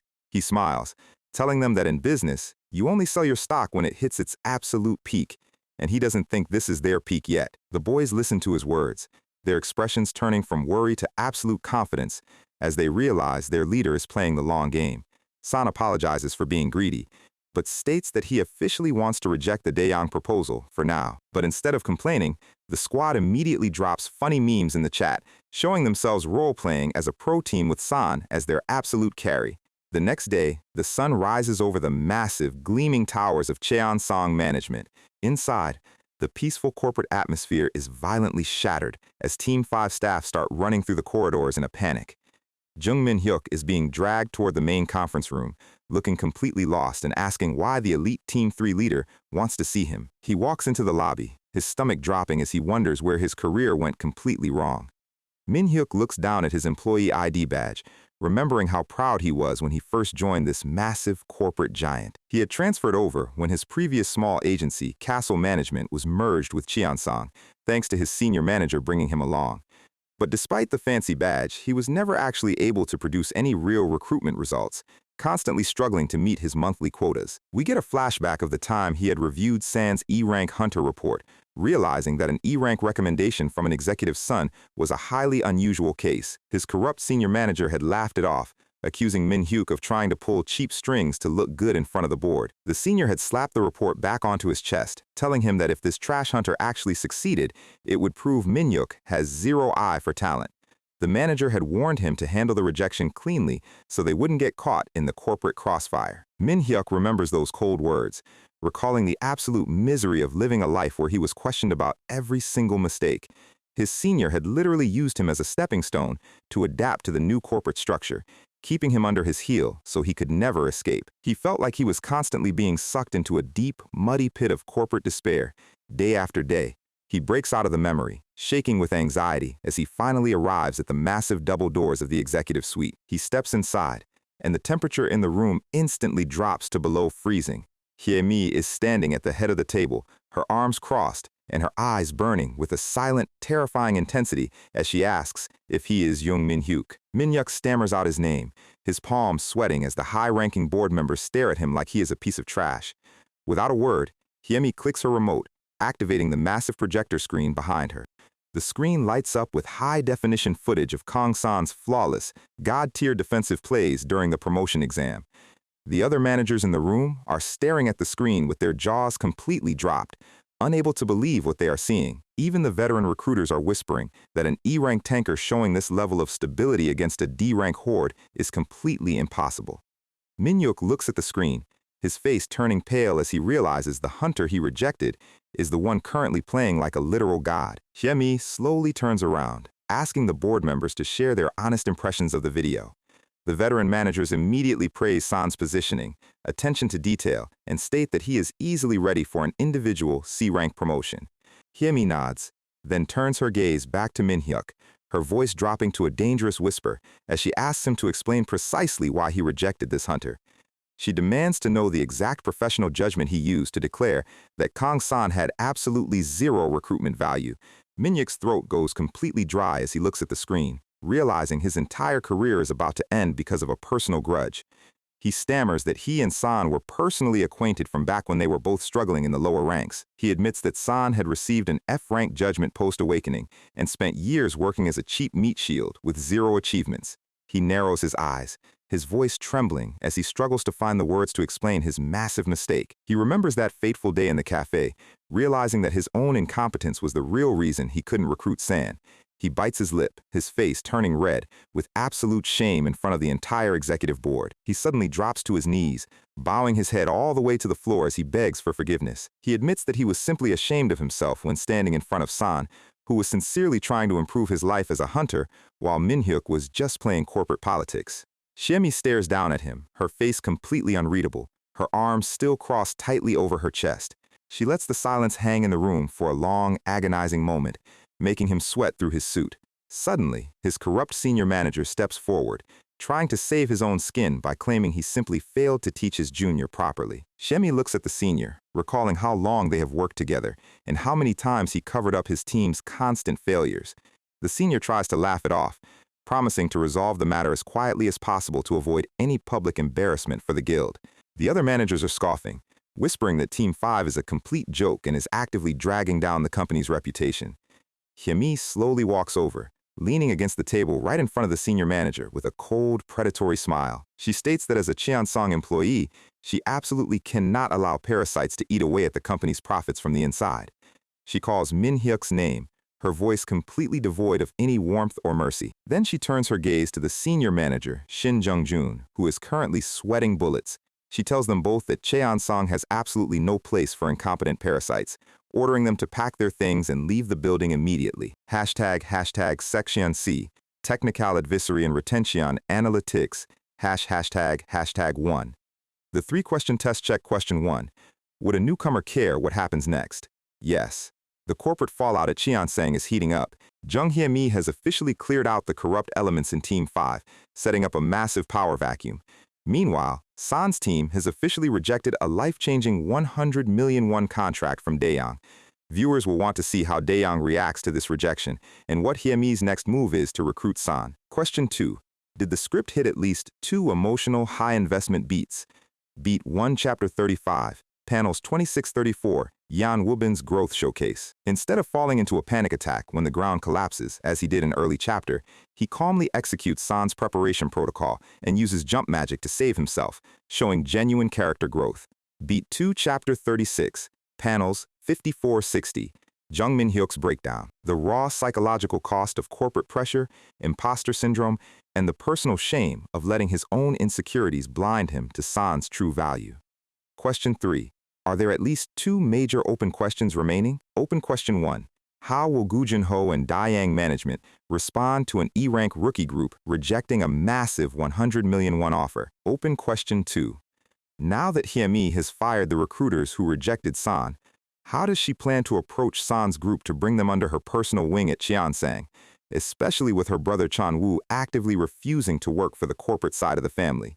###2. Pacing and Variety report action pacing, handled in Wiggy C35_017, C35_025 and Wiggy C35_039, C35_053 using fast, punchy sentences focusing heavily on active verbs and rapid mechanical transitions, shield of trial activation to salamander's breath payload delivery. Exposition pacing, handled in CC 35_026, C 35_30 and CC 36_012, C 36_022 with deliberate, slower-paced sentences, breaking down San's calculation of peak stock value. Inside the sleek, high-end conference room of Cheongsong Management, the corporate board is frantically reviewing the profiles of our four main players. Xiemi is staring at San's file, tracing his absurdly fast leap from F-rank meat shield to C-rank powerhouse. Usually, rapid development like this is just a fluke, like a gacha player hitting a 5-star on a single pull, but Hiemi knows that San is a walking goldmine worth investing every single corporate penny into. If he can turn her cocky little brother into a reliable Vanguard tanker, it means he has the magic touch. Suddenly, her phone buzzes with a call from the genius little brother himself. She slides the screen to answer, expecting a standard update, but gets hit with a massive shock. Chan Wu is casually pacing around his gym, letting her know that Dayang management just tried to poach them. 100 million one signing bonus and a 70-30 profit split right out of the gate. Xiemi's jaw drops, realizing the corporate vultures at Dayang are moving faster than her. She frantically asks if they signed the contract, her heart probably doing backflips. Chan Wu happily tells her they didn't because they're going to stay independent for now. He brags that San never goes back on a decision, and honestly, the kid is completely whipped. Hiemi sighs, muttering that her brother is totally smitten with this rookie tanker. Chan Wu yells that San is the coolest hyung alive before she screams at him to hang up the phone. She massages her temples, realizing she needs to offer San something that a standard contract can't match. And that brings us to the underground depths of Cheongsang's secure facility, where a blindfolded elder turns a massive lock. The heavy steel wheel groans as massive mechanical locks start to slide open. Giant brass gears grind against each other inside the wall, sounding like a medieval clock tower waking up. Pipes hiss as pressurized steam and cold air vent from the seals. The colossal stone vault doors slide apart, letting our guy step inside. It is the legendary Cheongsang treasure vault, looking like an ancient palace made of pure gold and hovering light screens. San's jaw drops, completely stunned by the sheer scale of the place. He realizes that the industry leader's warehouse is on a completely different level than a normal shop. We flash back to a few hours ago when Hiemi called him to pitch a highly unusual deal.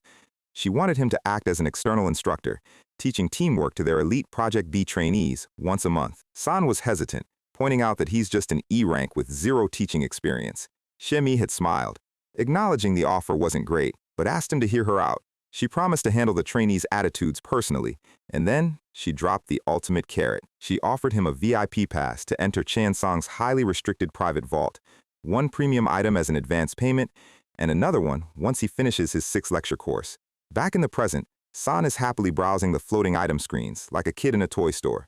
He reaches out and grabs a glowing blue skill book from the pedestal. Xiemi watches him with a satisfied smile, knowing she successfully bought his attention. He selects the 2-star skill, Thorn Armor, which reduces incoming damage by 10% and reflects 5% back. San is already running the numbers in his head like a toxic League of Legends player, building a full tank set. Xiemi asks if he found something he likes, and he quickly nods, clutching the book. But she isn't done playing the doting corporate sponsor yet. She taps a sleek electronic card against the reader, handing it over to him. It is a premium VIP access card, so he can bypass security whenever he visits. San bows, internally screaming about how much he loves massive, wealthy corporations. But his happy moment is suddenly cut short by the sound of loud laughing echoing from the corridor.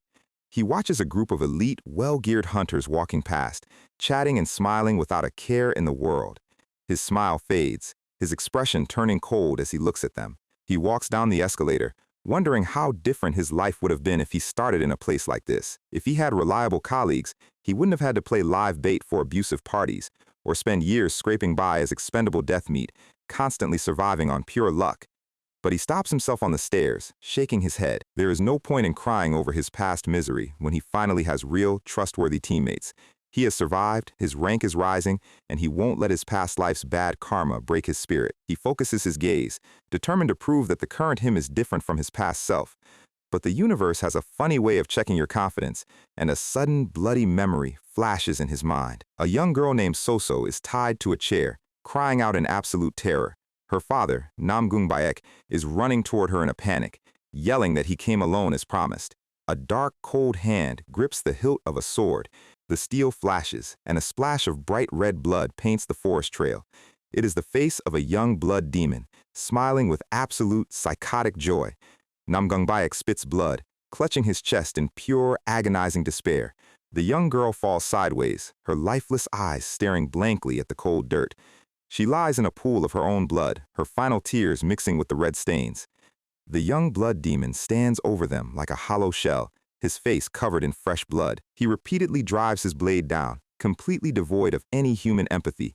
The shadow of the slaughter is cast against the dark trees as the screams fade into silence. In the present, San is standing on the street, his head hanging low as the weight of those memories crushes his soul.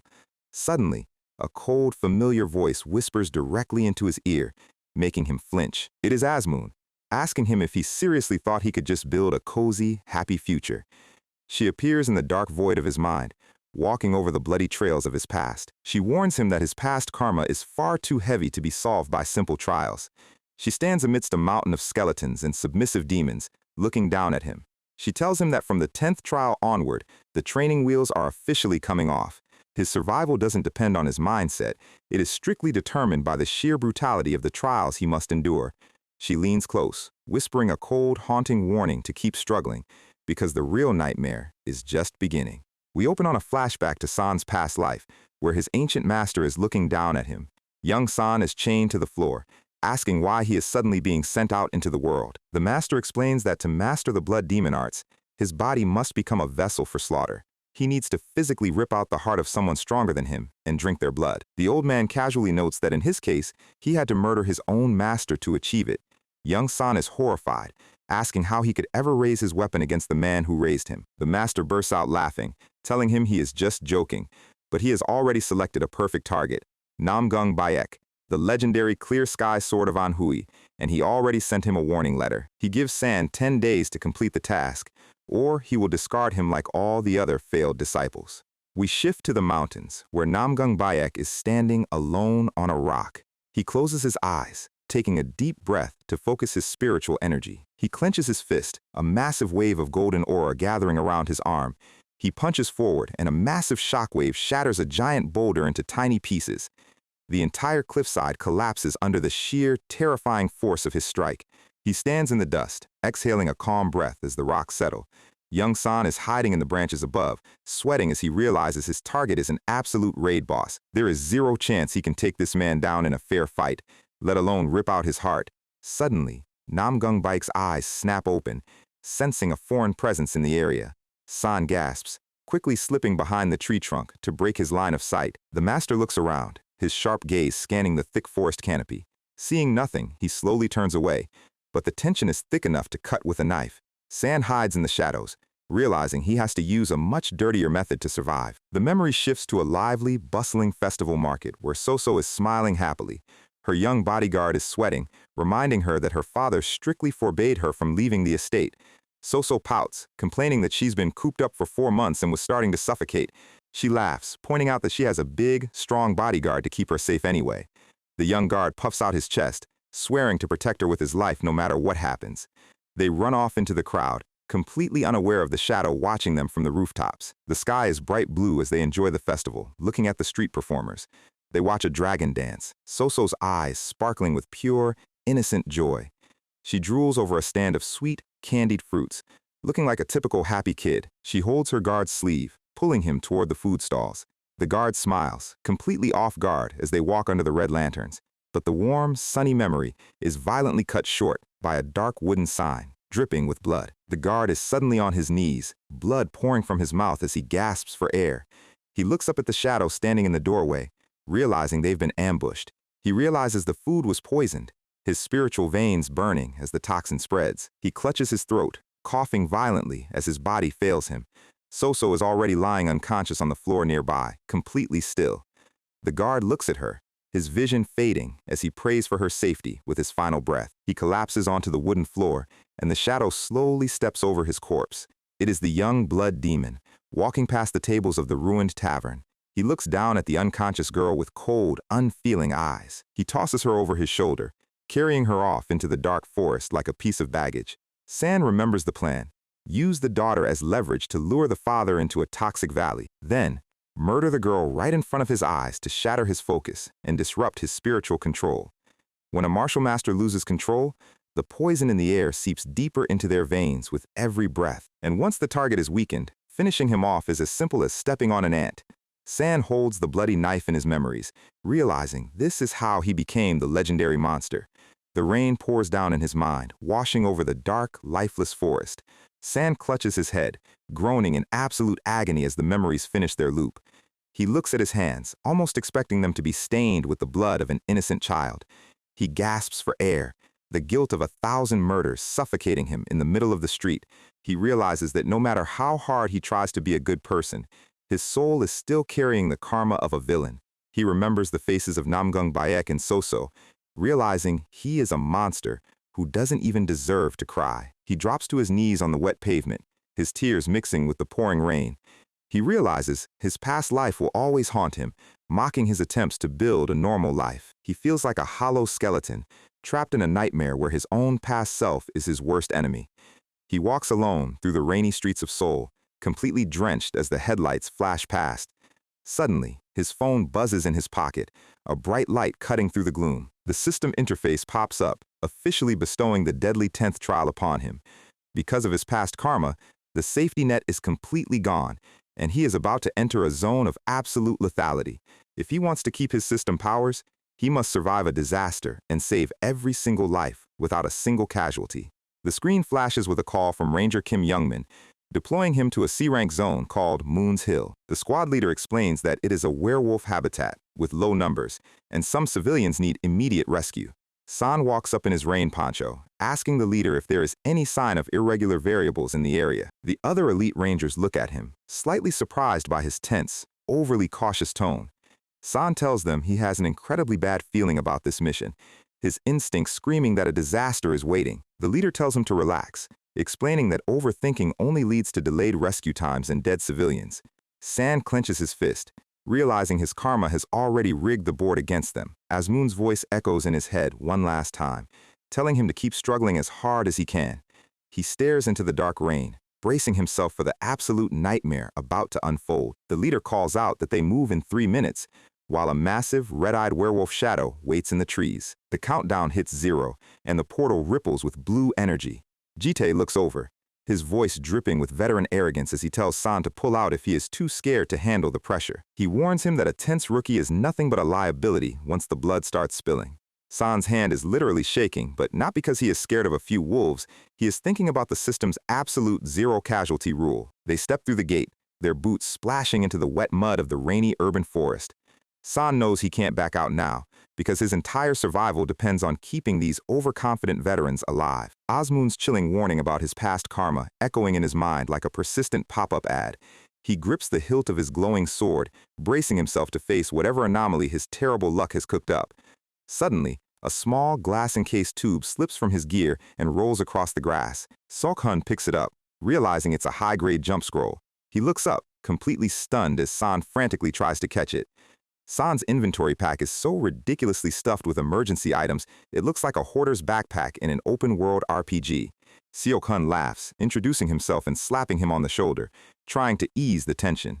The bald veteran, Gedong, watches them silently, his face like a stone wall. He tells Seok-hun that it is natural for a rookie to be terrified on a real hunt, admitting San has decent skills, but points out that tankers are always the first to get shredded on the front lines. He looks down, his voice dropping as he recalls the funerals of too many young teammates, good kids who died simply because they weren't ready for the real meat grinder. He clenches his teeth, stating he refuses to watch another rookie get carried out in a bag. Seok-hun grins, telling him not to worry because they have his own veteran shield to cover the rear. The giant slaps Gedong's back, joking about buying him some high-grade Korean beef after they finish the run. Suddenly, a pack of black werewolves bursts from the thick brush, fangs bared. The beasts howl as they leap through the air. Seok-hun moves like a freight train, delivering a massive, bone-shattering punch to the lead wolf. Jite follows up instantly, his wind-infused blade slicing through a beast's throat in a clean arc. Youngman slides under a swipe, his twin blades carving through another target, while San holds his shield steady. Yansu delivers a clean kick, sending a wolf crashing into a tree trunk. Youngmin orders everyone to pick up the pace, realizing the civilian situation must be critical if monsters are swarming the entrance. San blocks a stray claw with his round steel shield, his eyes darting around the dark woods. The storm clouds slowly drift across the night sky, revealing the moon. Through the trees, they spot the heat signatures of the civilian evacuees huddled in a small clearing. Siak-hun is already bandaging an injured female hunter, telling her the emergency patch will hold until they hit the hospital. She sighs in relief, thanking them, while Youngmin stands guard silently. The crescent moon hangs low, cast in a pale, hazy light.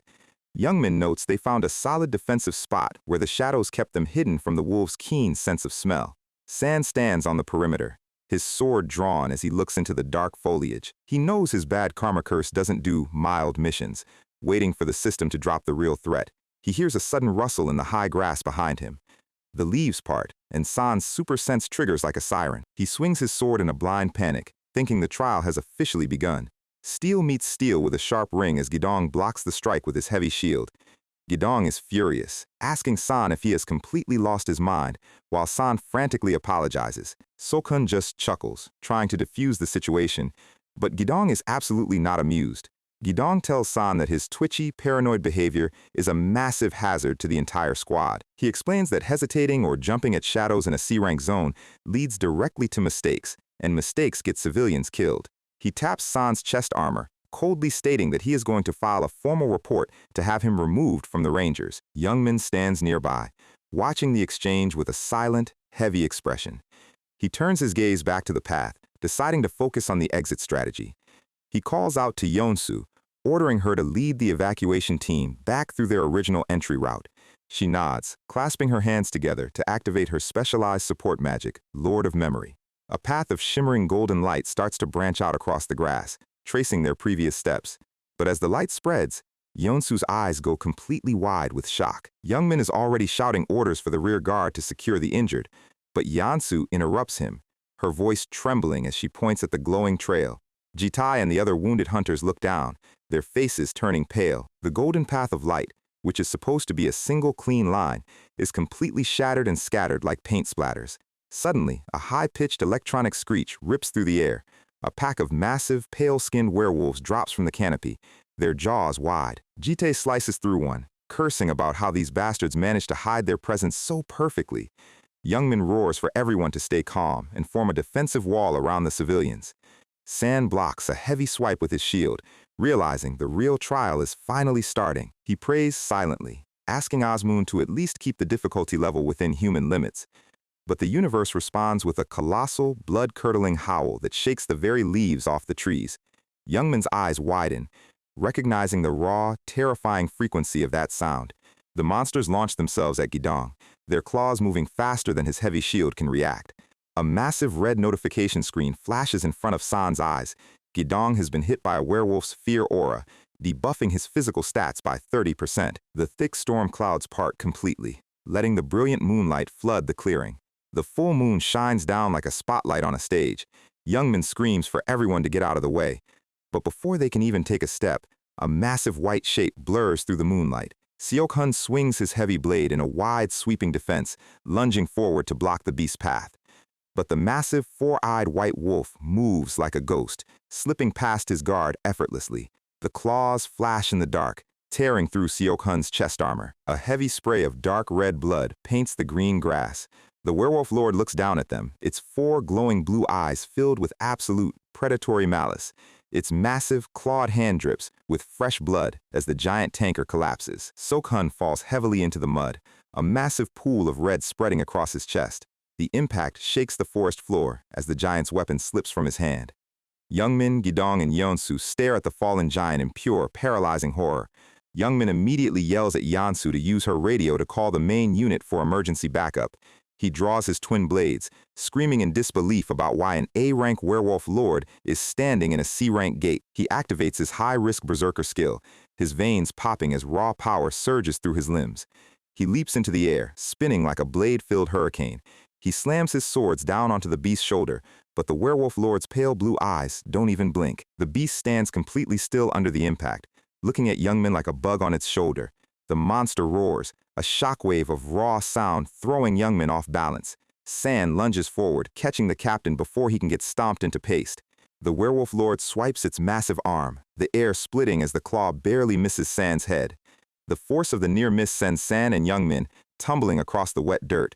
The beast leaps after them, its colossally muscular white body looking like a pale demon under the moon. Youngman recovers instantly, slicing and dicing in a desperate attempt to draw the aggro away from the civilians. His blades leave dozens of red cuts across the beast's skin, but the wounds close almost as fast as they appear. The werewolf lord counterattacks, its massive claws tearing through the air like iron rakes. Youngman blocks with his twin swords, but the impact sends a shock travel all the way up his arms, cracking his blades. He realizes the full moon is buffing the monster's stats to an insane level, making his debuff nullification completely useless. He grinds his teeth, cursing under his breath as his grip on his sword starts to slip. Jitai yells from the back, asking why he can't clear the fear debuffs, but Yansu screams that the full moon is blocking all their support magic. San clenches his teeth, staring at the bleeding captain, realizing the squad is about to be wiped out. He knows that if even one of these people dies, his own soul is going to be permanently paralyzed by the system. Youngman is panting heavily, blood dripping from his forehead as his breath turns ragged. But he raises his cracked swords again, a defiant, bloody smile on his face. He knows that the stat gap between B rank and A rank is a literal wall of death that has crushed countless veterans. He looks at the giant beast, silently asking himself if he can actually win this impossible fight. Suddenly, the bleeding Seokun struggles to rise, kneeling in the wet grass. He wipes the blood from his mouth, his face filled with grim determination. He raises his hand, a blinding wave of blue light gathering around his chest as he activates his ultimate self-sacrificing buff, Radiance. Youngman screams at him to stop, knowing the 10-minute backlash of that skill will leave him completely defenseless. But Seokun just looks at him, stating that if they don't bring this white demon down now, they are all going to die anyway. Youngman clenches his fists, using his debuff nullification to push past his fear. He remembers his old squad, the faces of his dead comrades flashing in his mind. He looks at Jitai and Yonsu, realizing he refuses to let another team die under his watch. He grips the hilts of his twin swords so hard his leather gloves start to tear. He decides that this is not the time to play safe or worry about the corporate aftermath. He steps forward into the moonlight, his posture completely changing. He tells himself that even if they all die tonight, he is going to make sure every single civilian walks out of this gate alive. The werewolf lord roars, launching itself forward with a terrifying burst of speed. Youngman meets it head-on, his twin blades clashing against the massive white claws. The shock of the impact shatters the nearby branches as they lock in a struggle of life and death. Meanwhile, outside the gate portal, 3 guard rangers are lying dead in pools of blood. A discarded walkie-talkie static screeches on the pavement, reporting the distress call about the werewolf lord. The military backup unit arrives, the captain looking at the gate in absolute pale-faced shock.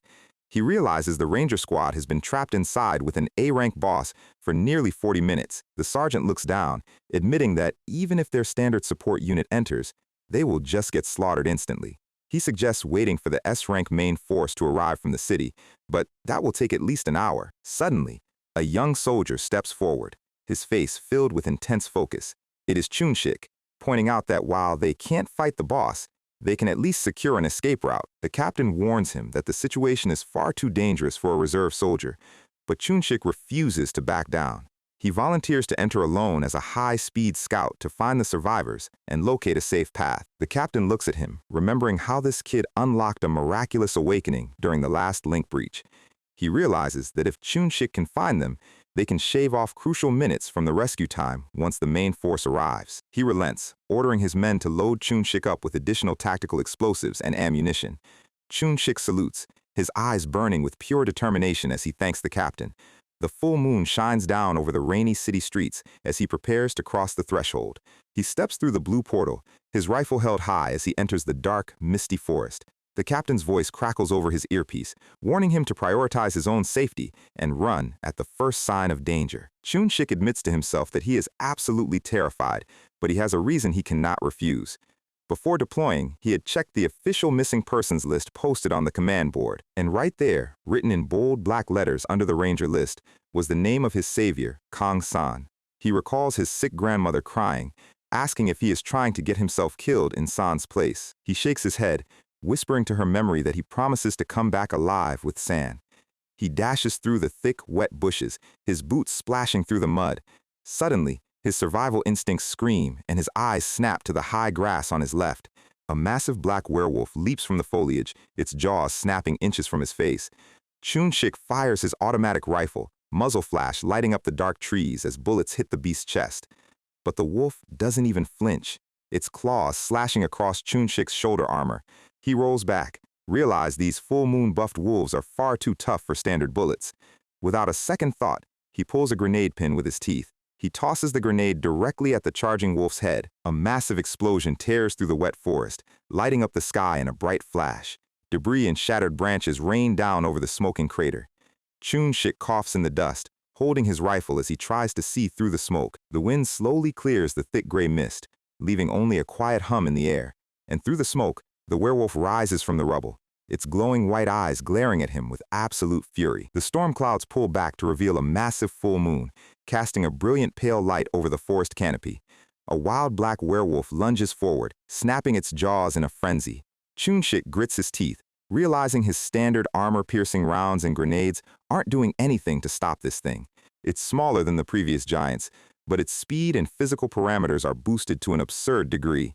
He scans his tactical layout, desperately looking for any specialized high-tier weapons his commander packed for this run. His eyes lock onto a metallic capsule. He has found his answer. He spins on his heel and sprints through the brush to buy a few inches of space. The werewolf launches itself through the air, claws outstretched to pin him to the wet dirt. Chun-shik executes a perfect backwards roll, slipping underneath the incoming swipe. He chucks the metallic capsule forward, a sharp metallic sound echoing as it makes contact with the beast's chest. He hits the grass hard, sliding through the mud. The werewolf recovers instantly, looming over him with claws raised to finish the job. Chun-shik looks up at the fangs, muttering that he is completely sick of getting pinned down in the exact same scenario. The beast opens its mouth, letting out a deafening roar.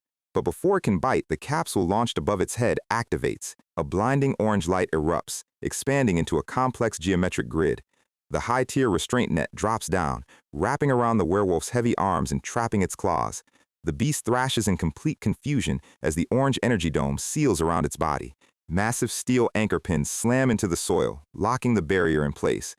Chun-shik reaches into his vest and pulls out the detonator switch, pointing it straight at the trapped monster. The orange geometric dome begins to glow with unstable, humming energy. A massive explosion tears through the interior of the dome, lighting up the dark trees in a bright flash. The smoke slowly vents as Chun-shik stands up, noting that a barrier capable of blocking C-rank physical attacks works perfectly as a closed containment bomb. He takes a deep, shaky breath, checking his equipment. He looks at the charred crater, letting out a dry remark that the bastard got exactly what it deserved. He reaches up to click his tactical radio back on, his face covered in light soot. He reports that one werewolf has been officially neutralized, and he is resuming his solo search of the sector.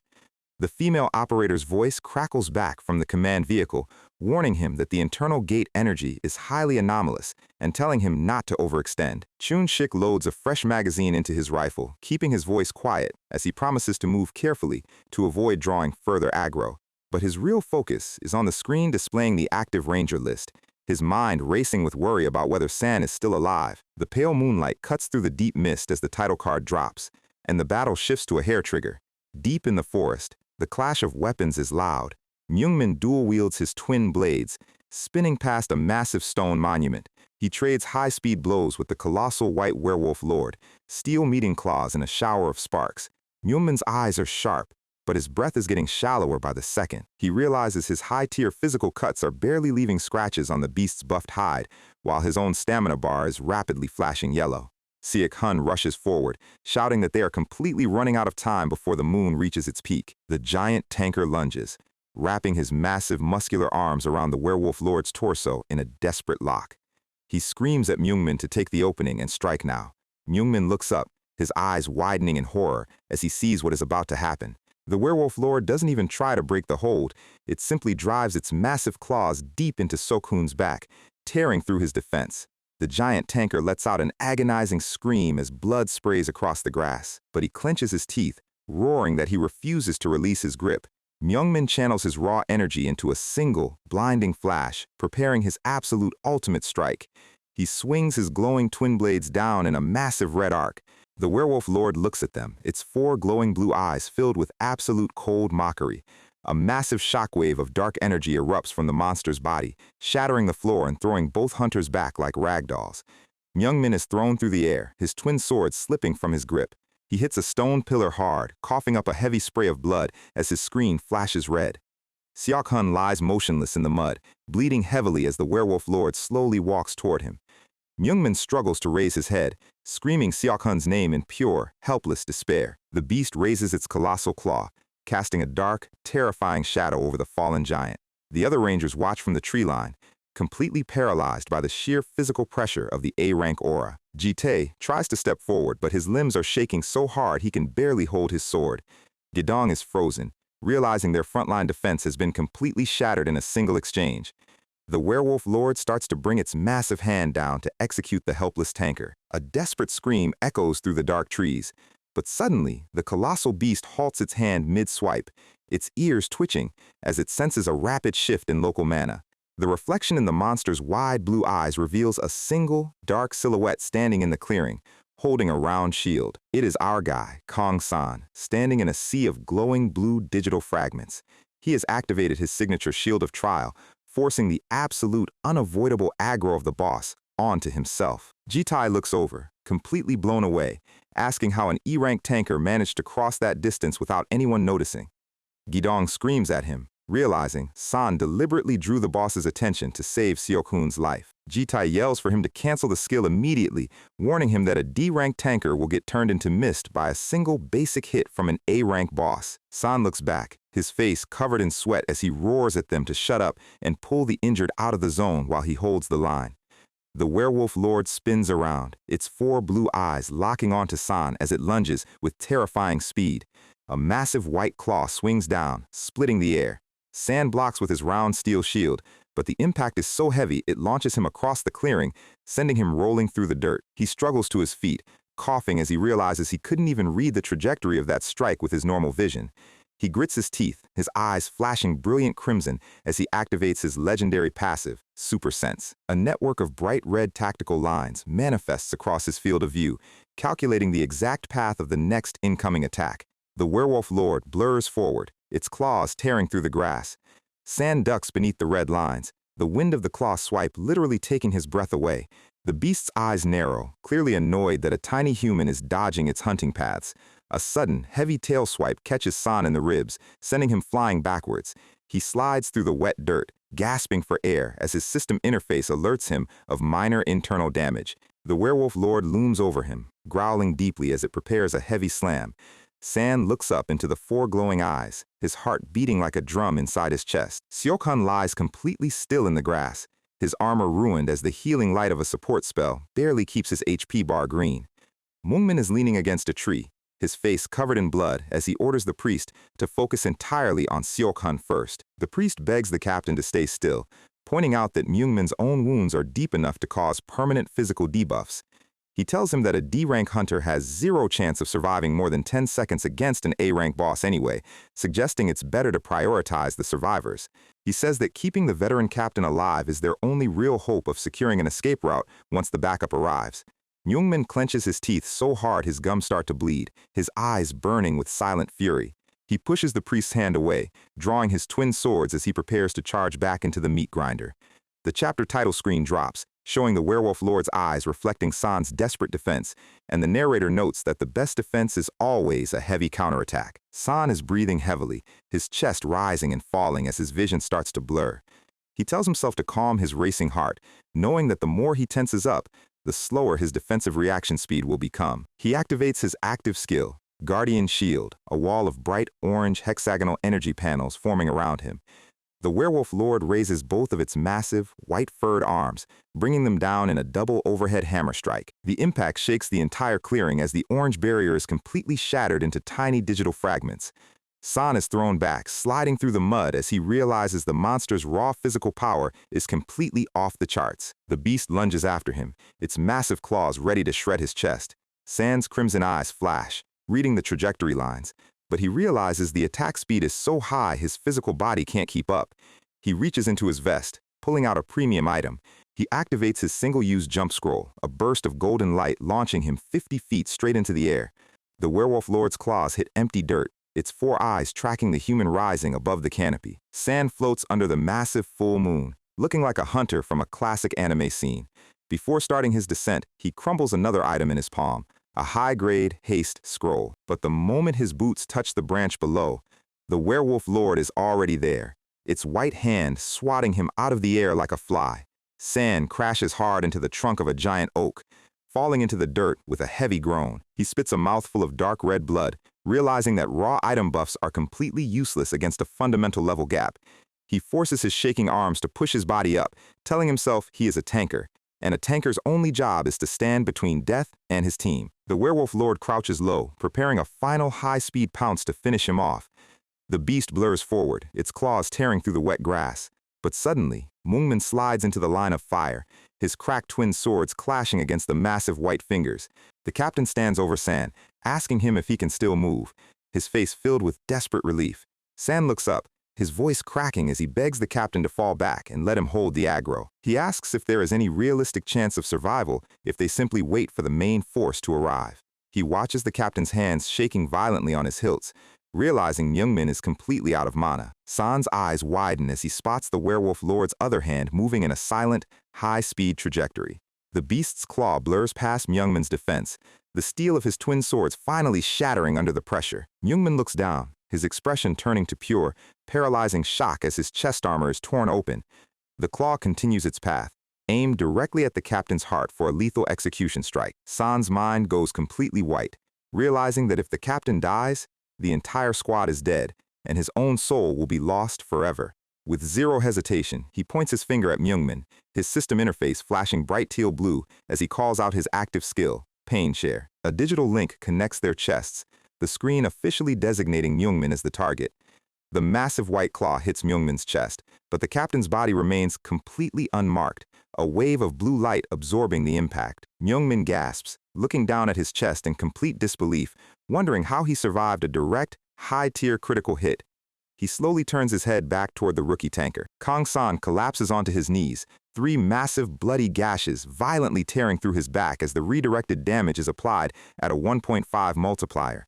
Moongman screams San's name, his face turning pale with absolute horror. Gidong looks on, his veteran instincts finally breaking through his paralysis as he sees the kid sacrifice himself.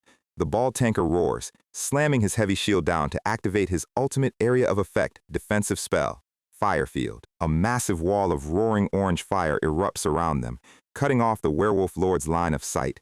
The beast growls in irritation, backing away from the heat of the flames. Myungmin carries San's bleeding body over his shoulder, running into the thick brush as he mutters that Jitae was right about retreating. The captain tells himself to get a grip, his tears mixing with the rain as he leads the survivors deeper into the shadows. The brilliant full moon hangs low over the quiet, misty forest clearing. But inside San's fading mind, the system interface pops up with a bright blue flash. Will of the Guardian has been triggered by his critical HP state, fully restoring his health and temporarily doubling his passive defense. San's eyes snap open, his breath instantly returning as Moonman looks down in absolute stunned silence. The captain frantically asks why he used a high-risk skill like Pain Share, yelling that he almost died to save a veteran who was supposed to protect him. San gives him a calm, tired smile, pointing out that if the captain falls, they all die anyway, and then he casually mentions Moongman's secret weapon from the test site. Moongman looks down, completely speechless, realizing this rookie tanker was calculating their overall survival chances even while bleeding out. A few feet away, Siak-hoon is lying on a bed of leaves, a soft pink healing light glowing over his chest. The priest explains that while they saved his life, the physical backlash of his radiance buff means he won't be waking up anytime soon. Gu Yonsu is busy wrapping bandages around the injured civilians, her hands glowing with soft golden magic. Gidong sits on a rock, chugging a massive blue stamina potion to keep his physical shield active. San looks up at the moon, realizing his bad luck curse has officially turned this raid into a battle of pure endurance. Myungmin walks over, his expression heavy as he stops in front of the rookie. He asks San if he can take the front line alongside Gedong, explaining that under the full moon, a single C-rank tanker cannot hold off the remaining wolf packs. He admits that asking a D-rank hunter to stand on the front lines of an A-rank zone is highly irregular, but they need to buy enough time for the S-rank backup to arrive.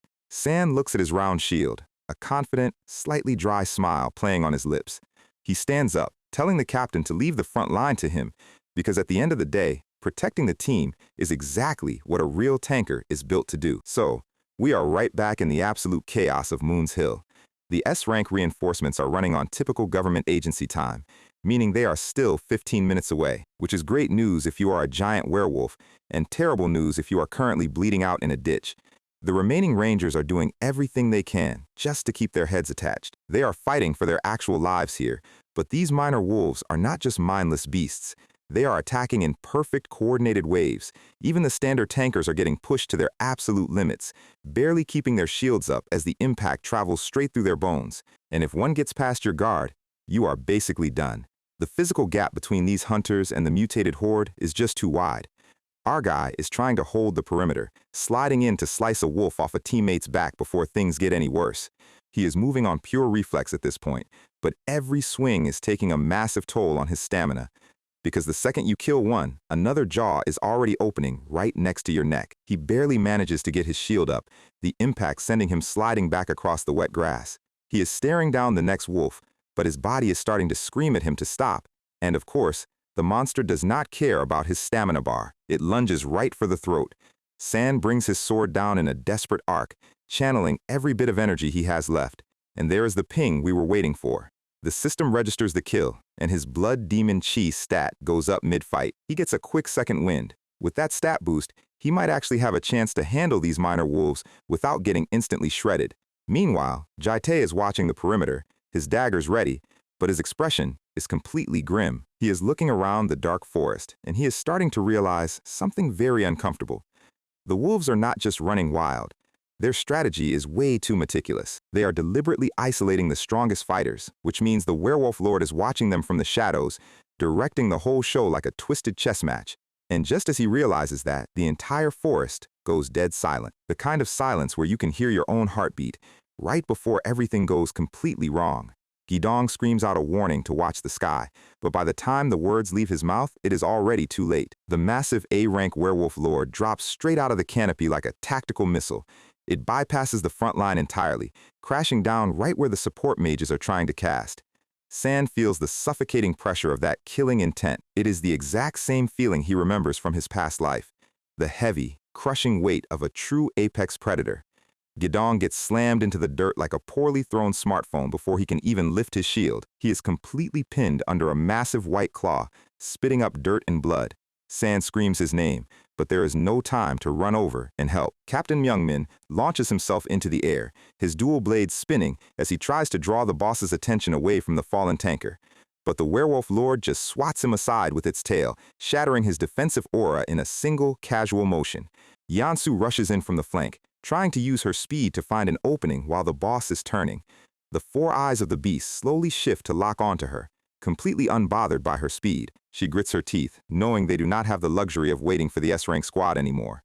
If they do not drop this thing now, nobody is walking out of this forest.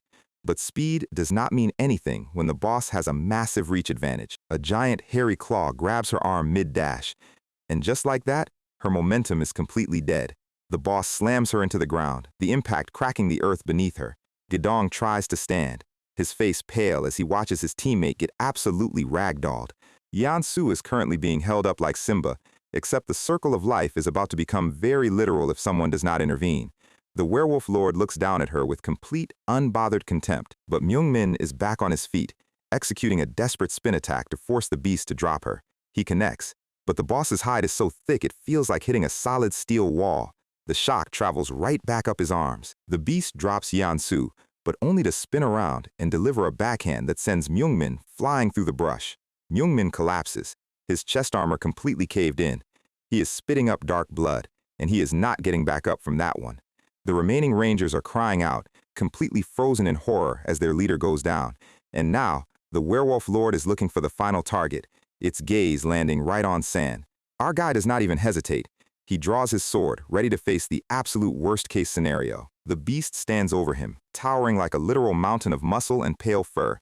Before San can even activate a skill, a massive hand clamps down over his entire face, slamming him back into a tree. Myungmin can only watch in absolute despair as the rookie tanker gets singled out. And then, the worst happens. The werewolf lord's giant tail spike drives straight through San's torso, impaling him completely. San's eyes go wide as the physical pain hits him. He can feel his life bar rapidly draining in real time. The boss actually looks him in the eye, communicating a raw, ancient hatred. To this monster, San has been nothing but a massive pain in the neck since the raid started. It twists the spike, preparing to tear our guy completely in half. The other hunters are screaming, completely helpless, as they watch their vanguard get executed. But then, the entire forest lights up with a massive, deafening explosion. A huge shockwave tears through the clearing, throwing the werewolf lord off balance. The blast is so strong it sends rocks and dirt flying everywhere, scattering the minor wolves like bowling pins. The boss looks around, completely confused by where the sudden artillery strike came from. And out of the smoke runs Chunshik, his face completely covered in dirt as he lunges forward to catch San's falling body. He grabs San's hand, pulling him away from the giant white beast before it can stomp them into the dirt. Chunshik is screaming at the beast to get its filthy hands off his savior. His internal monologue is hitting hard right now. His official military orders were just to scout the perimeter and wait for backup, but there is absolutely no way he is going to stand by and watch his savior die. But as he looks down at San's massive chest wound, reality starts to sink in. He is just a rookie. How is he supposed to save someone with 3 giant holes in their chest? Suddenly, a calm, steady hand gently pats Chunshik on top of his helmet. "You did well," a voice says. Chunshik looks up, his eyes wide. San is still conscious, barely breathing, but he manages to look at the fallen rangers. Thanks to Chunshik's desperate intervention, those people are still breathing. And then, a massive shadow passes over them as the air splits. And just like that, the S-rank reinforcement arrives. He looks like he spent 3 hours styling his hair for this exact 5-second entrance, landing with a perfect, casual grace. Behind him, a whole squad of heavy tactical hunters drops into the clearing, their automatic rifles immediately opening fire. A wall of lead and mana-infused bullets tears into the remaining wolf pack, completely turning the tide in a matter of seconds. But for our guy, the adrenaline is finally running out. He collapses onto the wet grass, the dark blood pooling around his armor. Chunshik is absolutely losing his mind, grabbing San's shoulders and screaming at him to stay awake. He is yelling for a medic, his voice cracking as San's eyes slowly start to lose focus. San tries to say something, but nothing comes out. His vision slowly starts to vignette, the sounds of gunfire fading into a distant hum as the darkness finally takes over. Myungmin is on the ground nearby, looking over with an expression of pure, crushing guilt. He was the veteran team leader, but the rookie had to carry the entire squad's survival on his back. Suddenly, a female commander steps into the frame, grabbing Chunshik and telling him to stay calm. Panic is not going to patch up those giant holes in San's stomach. She explains that an elite recovery specialist is already channeling a wide-area healing spell, which is the only reason San's life bar is not currently sitting at absolute 0. The medics move in with a high-grade stretcher, lifting San up as carefully as they can while his body goes completely limp. The commander orders the perimeter secured. They are retreating as fast as possible, leaving the S-rank squad to mop up the remaining monsters. Jite is leaning on his blades, completely exhausted, staring at the bloodstains on the grass where San just fell. He is thinking about how San took that lethal hit meant for them. He is silently praying that the kid survives, because if he does not, none of them will ever be able to look themselves in the mirror again. Gidong walks up to him, his shield still dented. He asks if Jite can still move. Gidong's face is dead serious. He says this was the mission they were assigned, and they are going to see it through to the absolute end to honor what San did for them. Jitai gets a grim smile on his face, nodding as he tightens the grip on his daggers. They turn back toward the forest, throwing themselves right back into the remaining wolves with pure, unadulterated anger. And now, we get a sudden cut to a clean, brightly lit modern hospital corridor. The atmosphere shifts instantly. Doctors are running down the hallway, pushing a gurney at absolute Mach speed. The head surgeon is calling out the patient's vitals. 3 deep penetrating wounds in the abdomen, massive internal bleeding, and a heart rate that is barely registering.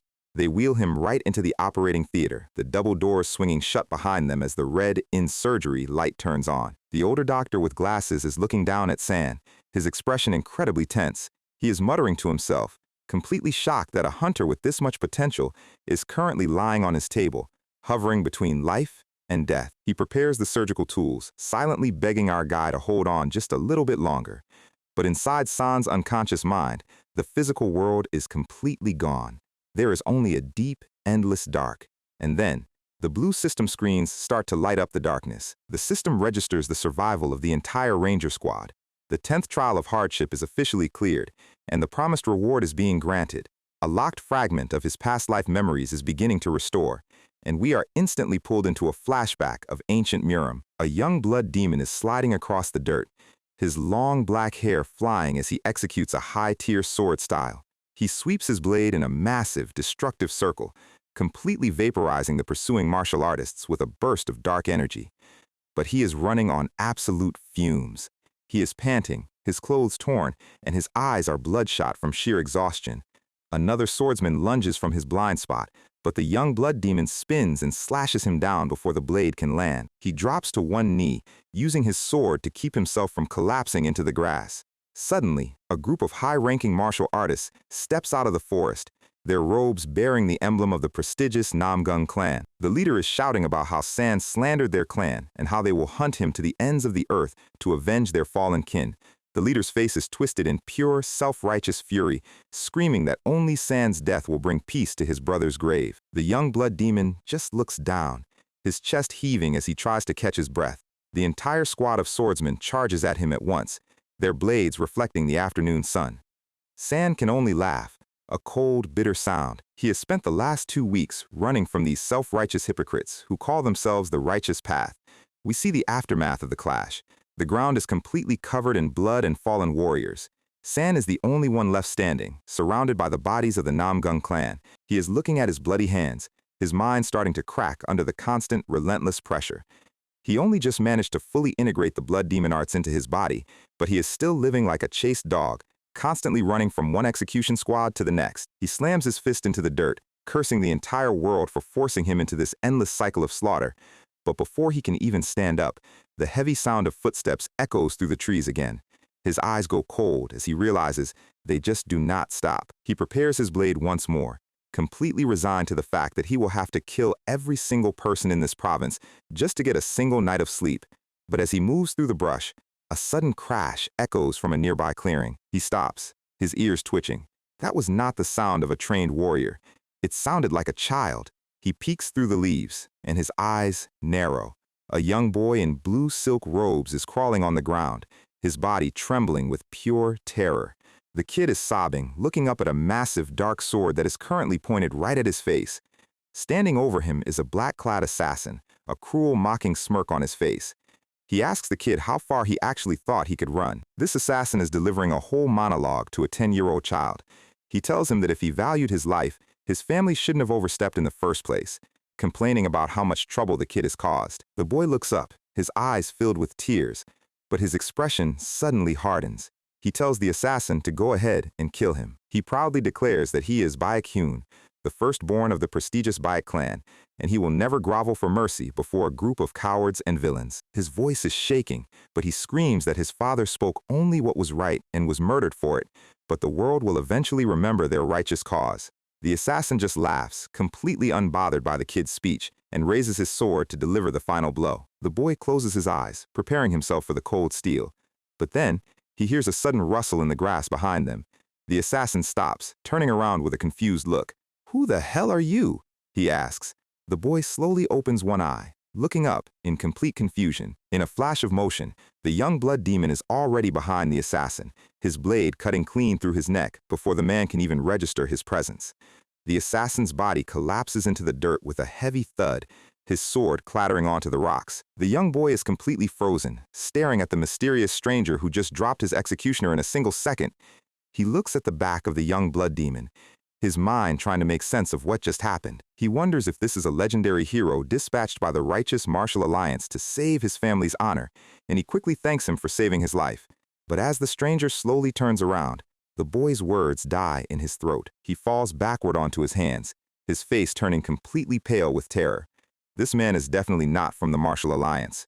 Even though the kid does not know much about martial arts, He can feel the aura radiating from this stranger. It is a suffocating, crushing wave of pure, unadulterated murderous intent. The boy is trembling, wondering what kind of horrific life a person must have lived to possess an aura that feels like a literal mountain of corpses. The young blood demon slowly crouches down in front of the shaking child, his face covered in the blood of his previous fight. He looks at the boy's tear-streaked face with a look of strange, quiet curiosity. He stares deeply into the child's eyes, noting that they are completely layered with a deep, heavy resentment. And then, he asks a question that catches the kid completely off guard. "What happened to you?" he asks, his voice surprisingly soft. "Are you all right?" The boy flinches, his eyes widening in absolute disbelief. In his mind, a flash of fire and screaming family members plays out, the absolute, horrific slaughter of his entire clan. He remembers hiding behind a door, watching his loved ones get cut down, wishing with everything he had that this nightmare would finally end. And now, this terrifying monster is asking him if he is all right. The boy completely breaks down, screaming in absolute agonizing despair that his entire family was just slaughtered.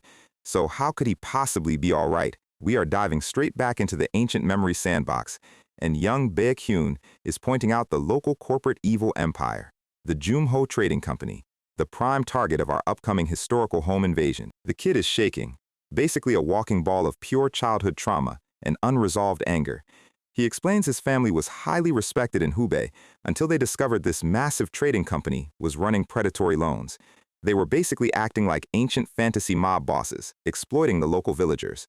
So, his father, who apparently missed the class on how corrupt organizations operate, gathered a bunch of peaceful scholars to hold a protest like they were trying to write a sternly worded Yelp review. He threatened to completely cut off all business with them unless they stopped. Unsurprisingly, the villains did not care about a group of unarmed scholars protesting. So, the father upped the stakes, calling in the local Wudong sect for backup. And of course, the messenger rode off, probably thinking everything was handled. But instead of help arriving, the company decided to skip the legal paperwork and sent a squad of highly trained assassins instead. The entire family was slaughtered, leaving the kid as the sole survivor in a burning house. All because they tried to do the right thing in a world that clearly does not reward morality. And now, the kid is crying tears of pure hatred, wanting these monsters to burn. And our young blood demon just looks down at him and asks a very simple question. He casually asks if the kid wants them dead, and if the answer is yes, he is going to make sure they suffer until they beg for mercy. Vengeance. The ultimate ancient currency. The kid can barely process this. He has no idea who this man is, but internally, the young blood demon is also questioning himself. He is running on pure survival, already pushed to his absolute physical limit. He has no logical reason to get involved in this child's tragedy. But then, we get a quick flash of his own past, a memory of a woman, Karina, and the desperate promise he made to her. He remembers the tears, the desperation, and the absolute vow to make every last one of them pay. He is projecting his own desire for bloody revenge onto this kid. And Baek-hyun doesn't hesitate. He demands absolute, total annihilation of the trading company. The blood demon simply steps forward. Decision made. No hesitation, no tactical planning, just straight-line progression toward violence. The kid tries to warn him about the heavy security inside, but our guy literally does not care. Baek-hyun tries to follow, slips down the muddy bank immediately because he is still just a clumsy 10-year-old. He looks down the hill as the dark figure slides into the shadow of the enemy compound.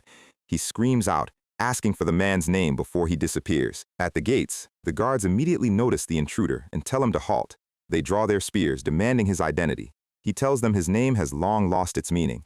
His hand slowly drifts down to the hilt of his sword. The guards prepare to strike, thinking this is just a lone wanderer, draws his blade instantly, and introduces himself as the blood demon as the first head hits the floor, lashes out with fury, clearing the entire courtyard in a matter of seconds. He has that absolute cold, smiling face of a killer who has fully integrated his past life arts. A guard crawls away, desperately begging for his life. He points out that every fighter is already dead, leaving only innocent workers, slashes down without mercy, and walks past the bodies without looking back. He steps through the double doors, leaving a trail of dark footprints. The merchant lord of the company sits in his high chair, completely horrified. He is trembling, screaming at the bloody stranger. He tries to pull the classic corporate card, claiming they are protected by the 9 great sects. But our guy just smiles. He literally just finished dealing with one of the 5 major clans, A merchant company is nothing. The merchant lord realizes he is talking to a literal force of nature. The massive estate is quiet, the lanterns glowing softly in the dark night, and then a sudden, blood-curdling scream echoes from the top floor, tears through his defense, and leaves him bleeding on the luxury carpets. The dying merchant lord gasps, finally confessing that this was all ordered by Wudong. The Bayek family poked their noses into Wudong's financial supply chain, and this slaughter was the direct result. A truly classic Murum political play. The scholars were just collateral damage. He begs to be finished off, knowing the Wudong sect will hunt him down anyway for talking. The blood demon stands over him, his clothes soaked in blood. He turns his head, asking the kid what he believes now, that the truth is out. But before Bayek can answer, a group of swordsmen clad in Wudong colors steps out of the shadows. The leader claims the merchant is just spouting nonsense to save his own skin, demanding the blood demon's head. They draw their steel, completely confident in their numbers, but the blood demon just laughs, covering his face. This is exactly what he wanted. No more hidden political schemes, just pure, straightforward violence against hypocrites who pretend to be saints. Baek stands in the courtyard, surrounded by bodies, watching this insane development. He is witnessing the birth of a legend, and it is absolutely terrifying. The dark aura around our guy is practically suffocating. Charges forward into battle. The battle is over. The blood demon is stumbling through the bloody square, completely drained. He looks up at the sky, his breathing ragged. He collapses onto the stone steps, his body covered in deep wounds. He can barely lift his hands, the massive toll of using his dark chi hitting him all at once. And then, a familiar voice calls out from the dark. Baek runs over as fast as his small legs can carry him. We see them sitting on the steps. The kid is carefully patching up the bloody wounds of his savior. His small hands are shaking as he applies the bandages to those massive arm muscles.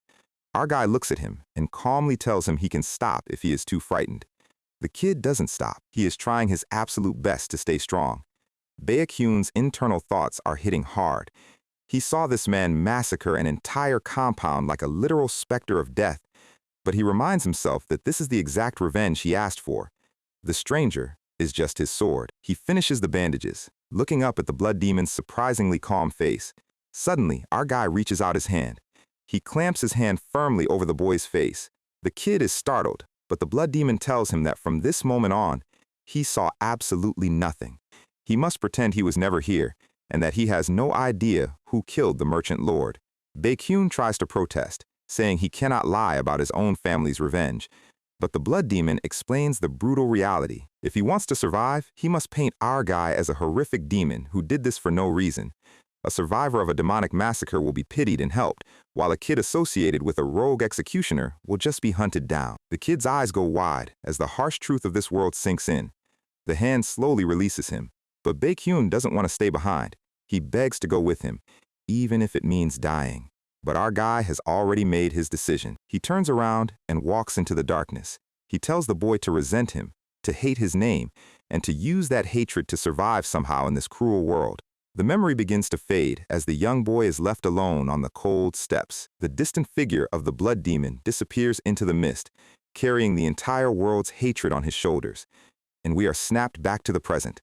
Kang-san wakes up in a sterile hospital bed, screaming for breath. The nurse is startled, dropping her clipboard to call the doctor immediately. Our guy is sweating, staring at his hands. That memory was too real. He can still feel the cold weight of the sword. He remembers the bodies, the blood, and the quiet face of the young boy he saved. The memories of his past life are finally coming back, but they are not what he expected. The world always painted the blood demon as an absolute, mindless villain, but these memories show a man who carried a twisted, painful sense of justice, protecting a child at the cost of his own reputation. He clutches his hospital gown, completely confused about what the goddess Asmoon is trying to prove by showing him this side of his past. The door suddenly clicks open, and Chun-shik bursts in, carrying a tiny potted cactus like a proud parent returning from a science fair. San looks at him, completely deadpan. Why is this guy always nearby when he wakes up? He recalls the fight. Chun-shik risked his actual life to draw the wolves away during the chaos. Normally, our guy would scold him for being a reckless idiot, but Chun-shik sits down, his expression turning incredibly serious as he asks about the hospital bills. San's face immediately goes still. Oh, that. Chun-shik explains that back when they were strangers, San anonymously paid a massive bill of 100 million won to save his grandmother. He says he tried to keep the secret, but seeing San almost die to save the team made him unable to hold back. San's internal monologue is pure panic. He only saved him because the system trial literally threatened to turn him into a vegetable if he didn't. He tries to look away, desperately searching for a way to dodge the emotional weight. He mutters that he doesn't know why he did it.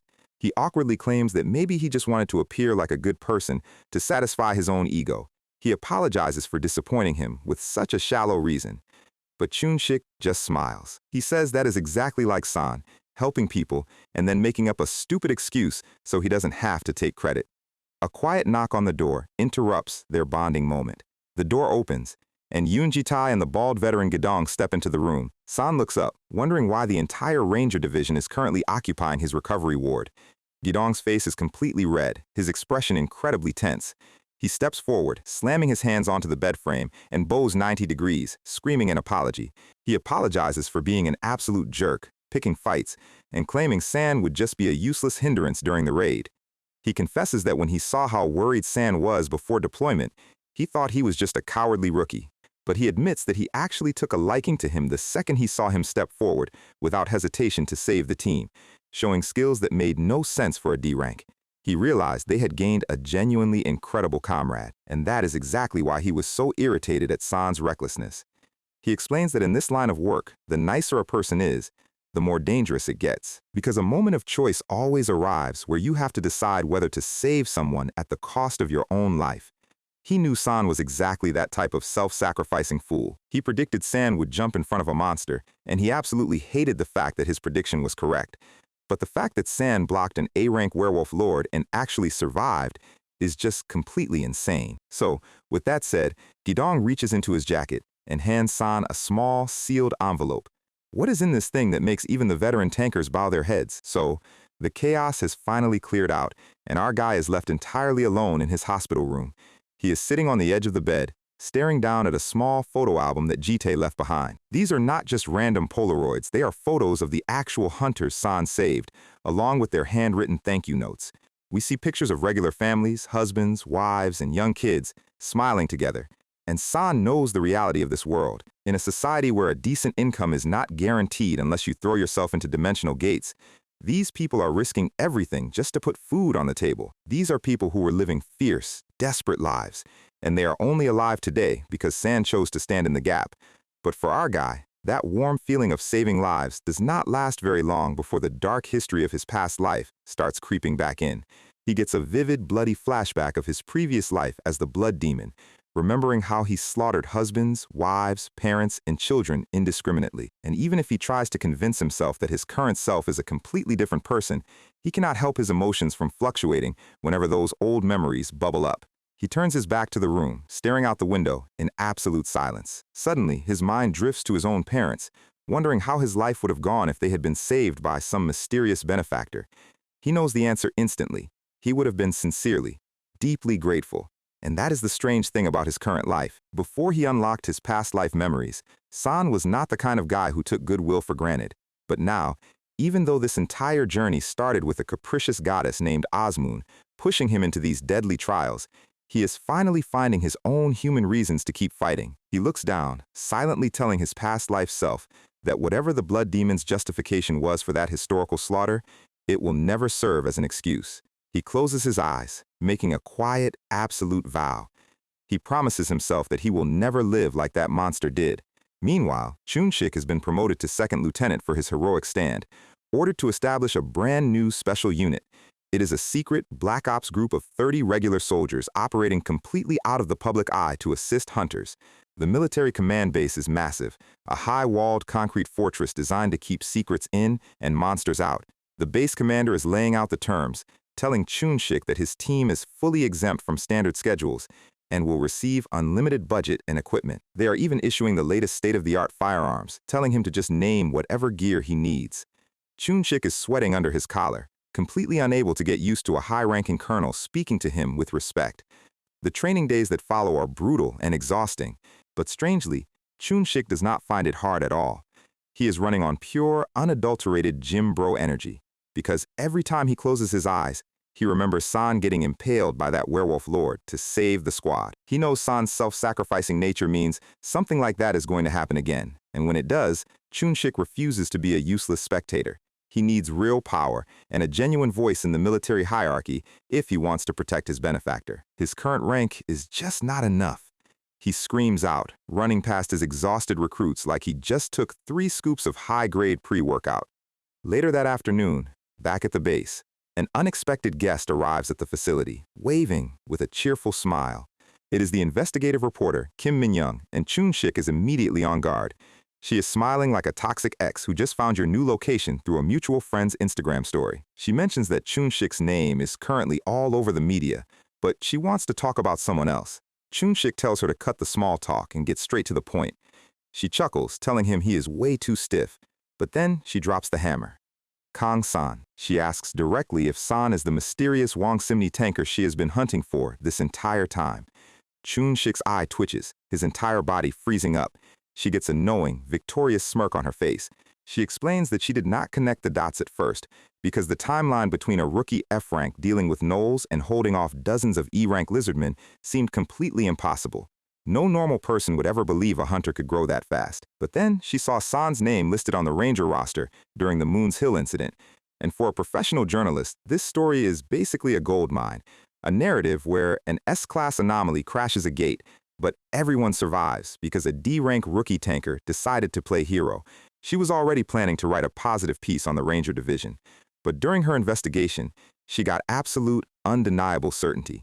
The person she initially thought just shared a common name is indeed the exact same mysterious tank who saved Chun-shik's life back in the werewolf dungeon. She looks down at her notes, reading San's file, 25 years old, recently promoted from F-rank, recruited by Myungmin, and single-handedly holding the line when the main tanker collapsed. She tells Chun-shik she finally understands his loyalty and why he kept quiet about who paid his grandmother's hospital bills. She walks closer, asking what he thinks about her discovery. She is looking for a reaction, completely confident she has won the exchange. Chun-shik looks down, a heavy sigh escaping his lips. He knew a day like this would eventually come. He says he knows she does not have bad intentions and that wanting to create a hero for the public is admirable. But then he points a finger directly at her face, warning her in a low, dead serious tone that she must absolutely not publish that article without San's consent. We see her walking out of the military base, her hands in her pockets and a soft smile on her face. She is thinking about how fascinating San is, always performing these god-tier deeds but refusing to take any credit for them. In a world that has turned completely heartless, she is genuinely amazed that an unconventional person like him still exists. She gets into her car, her reflection caught in the polished windshield. She remembers a time when she hated being a reporter to the point of absolute disgust. In a world where human death became a daily routine, she only ever saw tragedies caused by human selfishness.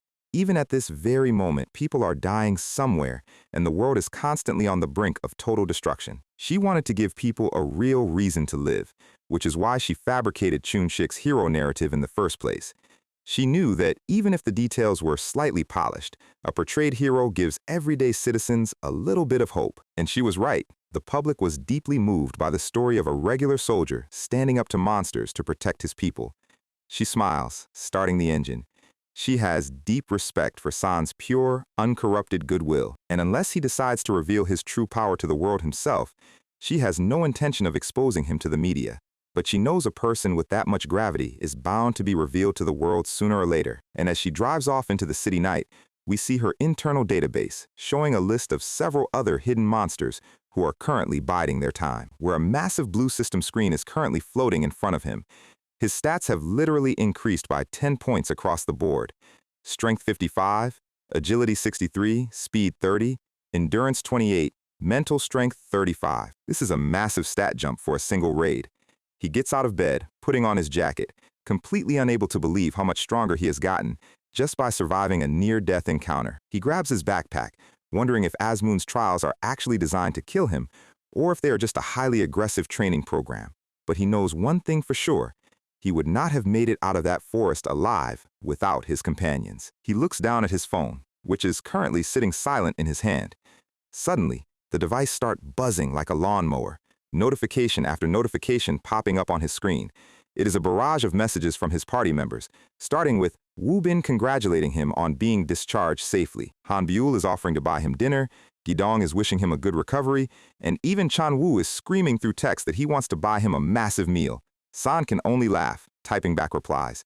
It feels like they all planned this group chat raid together. But then, the door slides open, and Captain Myungmin walks in wearing a sharp gray suit, holding a massive bouquet of pink roses. San is completely flustered, thanking him for the flowers, but Myungmin deadpans that the roses are actually for himself because he is also being discharged today. They walk down the polished hospital corridor together, San noting that the guild director seemed to handle all the paperwork behind the scenes. Myungmin smiles, confirming he is also fully recovered, but his expression quickly shifts into something much more calculated.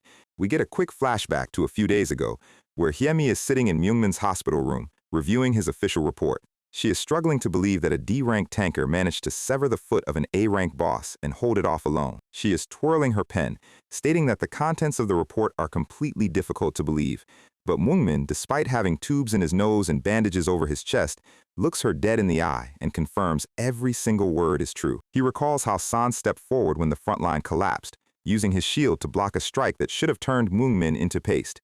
Hyemi signs the tablet, letting out a long, frustrated sigh. Myungmin points a finger at her, demanding that she must absolutely support Kang-san and take full responsibility for his growth, knowing the kid is their future. Back in the present, Myungmin gets a subtle smirk on his face as they head toward the exit. San looks at him, completely confused as to why the team leader is staring so intensely. Myungmin casually mentions that San has got good looks, leaving our guy completely shocked as the captain walks off. Later that afternoon, San is sitting in a quiet cafe, staring down at a tall glass of iced Americano. He has got 30 minutes before his meeting with the party, and he is trying to run a few simulations in his head. It has been a while since their last active raid.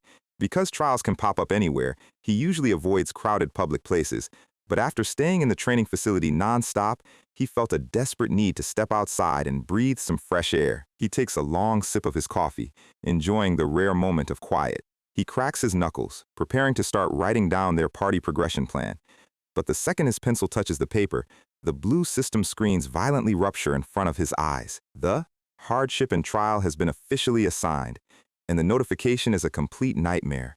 1 year from now, an S-rank outbreak will occur in the Republic of Korea, and the fail condition is absolute. If this incident results in more than 10,000 civilian deaths, the trial is deemed a failure, and every single skill and stat San has earned will be permanently confiscated. San's eyes go wide, the pencil snapping in his hand. An S-rank outbreak in 12 months is basically a national extinction event. The system screen flickers again, stating that a portion of the future will now be projected directly into his mind. Suddenly, a massive tidal wave of dark water crashes down, swallowing cars on a coastal highway. The ocean is churning with violent, unnatural energy. A news anchor's voice echoes in his head, reporting a magnitude 6.0 earthquake off the southern coast of Yeosu that has opened a hidden S-rank gate. Colossal flying pterodactyl monsters are shown soaring through the skyscrapers of a major city. A giant reptile monster snaps its jaws, grabbing a screaming woman straight off the pavement. And then, a dark silhouette leaps from the rooftop of a skyscraper, their blade shining in the rain. It is Lee Han-sung, the S-class White Knight, driving his blade straight into the skull of a flying beast. But behind him, a massive horde of colossal trolls and high-tier giants are pouring out of the gate. The news report states that all available A-rank and S-rank hunters have been deployed, and Yeosu is being put on absolute lockdown. But then, the news broadcast cuts to a tragic image, the White Knight's sword driven into the ground, his lifeless body slumped over the hilt. He has been confirmed dead. The military has barricaded the entire city, and helicopters are evacuating the remaining citizens under heavy rain. Chunshik's special unit is on the scene, utilizing their high-tier magical containment barriers to seal the bridge. A massive golden dome of mana covers the entire city of Yeosu, trying to keep the monsters in. The citizens are watching from the other side, praying that the barriers hold. But the S-rank monsters are relentlessly battering the shield, cracks webbed across the golden energy. The barrier shatters into a million pieces, and a pale, scarred figure slowly walks out of the smoke. The hunters on the ground are completely shocked, recognizing the blonde hair and coat. It is Lee Han-sung. But something is horribly wrong. His posture is completely distorted, his body stumbling forward like a corpse. We get a close-up of his face. His eyes are glowing a hollow, pale orange, and his skin is cracked and decayed. The hunters are screaming in complete terror. He is infected. The legendary White Knight has been resurrected as an undead general by the Dark Lord. Han-sung draws his sword, unleashing a massive wave of dark energy. The S-rank undead commander completely neutralizes the military defense line in a single strike, the shockwave shattering the bridge. The anchor's voice is shaking, stating that the Dark Lord has already enslaved countless high-tier hunters as undead, and the crisis has completely exceeded Korea's capabilities. The screen goes completely black, a final message stating that the international coalition has pledged support, but the country is essentially done. San's vision snaps back to his cafe table, a final system warning popping up over his coffee. He is strictly forbidden from disclosing this trial to anyone or attempting to resolve it in advance. The wheel of fate must turn, and if he tries to defy the mandate of heaven, the S-rank calamity will mutate into an even more unpredictable, unwinnable form. San is sweating profusely, staring down at his planning pad in absolute silence. He is completely cooked if he cannot reach S-class strength within 1 year. Later that day, San stands at the front desk of the Hunter Association's stat training facility. The receptionist asks if he wants to book the C-rank Melee Chaos course. San looks him dead in the eye and asks to reserve the room for 6 months. The clerk is completely flabbergasted, but San dumps his bags onto the floor, ready to move in. We see a quick shot of San explaining to his party members that raids will be difficult for a while, before heading straight into isolation. He stands in the center of the cold, metallic training room, looking down at his armored gauntlets, wondering if this S-rank disaster is truly something he can handle alone. He has 12 months until the outbreak, and his goal is to grow strong enough to reach A rank, or even B rank, but the probability of that happening under normal conditions is basically zero. But based on his past trials, he has formed a single, high-stakes hypothesis about how this system operates. He walks up to the console, selecting the standard werewolf training simulation. A low growl echoes through the speakers, and San gets a grim, confident look on his face. His hypothesis was correct. The blue screens rupture in the room. The 11th hardship and trial has been assigned. Because of his massive past life karma, the system has forcibly increased the training room's difficulty to an absurd degree, warping the flow of time. So, we are officially locked inside the high-intensity time-dilation chamber. The basic math is insane. 180 days outside translates to 5 full years of constant survival inside. Our guy is immediately greeted by a mutated wolf climbing the metallic walls of the simulation. Most people would completely lose their minds being locked in a cage like this, but San actually feels relieved. He has a literal national S-rank disaster to prepare for, and failing means losing every single power he has fought for. He drops low, sliding across the metal grating as a wolf lunges over his head. He is moving on pure combat reflex, letting his shield absorb the impact of the landing claws. Slices through the air. He dodges under the next swipe, his eyes locked on the red trajectory lines. He brings his round steel shield up, bracing for the kinetic shock. The beast's jaws snap inches from his face, its saliva burning against the metal. San channels his dark energy, deploying the Blood Demon Sword Art, second form, Pursuit Kill. A brilliant crimson arc of chi sweeps across the narrow corridor, slices clean through the wolf's neck, the body dissolving into digital fragments. He is finally starting to use this dark energy properly, keeping up with 3 high-tier beasts without breaking a sweat. And there is the defensive buff. His Guardian's Will passive activates, raising his defense by another 6%. But the system is not done. 3 more blue glowing mutants materialize right in front of him. They growl in unison, blocking the escape route. 6 mutated werewolves in total. Taking them all on alone is a complete suicide mission. So, San deploys his dummy skill, summoning a glowing blue clone to share the workload. He is skeptical. Can a clone with only half his stats actually hold the line against these beasts? He has no time to run the numbers. A claw is already diving for his shoulder. He parries, the shock traveling straight up his forearm. He tells himself to stop overthinking and just move. This is a trial where his life is literally on the line. He realizes that if he hesitates, his dummy clone will freeze up too. He has to trust the duplicate to mimic his movements perfectly. He locks his gaze on the pack, his focus sharpening. The metallic hatch of the training facility looms in the background, a silent reminder of his isolation. Charges forward, pants heavily as he covers the distance. He separates himself from the clone, both of them deploying the Guardian shield to split the pack's attention. The wolves fall for the bait, splitting up as they pursue the targets. 1, 2, 3. Slashes upward, pivots on his heel, leaps into the air, drives his blade straight down into the chest of the lead wolf, maintains his grip as the beast thrashes, twists the steel, spilling digital blood across the floor. The wolf lets out a final, distorted screech. The second wolf lunges while his blade is still pinned, its claws raised. San grits his teeth, bracing for the impact. The system rings. He activates his blood demon arts, boosting his raw attack power by another 2%, swings his sword in a massive defensive arc, slices through the chest of the attacker. Another buff ping. His attack power goes up, but his defense and regeneration take a matching penalty. He slumps over his sword, gasping for breath as his HP bar flickers.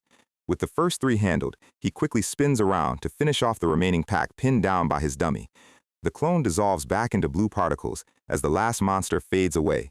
The panel flashes green. Safe zone entered. San collapses against the metallic wall, completely exhausted. He lets out a self-deprecating laugh. He got way too cocky just because he managed to slice the werewolf lord's leg outside. These standard simulation wolves are still an absolute struggle. But he smiles. If he can keep up this relentless pace for 5 years, a breakthrough is inevitable. Suddenly, a cold, mocking voice echoes through the metal room, calling him an absolute optimist. San freezes. Standing right in the center of his supposedly private safe zone is a woman with wild, glowing silver hair. He stands up, completely shocked. Luca Bellino, the personification of his bad karma, is standing right in his simulation. She looks down at him, her expression completely bored. San has a million questions. Is the S-rank outbreak actually going to happen? Why is Osmoon forcing this massive trial on a low-rank hunter like him? But he stops himself. He already knows her answer is going to be some cryptic nonsense about his past life karma.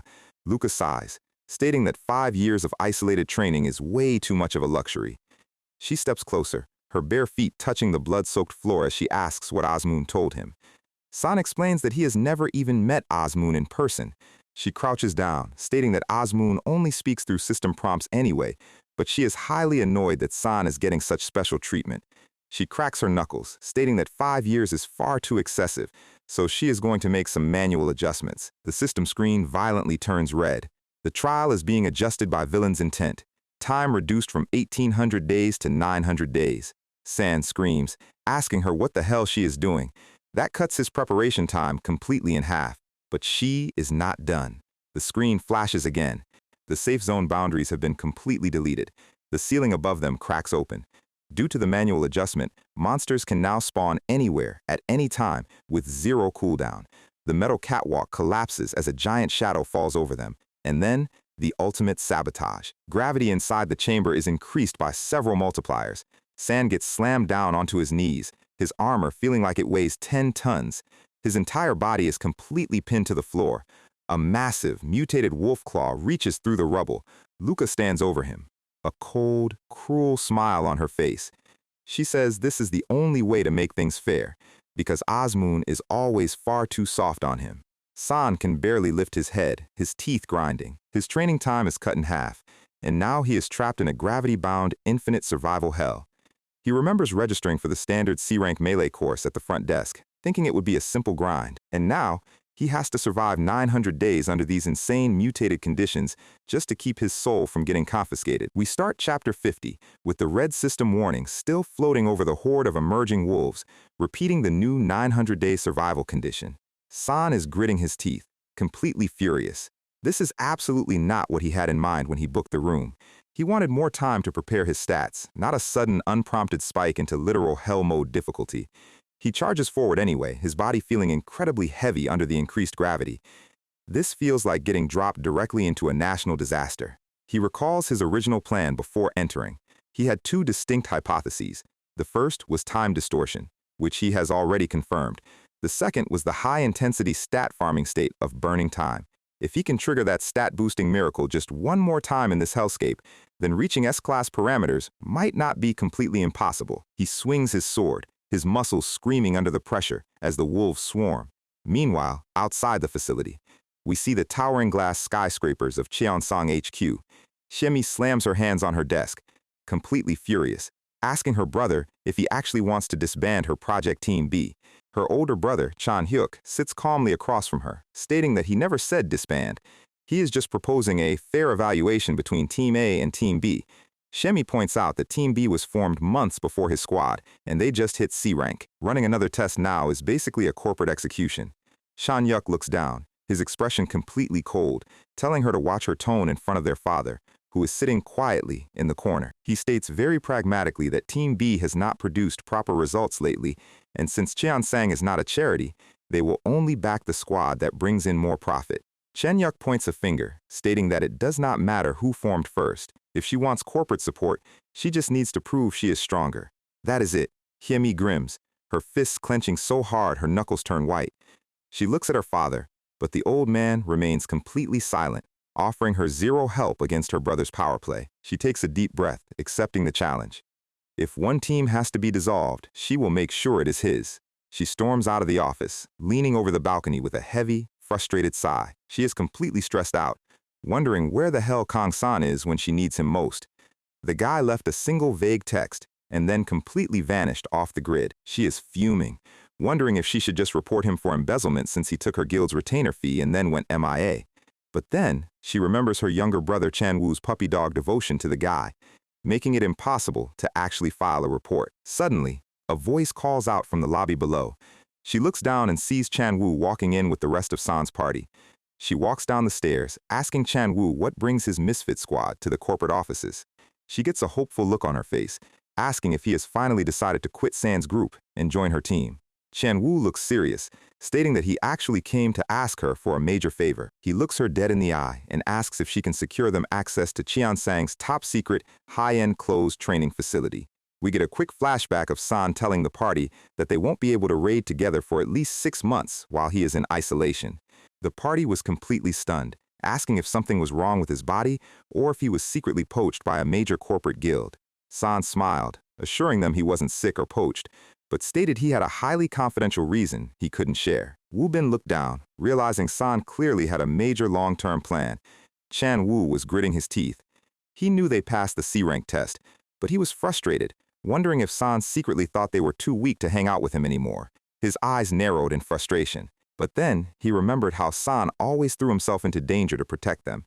He realized San is going to go somewhere far away that they can never reach if they do not get stronger. He tells Hyemi that they want to get stronger too, and even though they know asking for her guild's private facility is incredibly shameless, they need the absolute best training ground. Hyemi crosses her arms, staring at her younger brother. She looks at the mages standing behind him, noting their determined expressions. She smiles. Fine. But she has one major, non-negotiable condition. She points to the sparring arena. They must face Cheon-sang's elite Project Team B in a full-contact match, and she will only approve the facility access if they win. The party looks at the opposing lineup, their expressions turning completely grim. Project Team B's vanguard, Min Young-gi, stands at the front, his massive muscular frame looking incredibly imposing. One of his teammates asks him why they have to fight a bunch of rookies just for facility usage rights. Hyemi watches them, her eyes narrowing. She knows Chan-woo and Min Young-gi have been at each other's throats since their academy days. They possess highly similar physical skills, but completely opposite combat styles. They were bound to clash, sooner or later, and since her team is currently cornered by her brother's corporate threat, this match is perfect for stoking their fighting spirit. Young-gi looks at Chan-woo, telling his team to just follow his lead with no backtalk. Hyemi steps between them, stating that at Cheon-sang, opportunities always go to the stronger side, so they need to prove their worth with their skills. She announces that the match starts in 30 minutes, telling both teams to prepare. The party walks toward the locker rooms, Chan-woo's mind racing as he prepares for the fight of his life. Young-gi walks in the opposite direction, a confident, arrogant smirk on his face. Hyemi stops him, telling him to fight like he is standing on the edge of a cliff, because there won't be a next chance if they lose this momentum. She looks him dead in the eye, telling him to completely forget that Chan-woo is her little brother and just crush him. Young-gi nods, confirming he will not hold back. Meanwhile, back inside the dilated simulation room, the panel flashes werewolf prototype. The floor is completely covered in deep pools of dark blood. San is lying face down in the middle of the mess, his body completely battered. Around him are the digital remains of dozens of slaughtered werewolves. He groans, slowly pushing his heavy, gravity-bound body off the floor. He notes that even though Luca deleted his safe zones, the system itself still has a built-in cooldown between summon waves. He slumps against the wall, his stomach growling. He is starving and dehydrated, wondering how many hours have actually passed outside. Suddenly, a cheerful system chime rings through the speakers. It's lunchtime. He looks up, realizing the automated cafeteria system is still active. An automated tray on wheels rolls into the room, carrying a fresh bottle of water and a plate of hot rice. He realizes the precise time dilation math. 5 years inside was cut to 2.5, meaning time flows at exactly 1/5 of the outside speed. He grabs the water bottle, chugging it down in massive gulps. He entered the facility at 900 a.m., and it is now 12,030 p.m. Exactly 3.5 hours have passed in the real world, which translates to almost 18 hours of continuous, gravity-heavy combat for him inside. He shovels the rice into his mouth, knowing he has to hold out with meal replacement booster pills once the fresh food runs out. He needs to get a perfect feel for how time passes in this hellscape. He can't rely on the lunch bell forever. He quickly brushes his teeth, spitting into the metallic drain. He puts his toothbrush back into the cup, his focus returning.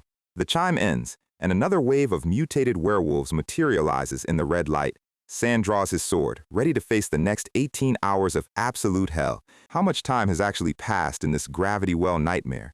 Our guy is hitting his absolute physical limit, and the sheer heavy drowsiness is hitting way harder than the hunger. But when a feral beast is trying to tear your face off, you do not get to take a nap. He braces his round steel shield and drives his sword straight through its ribcage. He has turned more of these mutated wolves into sashimi than he can count, but his main hypothesis, triggering burning time, still has not activated. He is starting to wonder if his math was completely off. Before he can even finish that thought, another beast locks its jaws right onto his shoulder. That does it, the pain spikes, and his slate gray eyes flash into a brilliant, menacing crimson. If the system is going to play dirty, he will just have to cheat, activating the forbidden blood demon art as a dark aura erupts from his core. He tightens his grip on his blade to show these mutts why he was the sovereign of ancient Murim. Blood demon sword technique, second form. Pursuit slash, crimson energy lines slice through the air, decapitating 3 wolves in a single clean sweep. He is panting, bleeding, but he is still standing. But this dark energy isn't a free trial, and it comes with a massive tax. The red mist begins wrapping around his arms, trying to hijack his motor functions. The feral madness is creeping back into his skull.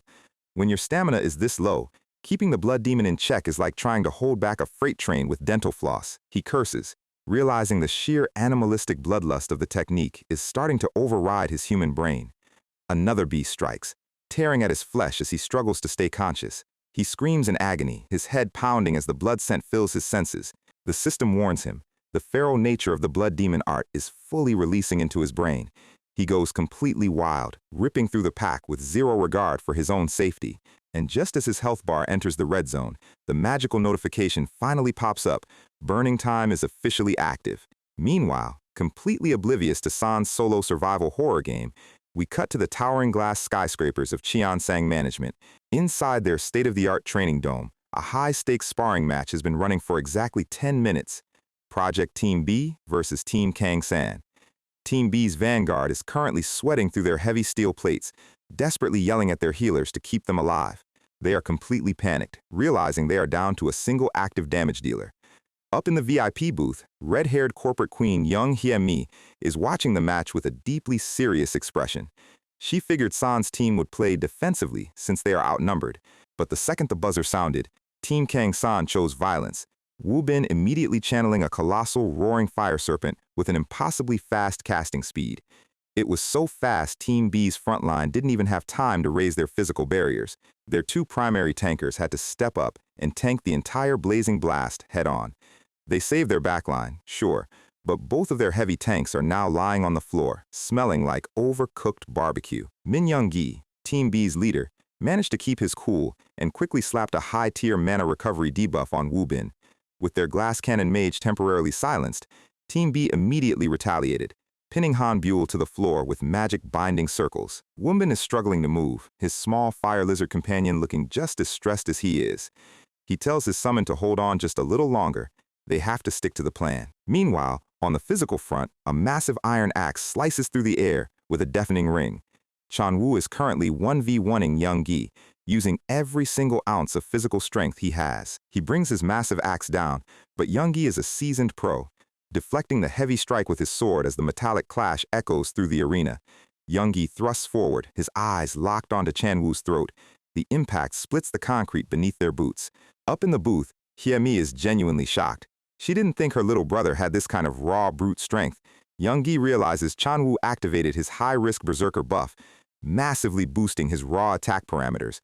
But brute force is incredibly predictable, and Young Gi duck dances right under a wild swing. He smiles, raw power is cool and all, but speed has always been his signature stat. With a swift, calculated flick of his hilt, he disarms Chan Wu, sending the massive battle axe spinning across the floor. Chan Wu clutches his empty hands, completely wide open. The heavy axe thuds into the stone, completely out of reach. Young Gi presses his blade directly against Chan Wu's neck, breathing heavily, declaring his victory. He tells Chan Wu that he lost, because he thought this match would be as easy as his old academy exams, relying purely on raw stats. Chan Wu just stares back at him, completely unfazed. He smiles, mentioning he learned this specific tactic from Kang San-hyung. He explains that when you are fighting an opponent who actually uses their brain, you use that brain against them. We flash back to their prep meeting, San holding 3 basic, dirt-cheap utility scrolls: distortion, heat, and gunpowder scent. Individually, these scrolls are completely harmless, but if they combine them to fake the visual and thermal cues of a high-tier salamander's breath at the very start of the match, every single magic dealer on Team B will watch Wu Bin like a hawk, dumping all of their high-tier debuffs on him while ignoring the rest of the field. Wu Bin nodded back then, telling them he would be fine as long as they bought him one single genuine opening. Back in the present, Young Gi's smug grin slowly melts away. Chan Wu looks at him deadpan, telling him to look behind him.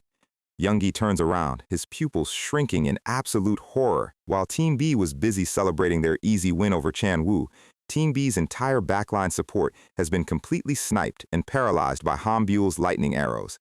They are totally incapacitated on the floor. Their staff dropped as Chan Wu points out their team already won. And right above Young Gi's head, the actual colossal fire salamander manifests, its jaw wide open, ready to turn him into charcoal. And speaking of cooking, we cut back to Kang San, who is currently lying flat on his back in his metallic training room as a robotic voice chimes about mealtime. He groans, slowly pushing his battered, aching body off the freezing metal floor. He realizes he is not dead, which means his feral, blacked-out self successfully slaughtered every single werewolf in the arena, though he honestly doesn't even remember how he survived. Right now, the psychological horror of almost losing his mind is nothing compared to the fact that his stomach is eating itself. He looks over at the food dispenser, expecting a nice, hot meal. Instead, he sees a massive, overflowing pile of metallic trays stacked up like a high-tech dumpster. A horrific, green, toxic stench hits his nose. It is completely spoiled, and he pinches his nose, gagging at this training system. He sifts through the garbage mountain and finally finds one tray at the bottom that doesn't smell like a biological weapon. He slumps onto the floor, shoves a spoonful of cold rice into his mouth, and sighs, taking what he can get. Suddenly, his eyes go completely wide. He coughs, nearly choking on his dry rice as he quickly opens his status window. His jaw drops in absolute shock. His blue holographic screen shines brightly, displaying his name and his new stats: Strength 101, Agility 108. He spits out his food in pure shock, realizing he has officially hit the C-rank minimum stat threshold of 100. Before he went into this hellhole, his stats were barely average D rank. But because he blacked out and let the feral nature of the blood demon art run wild, his body was pushed to its absolute limits. He realizes his feral self must have hunted werewolves for more than a day straight, keeping Burning Time active the entire time. He is now a certified C-rank hunter, operating on the same stat parameters as heavy-hitting veterans like Kang Gidong. A little, smug grin creeps onto his face, feeling his progress. But he immediately shakes his head, slapping his own cheeks to stop himself from getting too comfortable. He remembers the terrifying future projection the goddess Osmoon showed him. During the S-rank Yosu outbreak, even elite A-rank hunters like Lee Han-sung were slaughtered like common mobs. The impending doom coming to Korea is on a completely different level, and standard hunter ranks won't mean crap when that gate opens. Even if he trains non-stop for these 900 days, there is physically no way his human-based stats can reach S-rank parameters naturally. But if he can learn to fully control and master this forbidden blood demon art without losing his sanity, then maybe, just maybe, he can protect his friends with a power that doesn't belong to this world's system. The giant, blood-red silhouette of his past life looms right behind him, staring down with glowing crimson eyes. He finishes every last grain of rice, setting the empty tray down with a firm click. He chugs his water bottle, his gaze hardening as he resolves to master this power to fight A-rank monsters. He crushes the empty plastic bottle in his hand, determined to make this power his own, no matter what.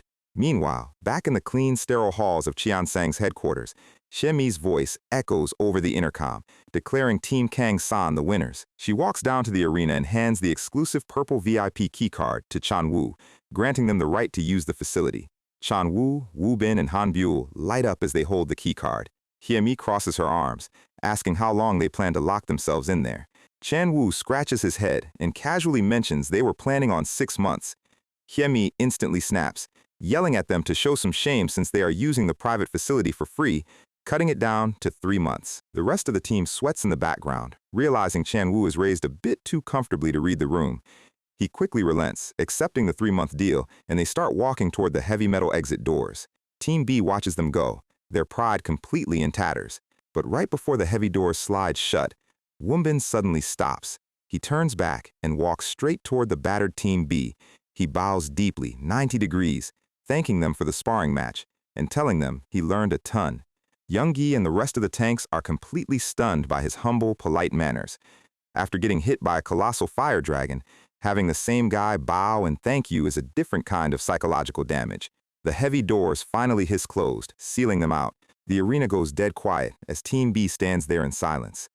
Jaime turns around, her face twisted into a maniacal, dark grin, telling them it is time for them to hit the training grounds too. Her crew recoils in terror as her neck literally cracks from the sheer corporate stress. Young-gi looks down, his fists clenching as he apologizes and promises they will do much better next time. The rest of Team B is burning with frustration, realizing San's squad has been gaining real-world survival experience in a completely different dimension. Xiemi smiles, pointing out that if they patch up these tactical gaps, they will have a genuine shot even against Project Team A. They all shout in unison, fired up and ready to run through a brick wall for her.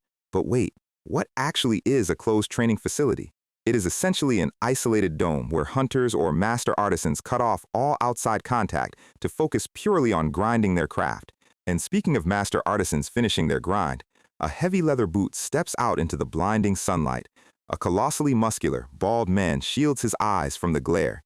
Yo Jung-young takes a deep breath of the fresh city air, returning from half a year of isolated weapon forging. He spent months pounding hot steel, trying to replicate the insane bleeding effects of San's custom-forged demon blades. But no matter how hard he tried, he couldn't get a result he was truly proud of, which is why his co-workers at the forge originally suggested he enter closed training. They told him to take his time, reminding him that traditional manual weapon forging isn't something you learn overnight. So he packed his bags and entered isolation for 6 solid months. Now, Jung-young is walking back to his shop, feeling incredibly confident with his new, refined techniques. But he stops dead in his tracks, his eyes bulging in confusion. There is a massive, winding queue of hundreds of hunters lining his street, stretching all the way around the block. He squeezes through the crowd, muttering apologies as people complain about him cutting the line. He reaches his storefront and sees the steel shutters are completely down, peeking under them in bewilderment. Inside, the heavy clanging of hammers is already echoing as his co-workers work up a massive sweat at the hot furnaces. They are pounding steel as fast as they physically can. His assistant spots him and gasps, telling him they are drowning in orders because of some streaming influencer. A few days ago, an influencer doing a live broadcast pulled a 0.001% ultra-rare corporate weapon. Naturally, they filmed a hype video taking this flashy, expensive weapon straight into a dungeon to show off. But the second a heavy stone monster showed up and the influencer tried to swing the weapon, the flashy corporate blade shattered into tiny, useless glass-like shards on the very first hit, leaving the entire party running for their lives. The brutal, humiliating struggle went out live to millions of viewers on stream, and after barely surviving, the party's dual-wielding hunter stood right in front of the live camera.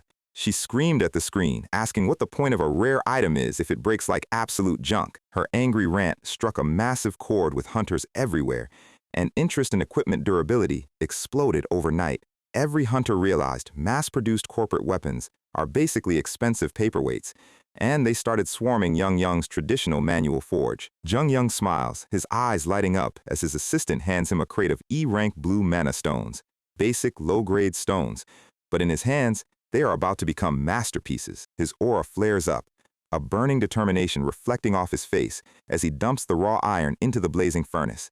He pours the molten golden liquid into the mold, the intense heat radiating through the workshop. He grabs his heavy hammer, raising his massive, scarred arm high above the anvil. And as his hammer strikes the hot steel, a brilliant surging blue mana wave erupts from the blade, proving his training paid off. Back at the forge, The rhythmic clanging of heavy metal echoes through the dusty room. Yu Jung-young's apprentices can only watch in absolute awe as their master swings his hammer. A brilliant, swirling blue mana wave erupts from the steel with every single strike. The sheer heat and pressure of the friction splits the air as he folds the metal. Outside, the queue of desperate hunters looks like the line for a new console drop. His assistant has to literally wave his hands and shout to get the crowd to disperse. It is only 4 in the afternoon, but they are completely out of capacity, telling people to return at 4 in the morning. He sighs, wiping a thick layer of sweat and soot from his brow. As they pull the steel shutters down, Jung slumps onto a wooden crate. His assistant approaches him, breathing a heavy sigh of relief. Jung looks at him and asks if he has completely lost his mind. He points out that they strengthened a high-end item for free, and if the crowd outside finds out, they will all demand the same charity. But his assistant just laughs, wraps his arms around the bald master, and screams that he pulled it off.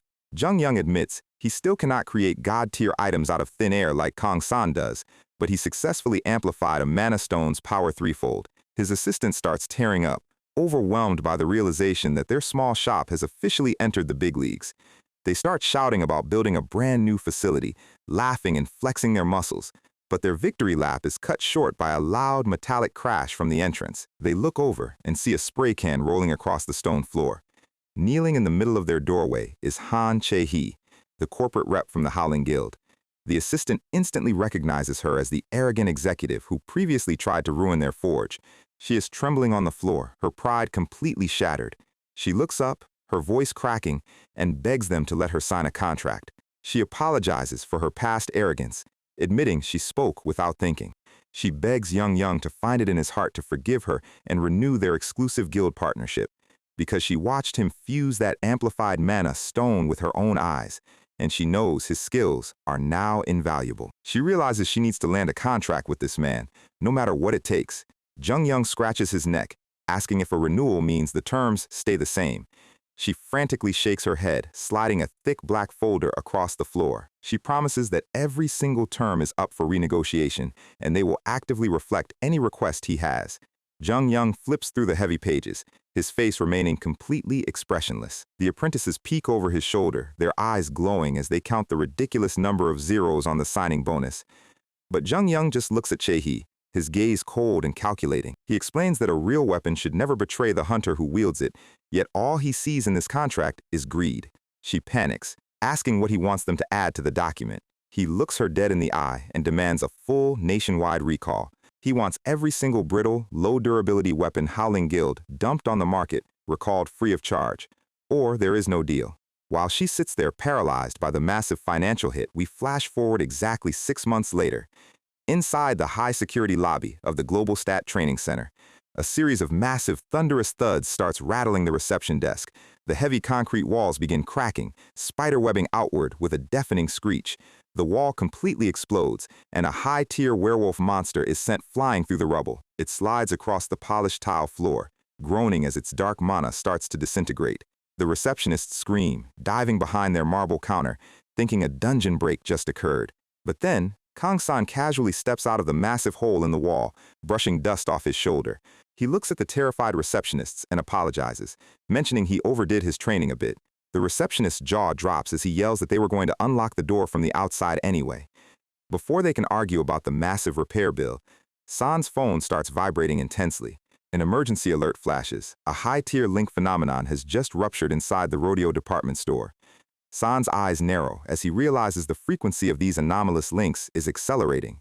The receptionist tries to grab him, screaming that he needs to pay for the wall first, but our guy has already vanished, leaving a gust of wind and a ruined lobby behind. Inside the department store, red emergency alarms are blaring over the intercom, ordering immediate evacuation. Hiding behind a clothing rack, a civilian couple is trembling as a massive green lizardman passes by. The beast turns its narrow, reptilian head, its blue eyes locking directly onto their hiding spot. The man squeezes his eyes shut, desperately praying for the monster to just walk past. He holds his breath, the heavy thud of the lizard's claws getting closer and closer. The massive, cold eye of the beast peers directly through the clothes, locking onto his face. The lizardman screeches, raising a heavy golden trident to execute them. It thrusts the weapon forward, the air splitting as it descends, but steel meets steel with a massive clash, and San's heavy shield blocks the golden tips. You can't just go around stabbing people, San says, delivering a brutal front kick that sends the beast crashing through a storefront. The lizardman slides across the floor, scattering winter coats everywhere. San stands tall, activating his guardian shield as a blue digital aura wraps around his body. Another lizardman nearby stops, turning its spear toward the sudden intruder. The civilians look up, tears streaming down their faces as San steps between them and the horde. More beasts start emerging from the upper levels, hissing in anger. San takes a deep breath and projects his voice across the entire mall, telling them the Wangsimni tanker is here to save them. During his 900 days of isolated training, San did a lot of thinking about his past battles. He remembered the helplessness of the werewolf raid and the terrifying scale of the future Yosu outbreak. His conclusion was simple. No matter how high his stats got, he could never prevent a national tragedy alone. He cannot evacuate a major city based on a hunch, so he needs to draw every powerful hunter in the country to that specific spot before the gate breaks. To do that, he needs to become an asset so valuable that every elite guild and military force will rush to protect him. He tells the civilians to stay put until he has cleared every single monster in the building. He looks up at the dozens of lizardmen climbing over the glass railings, their golden weapons shining. He tightens his grip on his sword. Step 1. Get famous. The lizardmen leap from the upper balconies, descending on him like a swarm of green locusts. San does not even flinch, his eyes tracking their trajectory lines in real time. He spins, executing the Blood Demon Sword technique, second form. Pursuit slash. The crimson energy arc tears through the closest reptile's chest. He slashes again, decapitating 2 more before they can even touch the floor. Then his eyes flash a deep, cold crimson as he prepares his next strike. Third form. Explosive kill. Giant blood-red shockwaves detonate across the mall, vaporizing the remaining pack in a single second. The high-tier monsters collapse onto the polished floor, their dark blood pooling. The immediate threat is completely neutralized. From the upper levels, the hiding civilians peer over the railings, clapping and chanting his name, Wangsimni Tanker. This entire public heroism play was actually inspired by a real event that happened 10 years ago, the LA rescue incident, where an untrained boy with an innate A-rank awakening appeared, guaranteeing he would become a future S-class heavy hitter. When an A-rank link phenomenon occurred in the same neighborhood, casualties were projected to be in the tens of thousands. But because every major guild and military unit rushed to the scene to secure the valuable prodigy, they suppressed the link with minimal casualties. The lesson was clear. If you are valuable enough, the entire system will mobilize around you. If San can raise his value as high as possible, he can force that same protective reaction when the Yeosu outbreak happens. With that goal in mind, we transition to the National Hunter Promotion Test Grounds. San stands at the registration desk, having easily cleared the C-rank evaluation, now submitting his application for the B-rank exam. The receptionist confirms his profile, noting that the B-rank test is conducted in a party format. San nods, turning toward the waiting area to size up his potential teammates. But as he walks past the rows of chairs, his eyes lock onto a familiar face. A girl with short, messy gray-black hair is sitting in the corner, staring blankly at the floor. San stops, trying to place her face, knowing he has seen this specific person somewhere before. Then, a specific memory from his past life as a skillless meat shield clicks into place. It was exactly 5 years ago. A young, 13-year-old prodigy was screaming at his manager, furious about having to raid with low-tier trash. A veteran F-rank tanker grabbed him, telling the kid to show some respect. But the kid just raised his hand, his eyes glowing with a dark telekinetic magic. The veteran tanker was lifted off the ground, choking as the telekinetic grip tightened around his throat. The man gasped for air, his face turning purple under the sheer pressure of the kid's mana.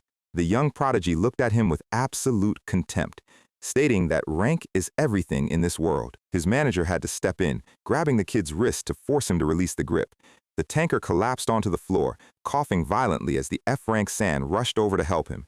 San asked if he was okay, his eyes tracking the arrogant child leaving the room. The manager was patting the kid's face with a makeup sponge, telling him he has to endure it to prove his genius to the public.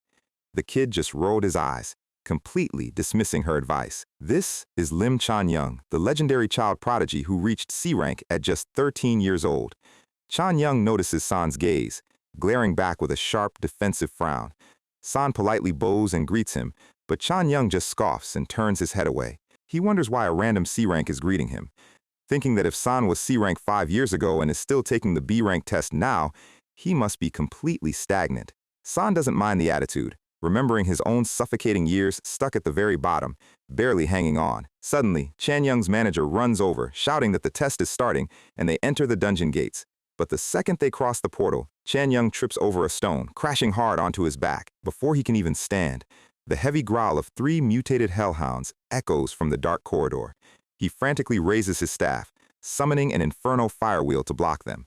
The spell hits, but he just sits on the floor, rubbing his butt and complaining about the pain. He screams at his 2 vanguard teammates, asking why they aren't guarding him properly. He arrogantly points his staff at them, stating that as the main mage, his protection should be their absolute priority. The archer teammate snaps back, telling him they are his partners, not his personal servants. He points out that they blocked every single flanking attack, and Chan Young is the one who is slow casting. They start bickering back and forth, the tension in the party reaching a boiling point. San steps between them, his shield raised as he calmly promises to buy them plenty of casting time.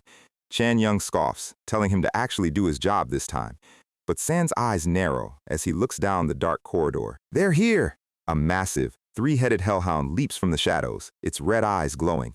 San warns them that hellhounds breathe fire, ordering the damage dealers to target all 3 heads simultaneously. But before they can position, Chan Young shoots a fire blast, scoring a direct hit on the central head. The rest of the party looks at him in absolute disbelief. He smiles, completely pleased with himself. He looks at the archer and brags that his casting is actually pretty fast, but the wounded beast is only enraged, its throat glowing white-hot as San screams for everyone to get behind him. The hellhound unleashes a massive, roaring torrent of flames. The sea of fire engulfs the entire stone corridor, but San stands firm at the front, his heavy shield absorbing the massive thermal blast. His boots slide back an inch, but his defensive aura holds. The sheer heat of the flame breath vaporizes the stones around them, but the party remains completely untouched behind his back. The hellhound's flame runs dry, its jaws panting. Chan Young looks at San's pristine shield in absolute shock. San's eyes flash through the smoke. "Now!" he shouts. The archer and swordsman leap over his shield, capitalizing on the opening. The swordsman slices through the left head, dark blood spraying. The archer draws his bow, releasing a lightning-infused arrow. The arrow pierces the central head, neutralizing its mana core. San counts. 1 head left! The last one goes to the mage, so the credit gets split fair and square. But before Chan Young can cast, the wounded beast suddenly dissolves into a purple mist.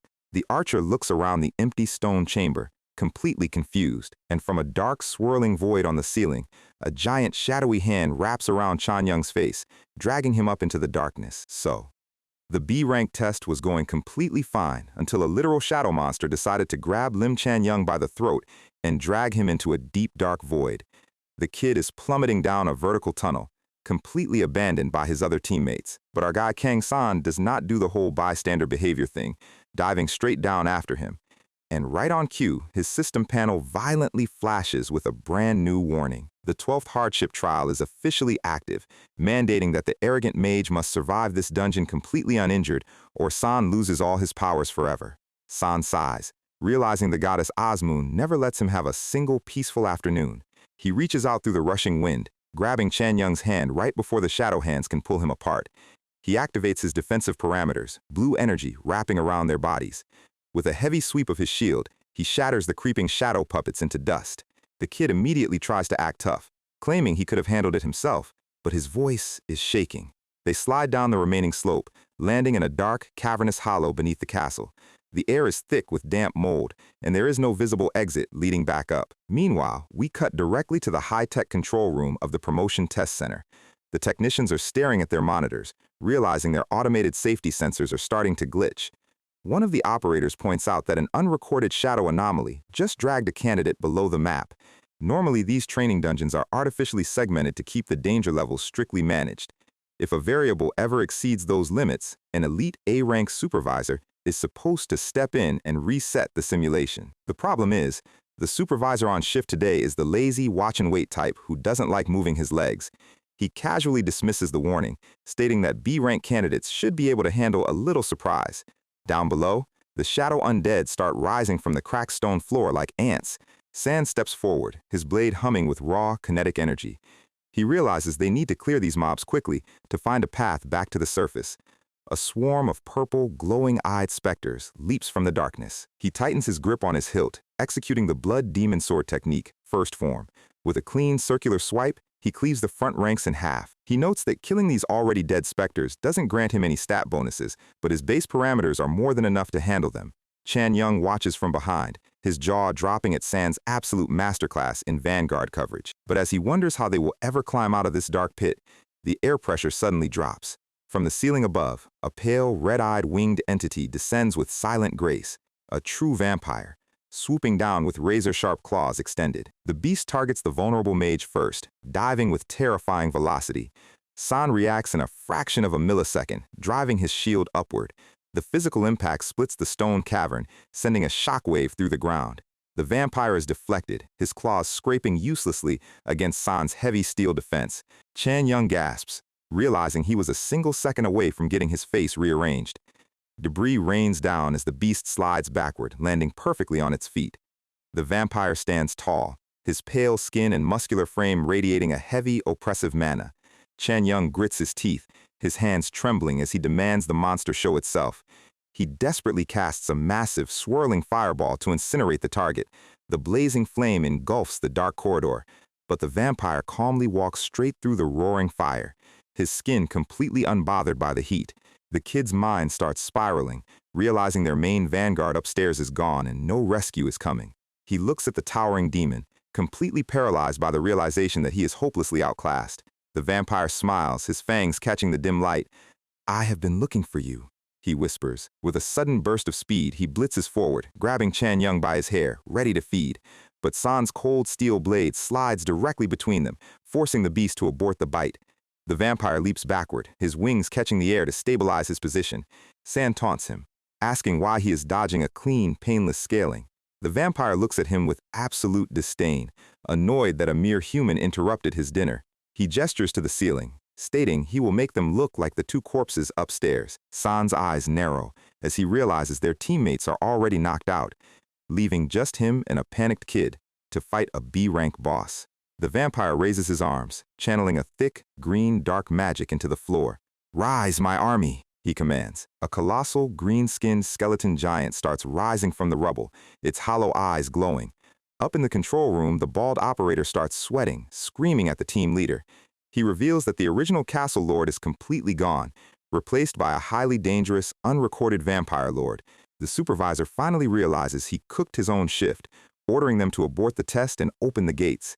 The technician frantically slams his hand onto the mouse to trigger the override, but the screen flashes red, the system refusing to cooperate. He turns back, his face pale, revealing that someone has locked the gate protocols from the inside. Down below, Chan Young is clutching his throat, his breath coming in shallow, ragged gasps. Having failed this promotion exam 10 times, his psychological trauma is officially triggering. He looks at San, begging him to call for a rescue because something is seriously wrong. San can see the kid is completely scared stiff, his mind frozen by the memory of his near-death experience. But to clear this trial, San needs his damage dealer back in the game. He looks at him and asks if this is really the time for a genius prodigy to be shaking like a leaf. He flashes a cold, confident grin. He mocks him, asking if sitting at C rank for 5 stagnating years made his guts shrivel up. Chan Young's mouth twitches, his pride violently flaring up at the insult. San turns his back to him, facing the giant skeleton. "Don't flinch. Hit that vampire with everything you've got." He raises his round shield. "As long as I'm breathing, it won't lay a single finger on you." Chan Young lets out a guttural scream, his residual mana exploding into a massive pillar of orange flame. He raises his golden staff high, channeling his ultimate spell with absolute fury. The system chimes, his casting speed hitting an unprecedented peak. He unleashes a devastating elemental combination, Inferno plus Windbreaker. A colossal firestorm sweeps through the cavern, incinerating the green skeleton minions in a single second. San charges through the smoke, shouting his thanks as he maintains the front line. Chan Young scoffs, claiming he wasn't scared, just temporarily caught off guard. He watches San slice through the remaining minor undead with ease. He proudly declares his status as the youngest innate C-rank prodigy in the country. A brief memory of his childhood debut flashes, the cheering crowds celebrating his genius. He channels another massive torrent of fire, driving the flames directly toward the vampire lord. San notes that despite the kid's terrible personality, his combat timing is absolutely flawless. The massive fire serpent slams into the vampire, a bright explosion lighting up the dark cavern. But the smoke clears, and the vampire walks forward, looking mostly unharmed. He raises his clawed hand, a dark purple gravity wave expanding from his palm. The oppressive force field slams San and Chan Young onto their knees, cracking the stone floor. The vampire looks down at them, asking if they finally understand their place. Chan Young gasps for air, his body trembling under the sheer pressure of the B-rank gravity aura. San grits his teeth, realizing that despite his training, the raw rank gap is incredibly difficult to brute force. Up in the control room, the supervisor watches the monitor with a cold, analytical expression. The technician is sweating bullets, stating that the gate is completely unresponsive to their overrides. They are locked out of their own system. The supervisor tells him to keep watching, believing this extreme crisis might be a necessary trial for the rookies. But down below, San has zero intention of letting his survival depend on bureaucratic watchdogs. He decides to stop holding back, activating his volatile berserker state. A dark, crimson aura erupts from his body, his eyes turning solid, glowing red. He tightens his grip on his hilt, his muscle density temporarily doubling. The vampire looks at him, stating that burning his own life force won't change his pathetic fate. He steps forward, preparing to execute them. But San just exhales a hot cloud of steam, his posture dropping into a low sprint. He vanishes, his speed breaking the sound barrier. The vampire's red eyes go wide, completely losing track of his trajectory. San reappears directly in his blind spot, his sword flashing like silver lightning. The physical impact shatters the vampire's guard, sending him sliding across the stone. San doesn't let up, sliding low under a massive swipe of the claw. He maneuvers behind the beast, using his shield to pivot his weight. He channels the raw kinetic energy of his iron body into his boot. He delivers a brutal, blue mana-infused kick straight into the vampire's jaw. The impact sends the massive lord crashing into the stone wall. The concrete wall completely collapses around him. The oppressive gravity aura instantly dissolves. Chan Young falls onto his hands and knees, coughing violently as the pressure lifts. The vampire lies in the rubble, coughing dark blood as his physical core starts to fail. He stares at the sky, gasping as his physical form begins to disintegrate. But San does not do the whole villain monologuing thing. With a single, clean sweep of his blade, he decapitates the boss. The pale head rolls across the stone floor, completely still. The remaining minor undead instantly turn to dust. San stands there, his breathing heavy, as his berserker aura slowly recedes. He notes that his passive health regeneration completely restored the stamina he burned, allowing him to match a B rank. A quiet grin crosses his face as he realizes the rank gap can indeed be overcome with the right tactics. He wipes a drop of blood from his chin, walking back toward the shivering mage. He reaches out his hand, telling the kid he did a good job. He points out that the promotion test is officially over, and they can go home. Chan Young looks up, still unable to believe they actually put down a real vampire lord. But San's smile suddenly fades as he notices his system panel hasn't cleared the 12th trial yet. Suddenly, the decapitated head on the floor opens its crimson eyes, speaking in a dark, distorted voice. "We do not die. Even if I vanish, we do not die." The residual core of the boss explodes into a massive, thick cloud of dark purple energy. The curse cloud surges forward, bypassing San's physical shield completely. It wraps directly around Chan Young's neck, and the kid starts screaming in agony. He falls to his knees, clutching his throat as his veins begin to bulge with dark mana. The system warns that it is a terminal mental curse designed to force the target to self-detonate his own core. Chan Young's hand starts lighting up with a volatile fire spell, his mind completely broken by the pain. San realizes the kid is about to blow himself up, which would instantly fail the zero-casualty constraint of his trial. He leaps forward, grabbing the kid's wrist to redirect the magic. The explosion detonates harmlessly against the stone ceiling, but the curse is still eating Chan Young's mind. San realizes he has only one option left to save the kid's life. He pulls Chan Young close, his gaze hardening as he activates his active tank utility. Pain share. The system chimes as the blue digital link connects their chests. The dark purple curse energy violently transfers from Chan Young directly into San's body. At that exact moment, the control room monitors flash green, the gate opening. The technician yells that the override is finally working. The supervisor smiles, noting that the test is already over. Through the purple portal, Kang-san slowly walks out into the lobby, carrying his unconscious teammates on his back. So, the dark soul-binding curse has officially popped. Our guy steps out of the dungeon portal carrying Lim Chan Young on his back, both of them drenched in sweat and running on absolute fumes. But to understand how they actually survived that mental attack, we have to look inside San's mindscape. The Vampire Lord's curse had successfully breached Chan Young's brain, whispering that pain is a gift. It claimed that only when humans are drowning in unbearable agony do they seek out an absolute master. It was fully prepared to force the kid's mana core to self-detonate. But right before the terminal mind shatter could finish, San's pain share link slammed down. The dark demonic red claw of the curse was violently ripped away from Chan Young's throat. The monster screeches in shock as the link transfers the entire burden to San. A blue system notification chimes, confirming the destination. Every single drop of mental damage is now redirected straight into San's consciousness.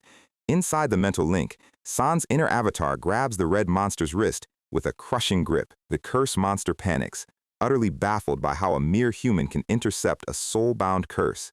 San tells him to stop picking on children. He challenges the beast to try fighting him instead. The red monster goes absolutely feral, screaming in rage. It dives into the deeper layers of San's mind, promising to shred his brain to tiny pieces. It expects to find a fragile, chaotic human mind to conquer. Instead, it lands in a completely vast, empty, pinkish cosmic void. The monster stands there, completely dumbfounded. It looks around, unable to process how a mortal's mind can be this massive and silent. Then, a deep, booming voice rattles the entire dimension. A colossal figure slowly turns around, looking down with a smug, razor-sharp grin. It is the blood demon's consciousness, and he does not look pleased to have his nap interrupted.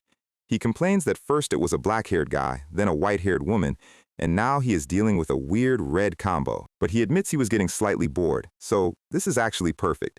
He reaches down and picks up the screeching curse monster like a cheap rubber squeak toy.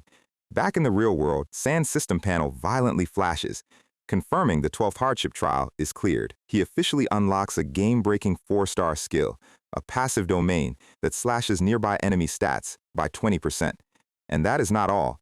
The 11th trial reward also chimes, evolving his core Guardian's Will passive.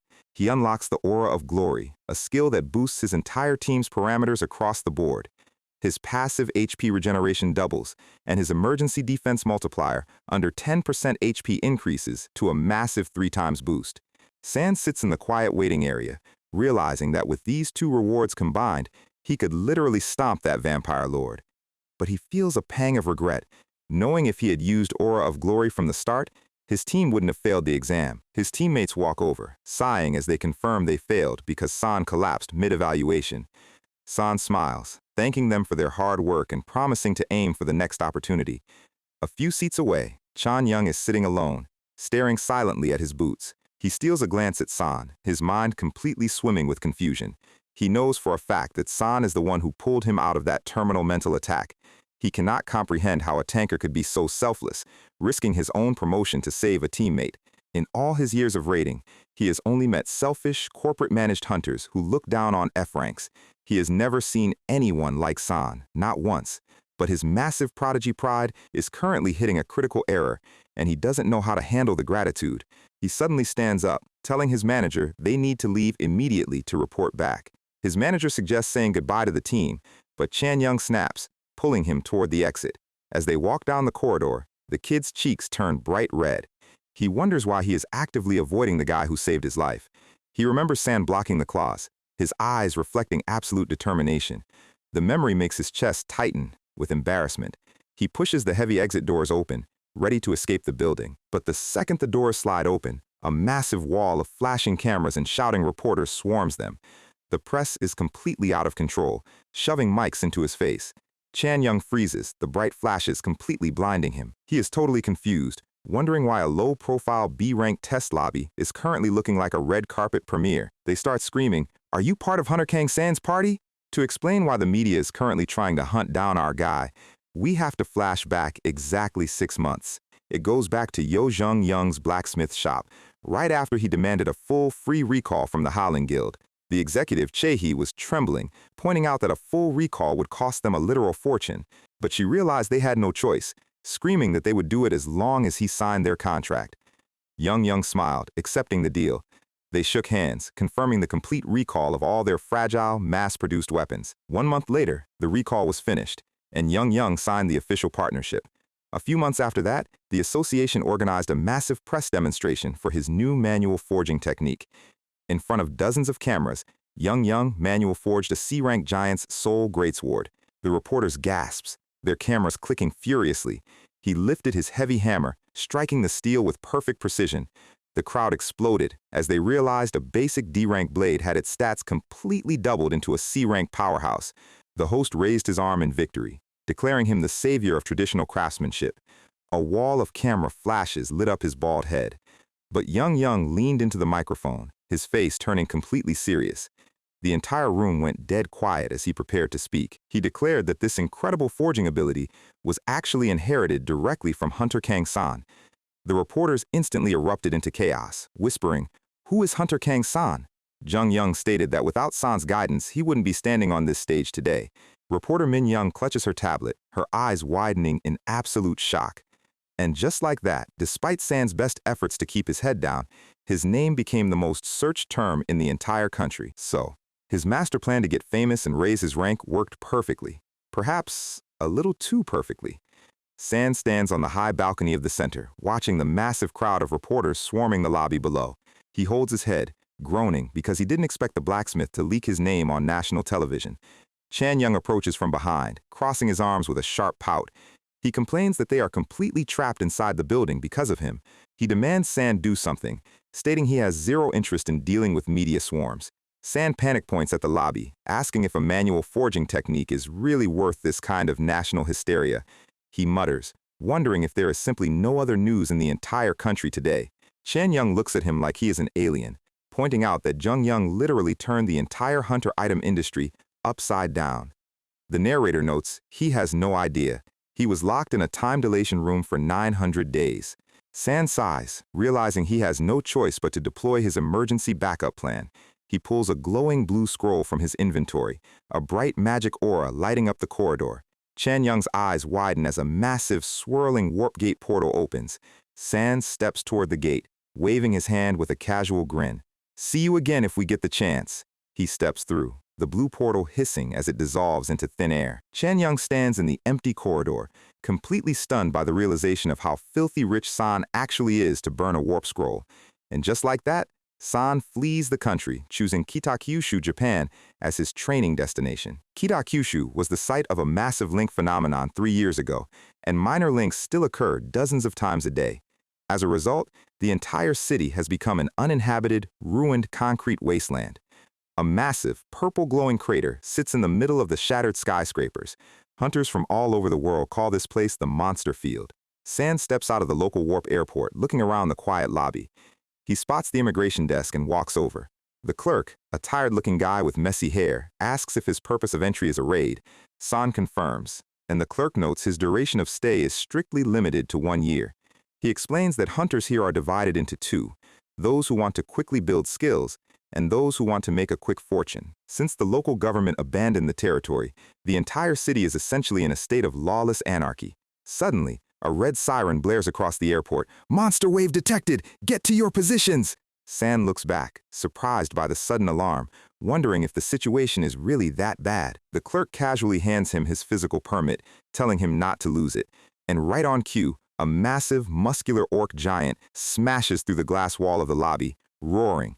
San prepares to draw his blade to protect the desk, but the tired clerk suddenly leaps over the counter, his movement a blur of speed. He draws his katana, the air splitting with a bright silver flash. One sword style. With a clean, vertical slash, he decapitates the massive giant in a single fraction of a second. The massive body thuds onto the floor, its head rolling. The clerk casually sheathes his blade, turning back to San like nothing happened.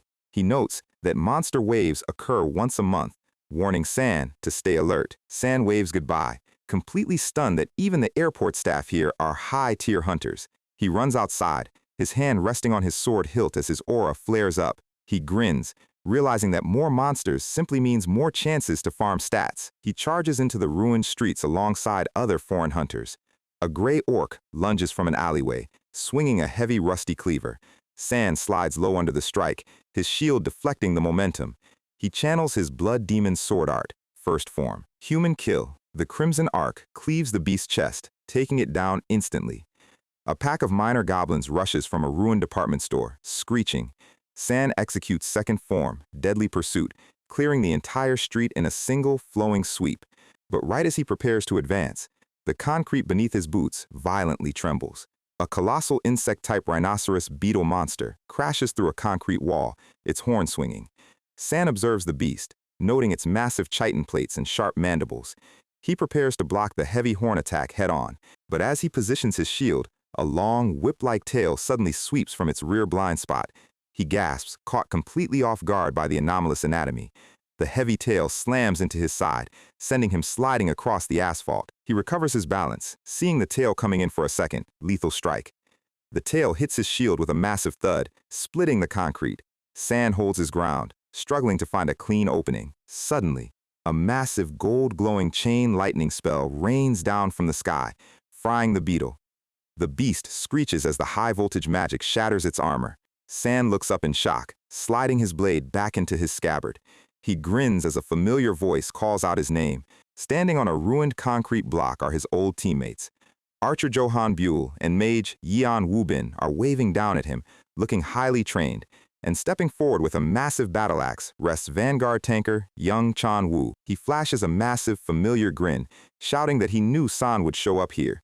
The squad is officially reunited, and they are ready to turn this wasteland upside down.